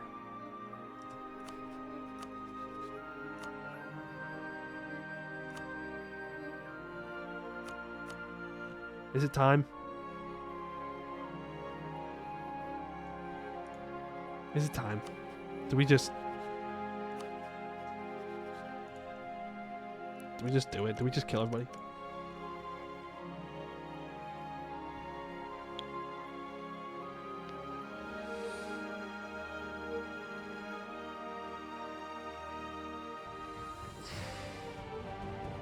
Storm, that's true. He would do it.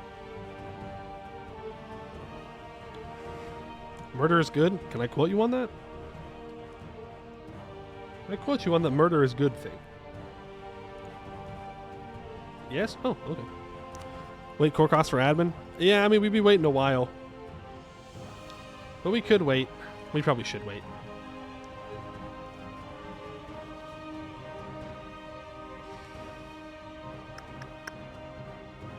Murder is good more than 1945. Well, fair enough. I do think we just co-belligerize everybody, even if we don't annex them.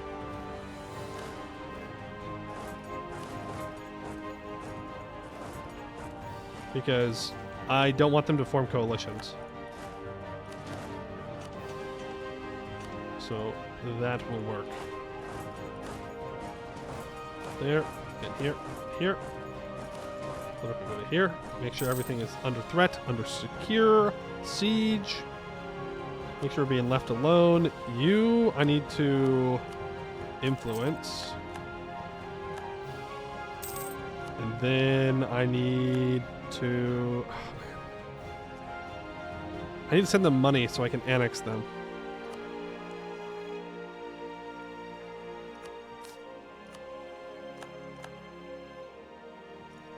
That doesn't mean we can stop fighting, though. Keep moving. 75 ducats, that'll do. Then we can start annexing next month. Let me get our diplomat back. Please. Thank you. We done in 1474. Is this Anbennar? It is, in fact, the Anbennar mod. Yes, we are currently playing in Hales, which is in the eastern reach of the main continent here, playing as the nation of Beyond Fang, which are, to put it lightly, a little bit fashy. But we're going to protect Yanshen by conquering Yanshen. It's quite simple logic. Ignore the fact that we're, you know, purging people. They're an evil religion, to be fair. Okay?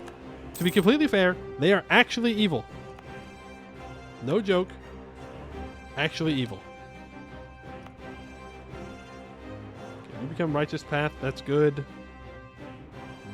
I would like your autonomy to go down faster so I can make more money. Did the command die? Yes, we helped kill the command. So the Boar command is still around.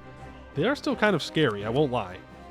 Like, if these guys slip up, the command could absolutely come back and cause issues. But the command as we knew it is dead. They do have a 666 in charge though. To defeat the hobgoblins, we must become the hobgoblins. See, you get it. You understand. I'm glad that you've come to understand my point of view. Okay, get that 2 siege guy onto Tianlu siege. Only in the spine, more likely than you think. Funny. That's funny. Gatask has gotten got and is a tributary under Ashikuma as well. Do you take working hours or fair pay?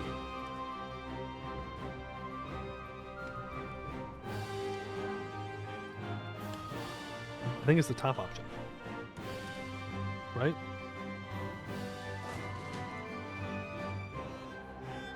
I don't know. Is it fair pay? Yeah, I think it's the top option. Yeah, it's fair pay. Yeah. Because I say you might work forever. You might work all day, but at least you can be getting paid fair. How much admin is this going to cost me? 241? Damn. Eagle forms negate the mouse over which. Yeah, it's tier 7. If I recall correctly. Tier 8. I think it comes right after the Ordimian Proviso, if you can see it.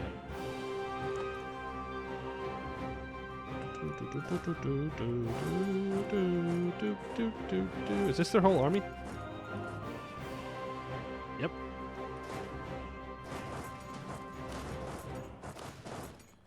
It sure is. Well, let's get up there and siege then. No point in waiting. And I probably will feed Jiqian over to Zhejiang. It's just one less tag that I have to deal with. You get back to deal with rebels. Max relations with Kudet Kai. Young Lucy hates me. Who else can I get out of this? No one. There's really no one that matters too much either. I guess we can improve relations with Ping Hoi and with Askare, since they're both Righteous Path and they have some amount of aggressive expansion on us. I can get a cheaper Commandant. I think I'll just take the mill points. I don't really want to waste my plus 10 discipline right now. I guess maybe not a waste. I don't know what else we're saving it for. Probably the command war. Even though the command is like dead, we still have to do it. Still have to fight him. Defeat.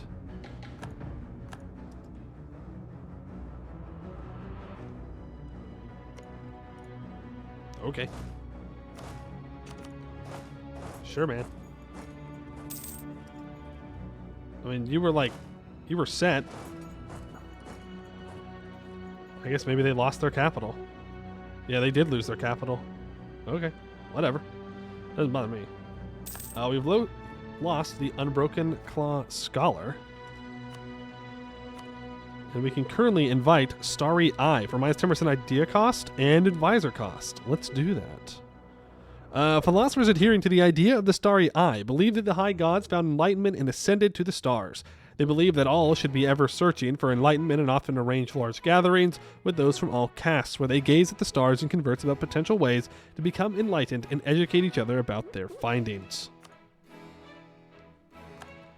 You know, you desire chips, but delivery is down for DoorDash right now, and I don't want to bother getting ready and getting up for it. Oh, congratulations, Astera, on your country getting some gold medals at the Olympics. Huge. Last I checked, you had 2. China also had 2. America had 10,000. Don't worry about how many we had. I'm sure it's different now. I'm sure we've won a whole bunch since I last looked. Bike Dugong, I would like you to break your alliance with Zhongji, please. Getting money out of him would be pretty sweet. Won't lie. What are the provinces again? Just these 3?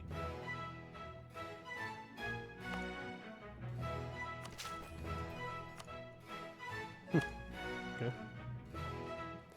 Did you go back to the Olympics? Our swim team is cracked. I do think it was swimming, so there you go. They'd be swimming real fast. How far are we from tech? Yes. I could have expanded infrastructure. I'm glad I didn't, though. We need the admin. Cool, so that's ready. So now I just need to go to war with Yanshen Hui again. In 73. I kind of just want to peace out these guys.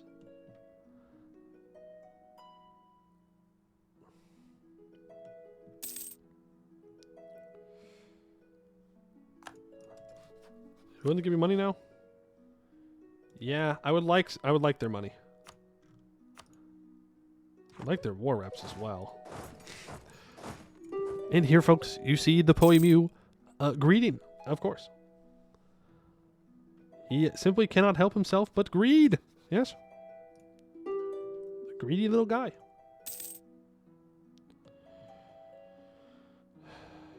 Man, I should have just fed this over to him. When I had the chance. Thank you very much, Bike Dugong. Move you guys south. You, I could kill you. But I'd rather just not have to deal with that. We're taking down like 180 down from America, but America has Michael Phelps, so that's an outlier. It should not be counted in official statistics. I don't think that's how that works. I don't think that's how that works. Oh, it'd be so easy. It'd be so easy just to kill him. But we don't have claims. I will be responsible.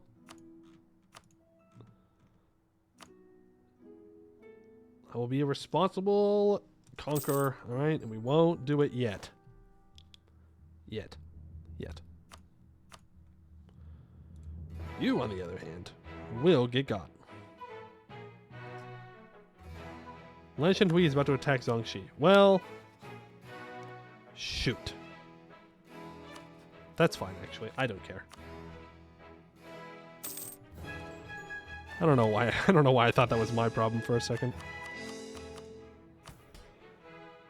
Oh, I've made my states very influential. Oops. Oopsies. Warn him? No, because I will get called in. He's malevolent. I don't really care. Is the problem. Like, there's no benefit for me defending him.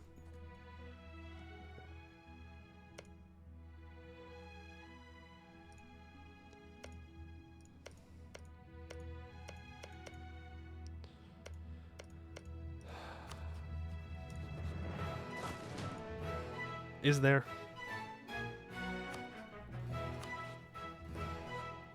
No, there's not, because my truce with Yanshen Hui is up in 73.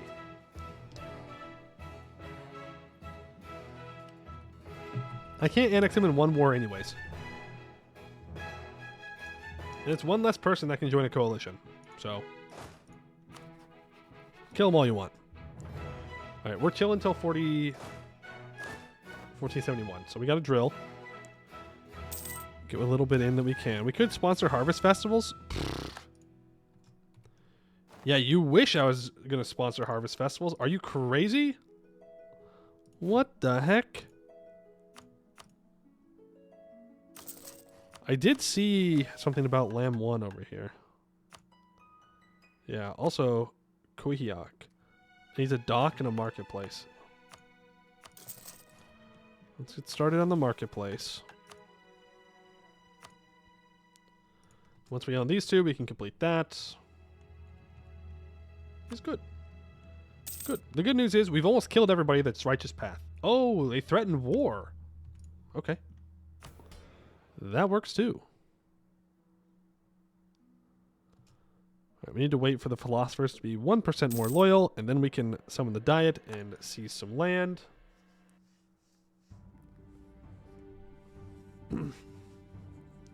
East Germany has like 70 more medals in swimming than West Germany. Kind of an L. Kind of an L for West Germany. Beyond sponsors discipline festivals. Very different, yes. This is true. Set yours up early in the year or late in the year? Early. We can drill for another 3 months, though. It won't be a big deal. I do need to spend this money.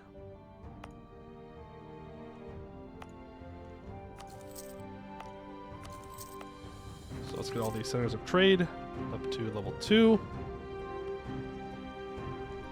You are one war, right? Yes. Yes, you are. Sure, I'll build a school there. Why not?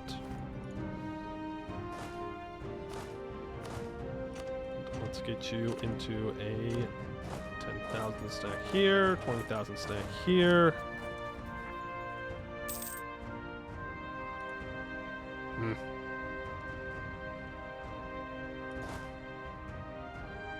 I guess we get another 10,000 stack. Which are here. The 2 siege. Now we're good to walk into a bunch of different spots. We can move up north. Alright, we can take Diplotech. Thank you very much. Love to see it. We'll build a dock here when we get the chance. Which, of course, we need the next Diplotech. We've maxed our relations with Ping Hoi. We'll improve with Sertan. Thames tier has gone away. And we will improve with Seer. And then in May, we can go to war. The treasure fleet visits Phi 10. As the treasure fleet navigates the aptly named Jellyfish Coast, it effortlessly cuts through a bed of 1,000 jellyfish, their mindless suspension only momentarily disturbed by the deep draft and wide holes of the treasure fleet.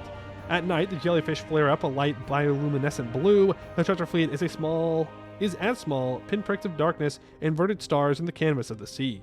The jellyfish soup starts to thicken as cooling kanji does the closer the fleet gets, signifying arrival in Phi 10 Bay, and finally, sight of the mouth of the river that sweeps into the ocean the nutrients from inland that make these massive jellyfish blooms possible. The city of Phi 10 itself is a relatively new one, by Yanshen standards, having been just a minor fishing town before Jahair's invasion. The beneficiaries of waves of refugees and a burgeoning whaling industry, Phi 10 is a new stop for the treasure fleet. No captain's favorite port on account of the inescapable smell of rotting whale and underdeveloped facilities in the city, but those considerations paled in comparison to the opportunities for commerce in Phi 10.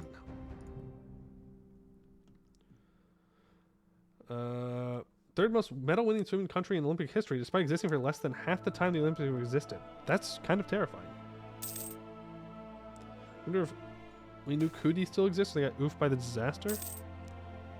Which one is that? Are they up here? Are they hidden away? Move you up here, deal with the rebels. Balrajin has claimed Guhe as their own. Well, they can claim it all they want. But considering I was strong enough to take it, I'm not sure exactly what they're complaining about.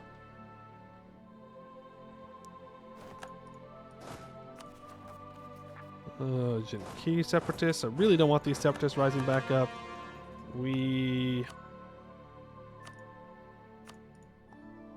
Where's the place want us to build? We should consider, highly consider, putting forts on all these urban provinces.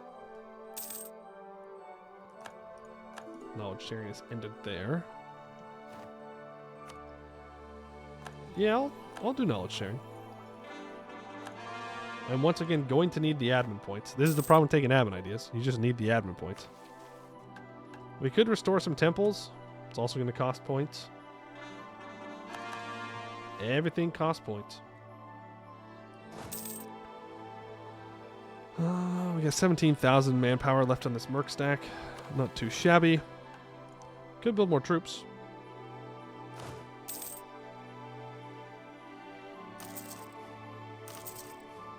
Should build more troops, so we will. Have an army that is as scary as possible.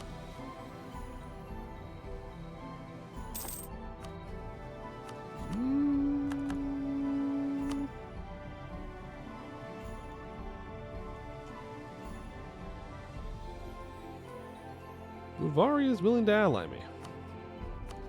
Let's do that. A temporary alliance for sure.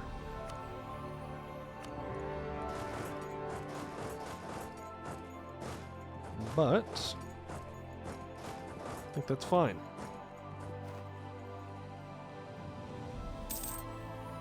Now, why won't you join me? Attitude towards enemies. Unfortunate. And how much admin is this going to cost me? 321. And yeah, this is going to start making people pretty mad.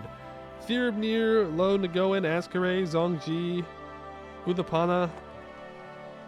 It's time to start improving with them. Lo Nagoan, Thirubnir. We might have to chill out for a while after this one.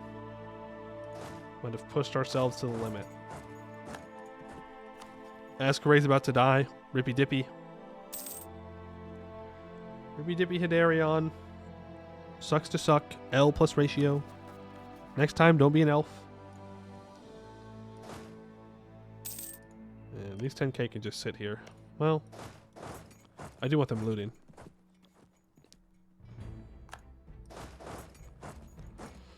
Yep, and Zuzia is going to sit.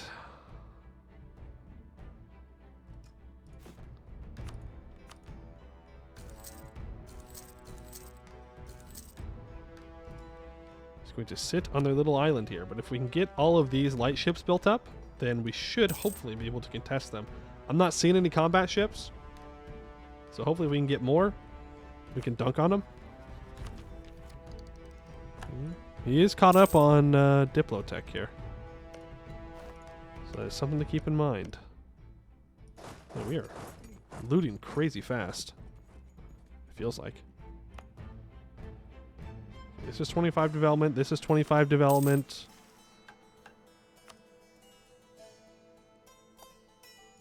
Lem1 needs 25 development. Let's go ahead and throw down Encourage It. Obviously, I can't get it all the way up right now, but that's okay. We will at least get it started. Up to 21. All is good there. We will back the one siege guy off this siege. Do want you looting. There goes another one of the left-hand path provinces. Oh, and this vassal has been integrated by Nugden Sarai. So, I mean, that's good, though, because that means that it's not a level 3 fort.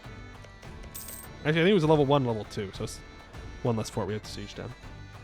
Which is not bad. There's the dev cost edict. Building prosperity back up. We can do a whole bunch of these decisions again. We could kill Yanshen. That's our 2 siege. I don't want to get rid of my 2 siege. I like our 2 siege guy. Oh, they're right in the middle, though. Do need professionalism. Only 10.9. Would like a little bit more.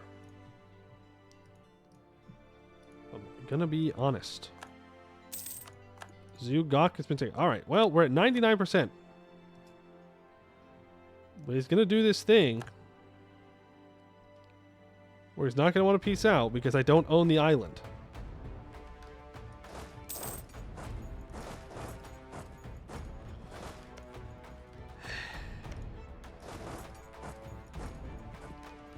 He's gonna sit there.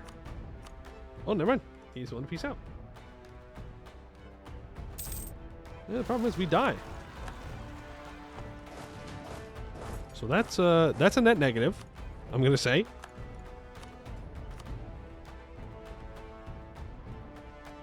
What do you do, prestige? I mean, we could get improved relations advisor, but I don't want to do that until I've annexed Anjing, which we're almost there.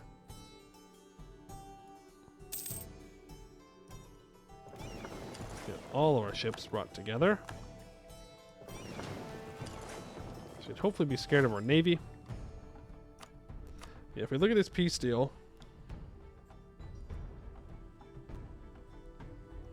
we're going to get coalition, and we need to go to war with Yanshen Hui right away as well.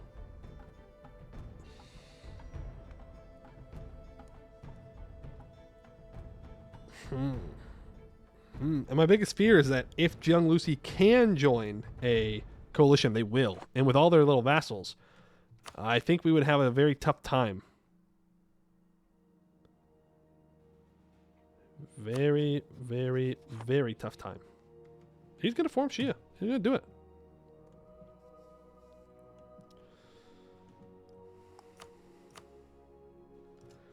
Now he's no longer willing to. Peace out. Let's change his mind.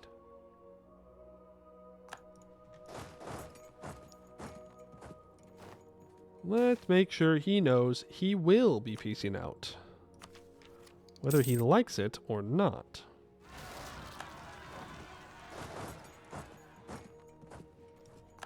There we go. I think the message got across this time. Wait for this. You've allied Bal Rajin, which is fine. They've gotten rid of their capital fort. Which is going to make this much easier for me. Sank his boats. Go repair. Yeah, there's our truce with Yanshen Hui. And we are just immediately going to declare it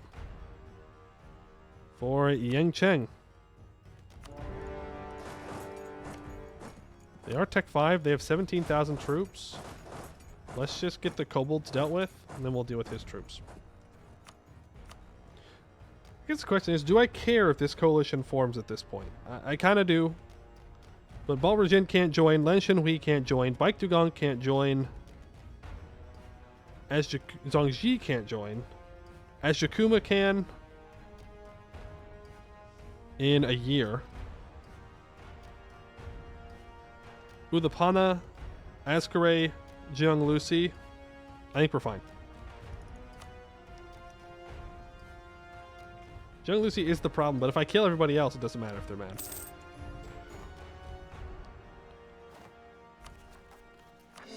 Plus, I have Buvari as an ally, so it's not like it's just me. We have Buvari, we have Kudet Kai, they have a decent amount of troops. I think we're fine. I think I'm just being a little bit too cautious here. I mean, we are Tech 6, so we do have a tech advantage. Of course, that tech advantage won't last forever. But, yeah. And let's go facing Zhujiat. The forest people to the south hold themselves above all other Yan, having resisted conquest by Haramar and Jaher. Their kings lounge on the Vermilion throne and proclaim themselves to be blessed by the spirits as the only righteous rulers in Yanshen. Obviously, nothing could be further from the truth. They are, in fact, little more than petty chieftains of tattooed savages, fond of tea and prostitutes, whose jungles have done far more to defend them from invaders than their magic swords. The Zhujiat must now face the discipline and valor of Bianfeng armies. The bounty from their tea gardens will fill our coffers, and their precious forests will fuel our forges. Dragon King Zhenju ascends the Vermilion throne to rest after the fierce battle. The palace guards, armed with Mashugong blades, mounted a valiant defense, but the resistance was soon overcome. The banner of the kingdom now flies over the jungles and tea gardens of Zhujiat. An attendant brings him a steaming pot of the land's famous brew, which he sips slowly as he considers this land's fate. Our agronomancers tell us that the soils of Zhuhangjip jungles are unlike any others in Yanshen. In an annual rotation, determined by celestial movements, peasants slash down a part of the forest and char the timber, tilling it back into the soil in a ritual overseen by a local shaman. The famed tea gardens spout their bountiful harvests from the sacred burnt earth. Subjecting locals to a strict routine of corvée labor to char more of the jungle could amplify the harvest tenfold, and conscripting and resettling their shamans could bring this technique to our other farmlands. However, this would no doubt infuriate the populace, such that we may ourselves yet face another war in the jungle. As Jinju raises the fine porcelain teacup to his lips, what must be done becomes clear in his mind. Sip the tea or spill the tea. So until 1498, we can get 10% goods produced. And the 3 areas we just took can get cheaper construction cost and more production efficiency. Well, we have to spill the tea. Come on. You always got to spill the tea. That's all being cored up. I think we take the first of the admin ideas. Because we're only taking like 2 provinces off of Yanshen here. Of course, there is the other option. Where we just completely take them out.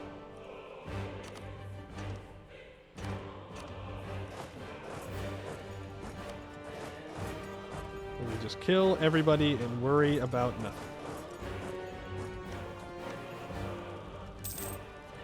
These 17,000 troops are trapped here. So we are going to quickly get everything else occupied. Well, they just sit here. They're not going to siege you down in time. And I'm not coring it, so I don't care. Loaded going has been improved with. Who's the other person that I was needing to buy off? Start with you. Right? Is it a U? I thought it was a U. Like, oop. Right? No? I take a province, it'll show. No, UD. Udapana. Oh, it's this little guy. It's an OPM? I don't care what the OPM thinks. I'll improve relations with them, but that's not going to make or break our conquest here. Not quite going to cut it.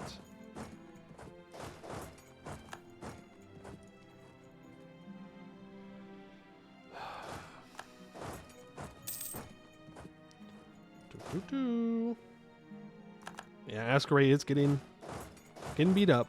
Rippy dippy. Is what it is. Move you back down. I mean, we could also, you know, grab everything. Permanent claim on the Jin Ki area and the Bal Rajin area. Wait a second. Does it not have me going over here all the way? Well, that just won't do. That just simply will not do. Build a spy network. We unfortunately cannot claim Tianlu. Bit of a misplay on my part. I should have taken Tian. I thought that I was going to get more claims, but it seems that the claims have run out. I'm sure we can get them if we form Dahui, though. Tier 3 government reform. I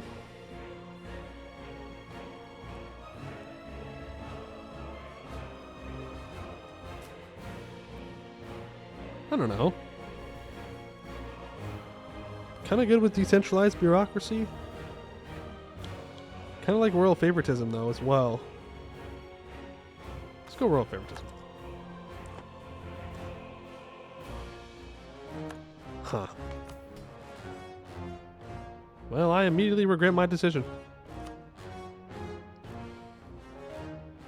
Well, Let's give out generous quest rewards to the nobles. We're gonna have to do something to make the merchants happy now. I guess patrons of the arts. Get them closer. And commercial advisory board as well. Philosophers are not thrilled with me. They're not thrilled. We could give out expansion of zealotry for now. It'll give them loyalty.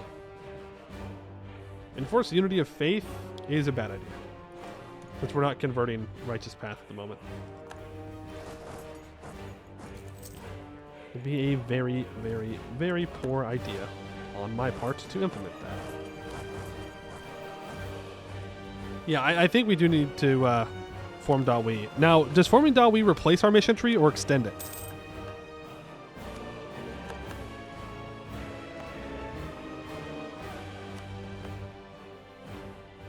It extends it? Perfect. That is what I wanted to hear. Thank you.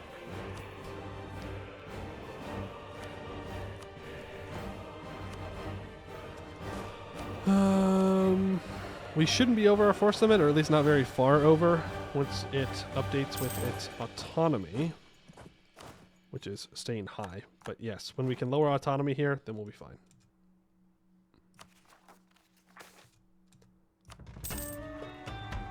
You can spawn literally anywhere.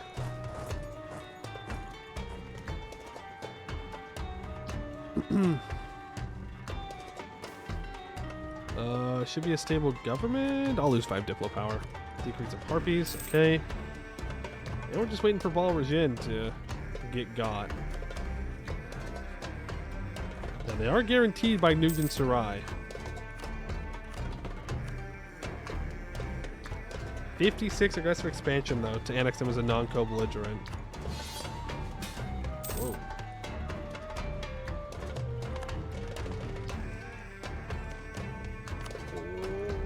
Okay. Interesting.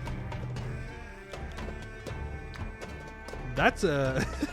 that is one bold war. I understand that you're Tech 6, my guy, but... I don't think that was as good of an idea as you thought it was. I mean, maybe he can get Mo Huang into it, but... like, I'll come down and help. Is that my truce with Ashikuma up? Ooh, we may want to declare war just to make sure he can't join a coalition.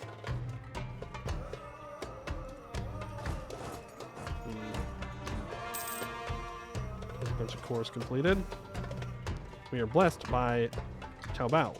While Hellas is well known for its focus on good stewardship and the necessity of a strong and honorable bureaucracy, humans are still humans. They can and will sometimes be corrupt or greedy, whether due to debts to pay or simply because they crave more and more. The result is the same. The state loses money and standing. However, sometimes we receive help in fighting the eternal sickness called corruption, and it comes from the divine no less. Our administration in Gendabao was shocked when the local governor disappeared without a trace. Initially, we suspected that he took off with the local treasury, but the opposite appears to be true. When the new governor inspected the office, he discovered a secret small room filled with hoarded treasure. It seems that the former governor was not acting alone, as within the small room there was a strange shrine with offerings to Cao Bao, a spirit known to possess people who pray for debt relief and then force them into becoming treasure hoarders. Sadly, what people do not realize is that Cao Bao takes what it wants randomly, and sometimes it is the literal life of the person who called upon them in the first place. As seems to have happened with the governor. All that remains is the question of what to do with the remaining treasure. Give it to me. I don't want to invest it. Are you kidding me? The command's getting larger. Shh. No, it's not. Can we get a left-hand path? The kobolds are not left-hand path. I don't know if this is a bit, if I'm missing something, but the kobolds are not left-hand path. They're not. They are righteous path.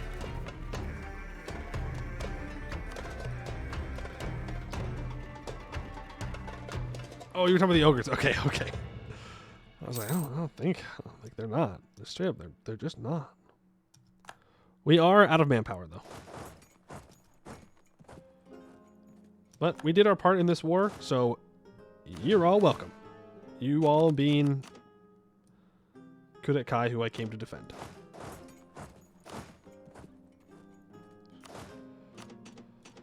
Let's grab 8,000 troops here. 2 there, 2 there. 4 to there. You can split up as well. We were helpful. The problem with Fast Pui is long enough, everyone becomes left-hand path. No. I don't think so. I will take that prestige.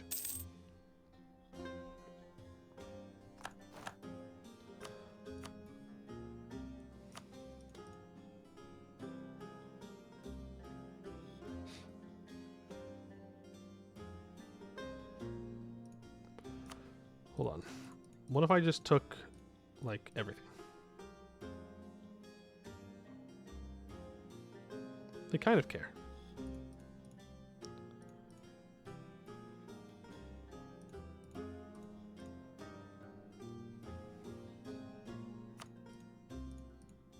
You know what they say. Frick it, we ball. It's 100% war score. It's basically asking me to do it. Yeah, but it's, yes, I know. That's why we're only taking 2 provinces here. I'm taking a bunch of money and war reps. I could force him to release tags.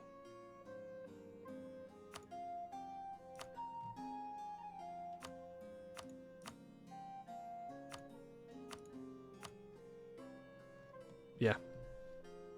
That's good.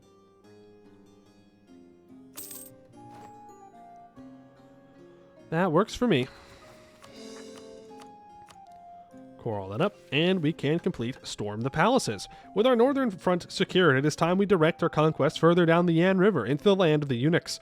While they have lorded over Yanshen as Haramar's glorified tax collectors, Haramar is no longer here to protect these weak little men. These uppity, opportunistic rulers think themselves safe in their little so-called League of Yanshen, but it's time we show them what true power is and oust them from their palaces.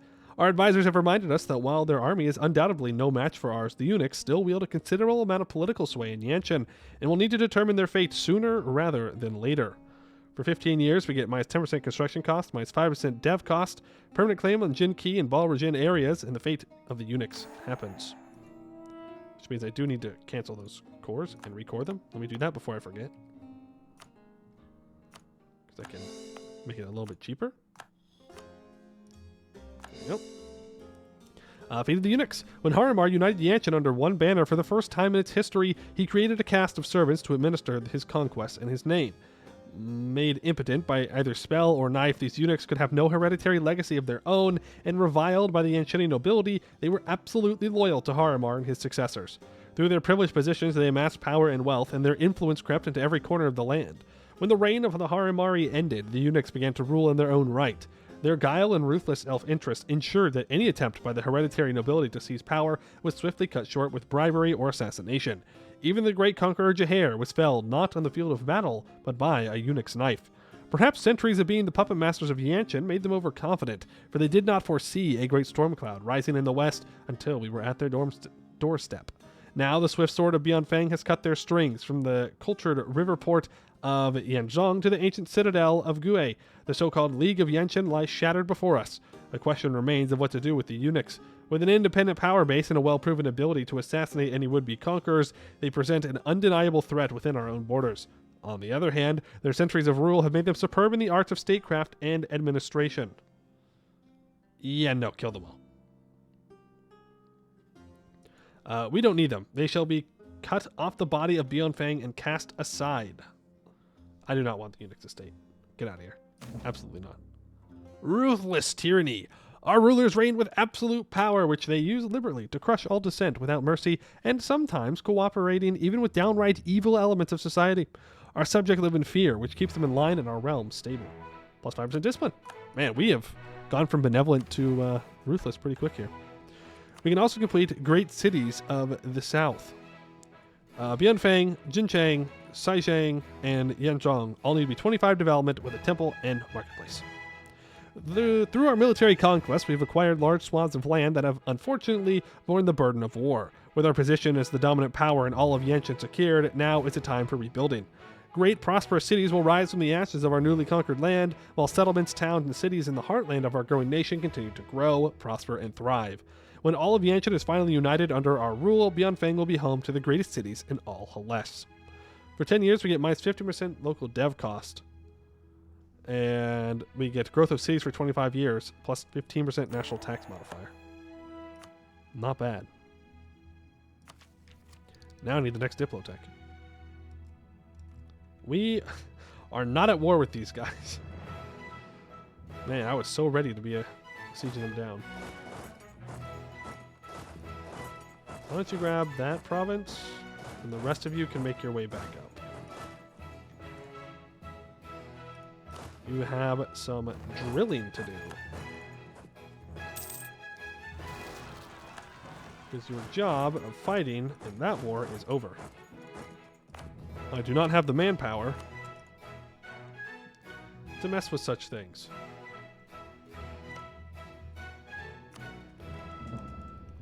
Okay, we get a claim there.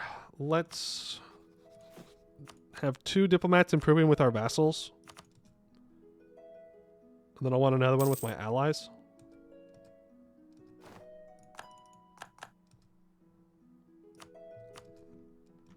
Please and thank you. That will hopefully solve that problem. All right, you can drill. Our next truce that's important is Zhongji in 1478. Now, in order to form Dahui, we do need to own Tianlu and be admin tech 7. So I do think that means we have to chill. As sad as that makes me. as terrible as that might be. I do think that we need to chill. That being said,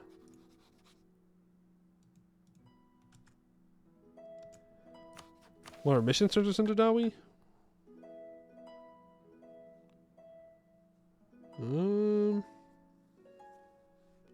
There is, I'm not seeing it. That being said, we can build a spy network on Zhongji, annex them, and then release them as a vassal. Vakava reunion. Today, Jinju was met with a challenge handed to many high philosopher practitioners, interpreting the story of Vachava and Sudarka, a tale carved into the sides of the step well within the high temple of Shen Yushian, or Tian. The first carving in the series depicts Vakava, the high god of merchants, as she worked, moving from mine to forge, from forge to mint, and from mint to carriage to load various objects of gold and silver. When night finally descended, a figure jumped from the carriage and handed Vakava a package. She then mounted her horse and traveled across the land. She rode through mountains and valleys, rivers and bogs, until eventually she arrived at her destination, a small cottage nestled in a verdant glade.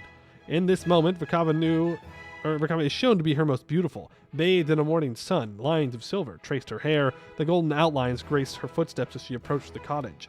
With the brown package in hand, she rattled the knocker and waited. The next image is unfortunately lost to history. However, we do possess the carving that follows thereafter. It depicts Vakava face to face with the goddess known as Sudarka, child of Nirmali. She is draped in a blue-green robe stitched with golden threads, and dragonflies graced her form as they fluttered their prismatic wings. Vakava held Sudarka closely, their arms wrapped around each other's waists. The package lay at their feet and was open to reveal a golden necklace with blue gemstone poking out of the box. The tale ends there abruptly. No other images survive. What does Jinzu think? Know the value of an object both to yourself and others, or wealth is a means to an end. Give lavishly. No. Gotta know the value of stuff. We can't get distracted. We gotta make sure that we're getting our money up, not our funny up. It's that easy. Do need to build docks.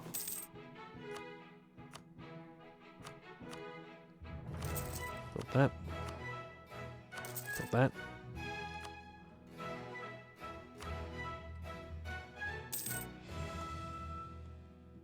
I think I want a fort in Second Gone for sure. I wouldn't mind building a fort in my Harpy Vassals land. Yeah, a fort here would go pretty well too. So that's going to cover a lot of this for purposes of ensuring that we can keep our prosperity up. And this also isn't a terrible place for a fort, but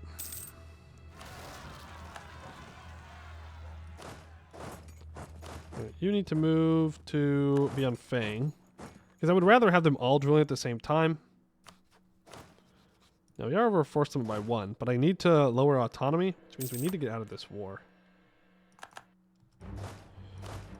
When's my next truce, right? Zhongji in 78? Yeah. So we're good.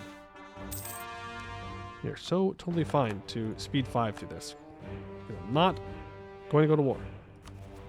We're going to chill. We're going to actually chill. Our ally will win this war, so that is good. Why am I being handed everything? I don't know. I don't want them to give it to me.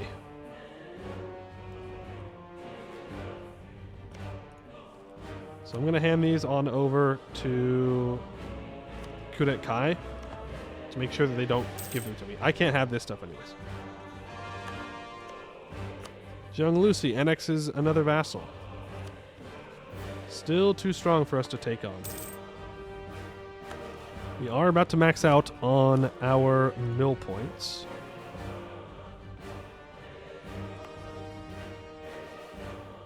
Right. So I gotta just put them down in some random spots. This is what it is. And they should, hopefully, if they're smart, go after Verkal Ozavar's capital. I'm not sure what Verkal Ozavar's plan was. I know that they had a tech advantage on Kudet Kai and Lo Nagoan. I don't know if the AI thought that I wouldn't join, and so that was the calculation it made. Overall, though, pretty bad calculation, if I do say so. I'm going to switch up our advisors here. Can I get this improved relation advisor? Let's get this Morale of Armies advisor as well. We have the money. And we're going to get this court mage up to level 3.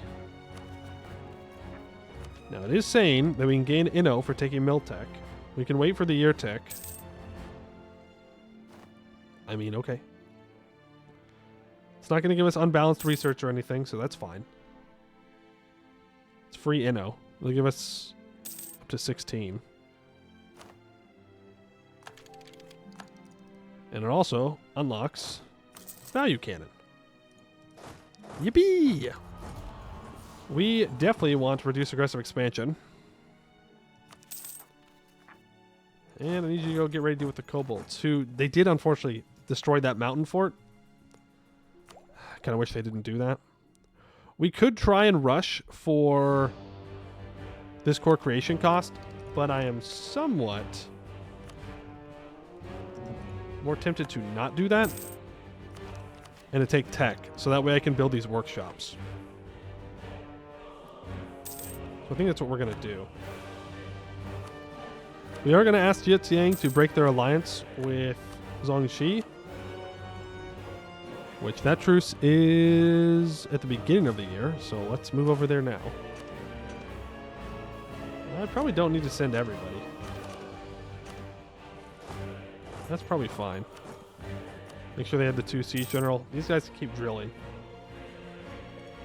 If it's just me versus them, it's not going to be a difficult war by any means. Switch these over to Lo Nagoan, because I don't want to pay for that fort. Thank you very much.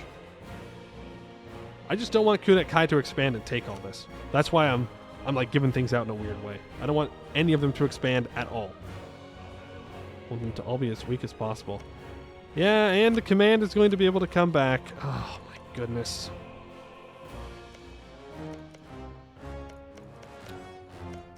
Oh boy. Vassal dwarves were getting too big for their britches. Well, I mean, I'm not in charge of the war. Otherwise, I might.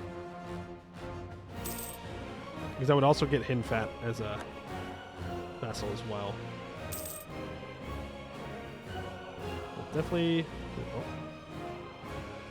The ocean has declared righteous conflict on Ufumen. L. El Bozo. On the bright side, by the time the command is back, it will be drag over for them. That's true. We'll be stronger. Even if we have to fight a command that is as large as starting command, at least it's not a command that has already eaten all of this by the time we fight them. Way to look on the positive side. Oh, 0.84 for that workshop? Yes, please. Really, it's saying that this is worth more than this. Oh, yeah, because it only costs 38 to build. That's really good. Right, because everything's cheaper to build right now because of all of our events and stuff. Right, you go ahead and... I have to peace out of this war. Come on. Get your siege so I can peace out, please.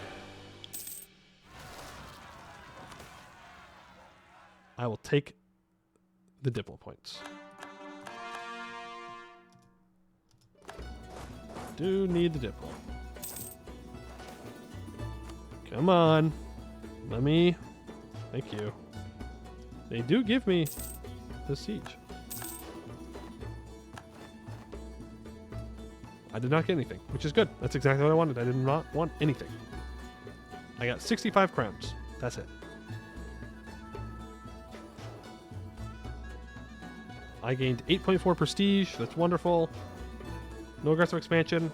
Beautiful. No notes. Thank you for doing exactly what I asked you to do. And then you break your alliance with Zhongji. Thank you very much.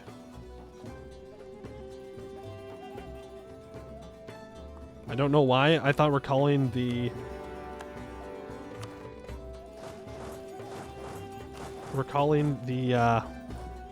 diplomat from Jetsing would be faster.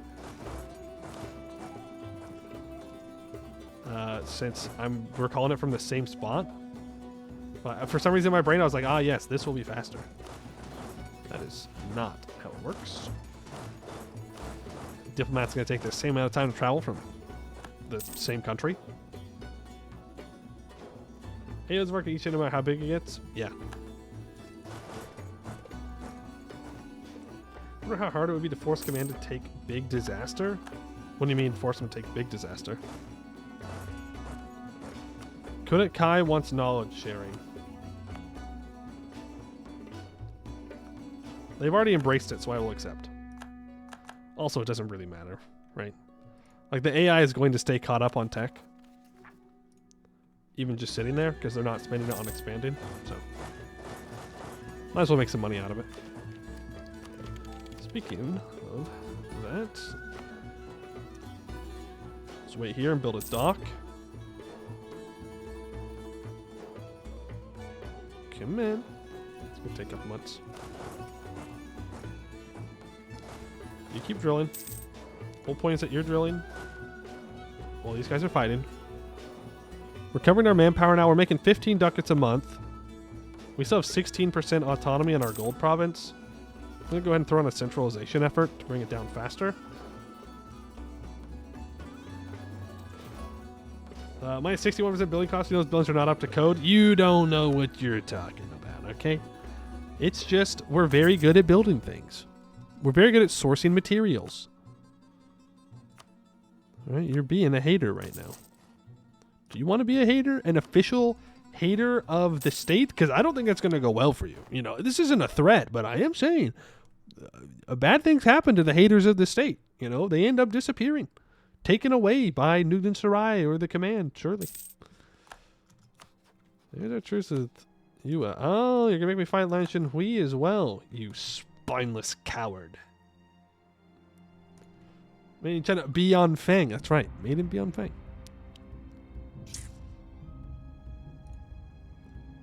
Not a threat, it's an implication. That's right. Not a threat, it's just reality.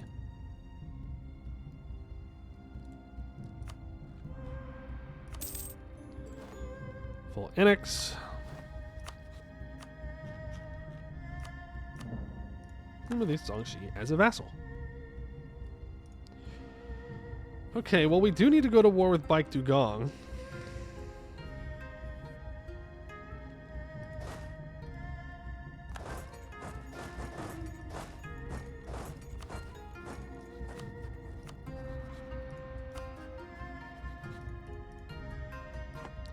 Just want these 3 provinces.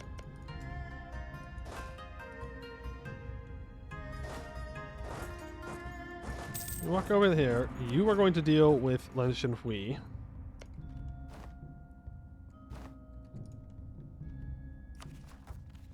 I don't have to core anything up from that. That's wonderful. Can safely seize land here. We can go through lower autonomy everywhere. There we go. Oh, they're saying that I can do a naval doctrine. 50 crowns right now. Sure.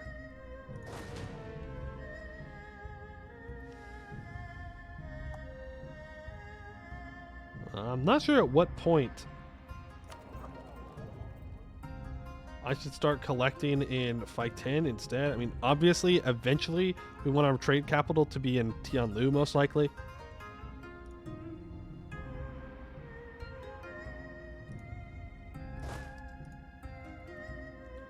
That would be best case scenario. And let's go ahead and do probably the last war of the day.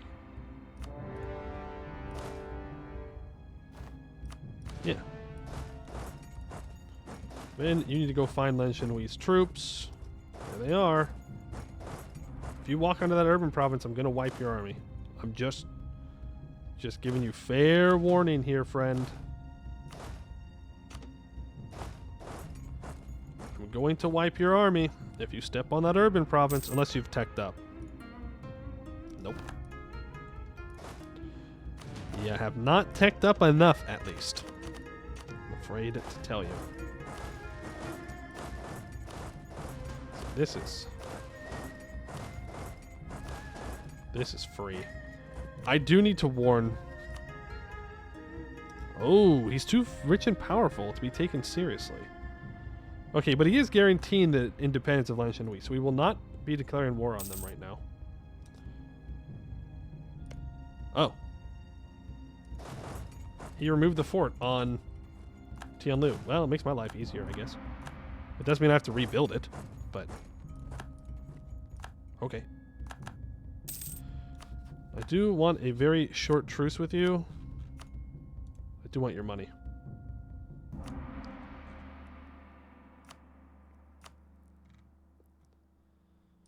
Thank you. Solves that problem.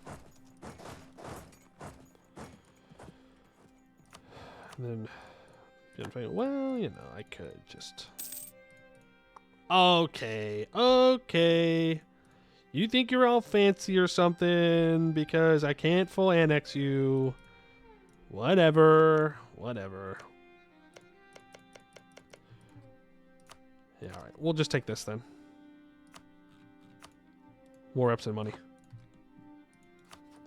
No greed. No greed. You move back so you can start drilling again. Make sure that our edicts are down. We don't need them. We should be spending our money. There we go. Make sure we're scaling the economy. You know how it is.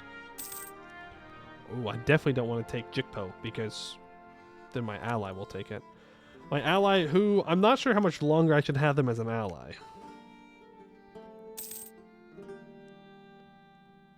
Oh, nuts. I should have taken one province from these guys and released Zhongdu as a vassal so I can reconquest it. That's right. It's probably too big of a vassal anyways. Zhongdu is a pretty big one. How much admin is this going to cost? 241? Alright. Oh, they're walking up and around. Well, not going to matter. I'll let their navies fight it out, but you guys are The war is done. Walk on home. You start drilling. Once Yanshen and we and Bike Gun are wrapped up, they're one of the last things to eat in Yanshen. Yeah. Yeah, no, for sure.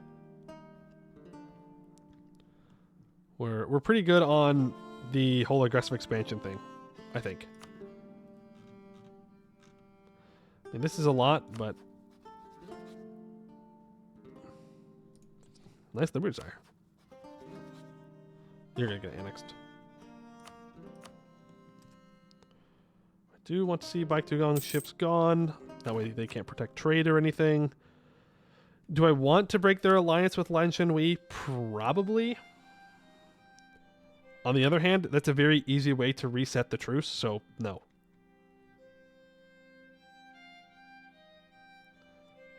Don't conquer outside of Yanshen or Mystery Clans if any of you do. Okay, well, but to form Dahui, I need to own Tianlu. Is that right? I'm not crazy.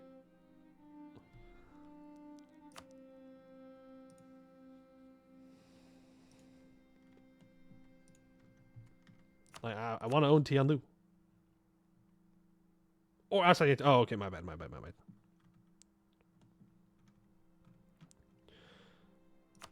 Yeah, no, I'm definitely taking Tianlu. Thank you. Core all that up. And now. Well, now we just want to focus on finishing this part of the mission tree. But we can,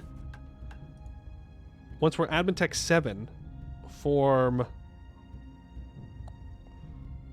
Dahui. If I can get my capital to be 45 development. So I need 3 more development in my capital. Which we can do. 1, 2, 3. So now, when we're Admin Tech 7, we'll be able to form Dahui. Would you like developing mountains to 20? I do not. I guess I'll have to develop hills, but that's fine. But hey, I mean, hey, we did pretty good. We did pretty good today. We got rid of the command. This war is going to be a pain in the ass. I'm not sure how we're going to do it. I don't know if we just need to wait longer for all these vassals to get annexed. I'm not even sure who's bringing in all these troops. I guess Seer is. Seer has 19,000 troops. Can I break your alliance with them? No. How close is Buvari to joining me? Well, if I can fix my Diplo rep, get a little bit of trust, and prepare for war, they'll join me. And with Buvari, it should be a cakewalk. So what we should start doing is currying favors with them. When will my Diplo rep be fixed? 84. 4 years? So what? 6, 7 years? We can go to war with Jung Lucy pretty comfortably?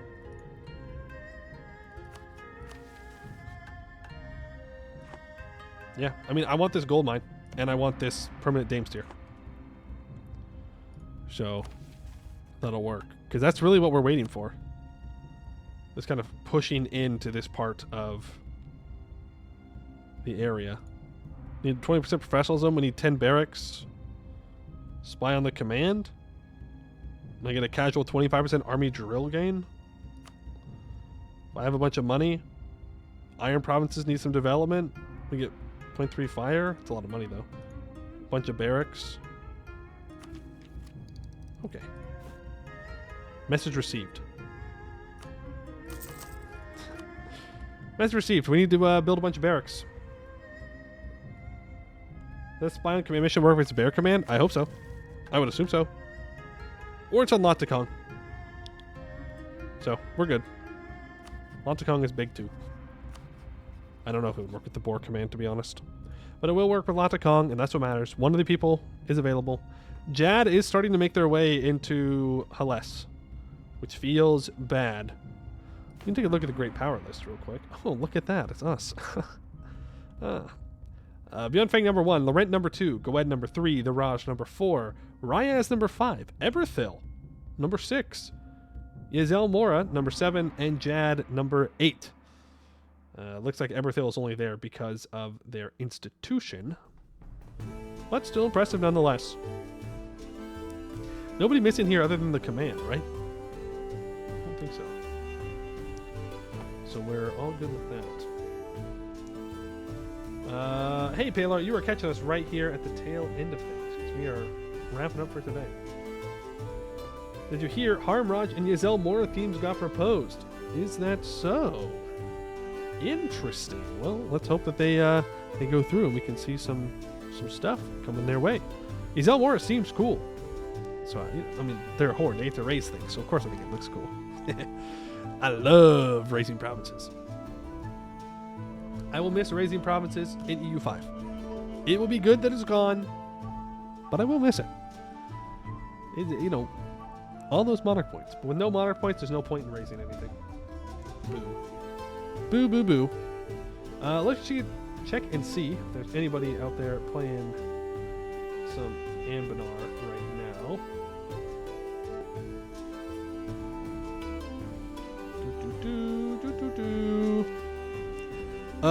Good stream. Thank you. Sure, the Yanshen loves their new rulers. Of course they love them. We're so...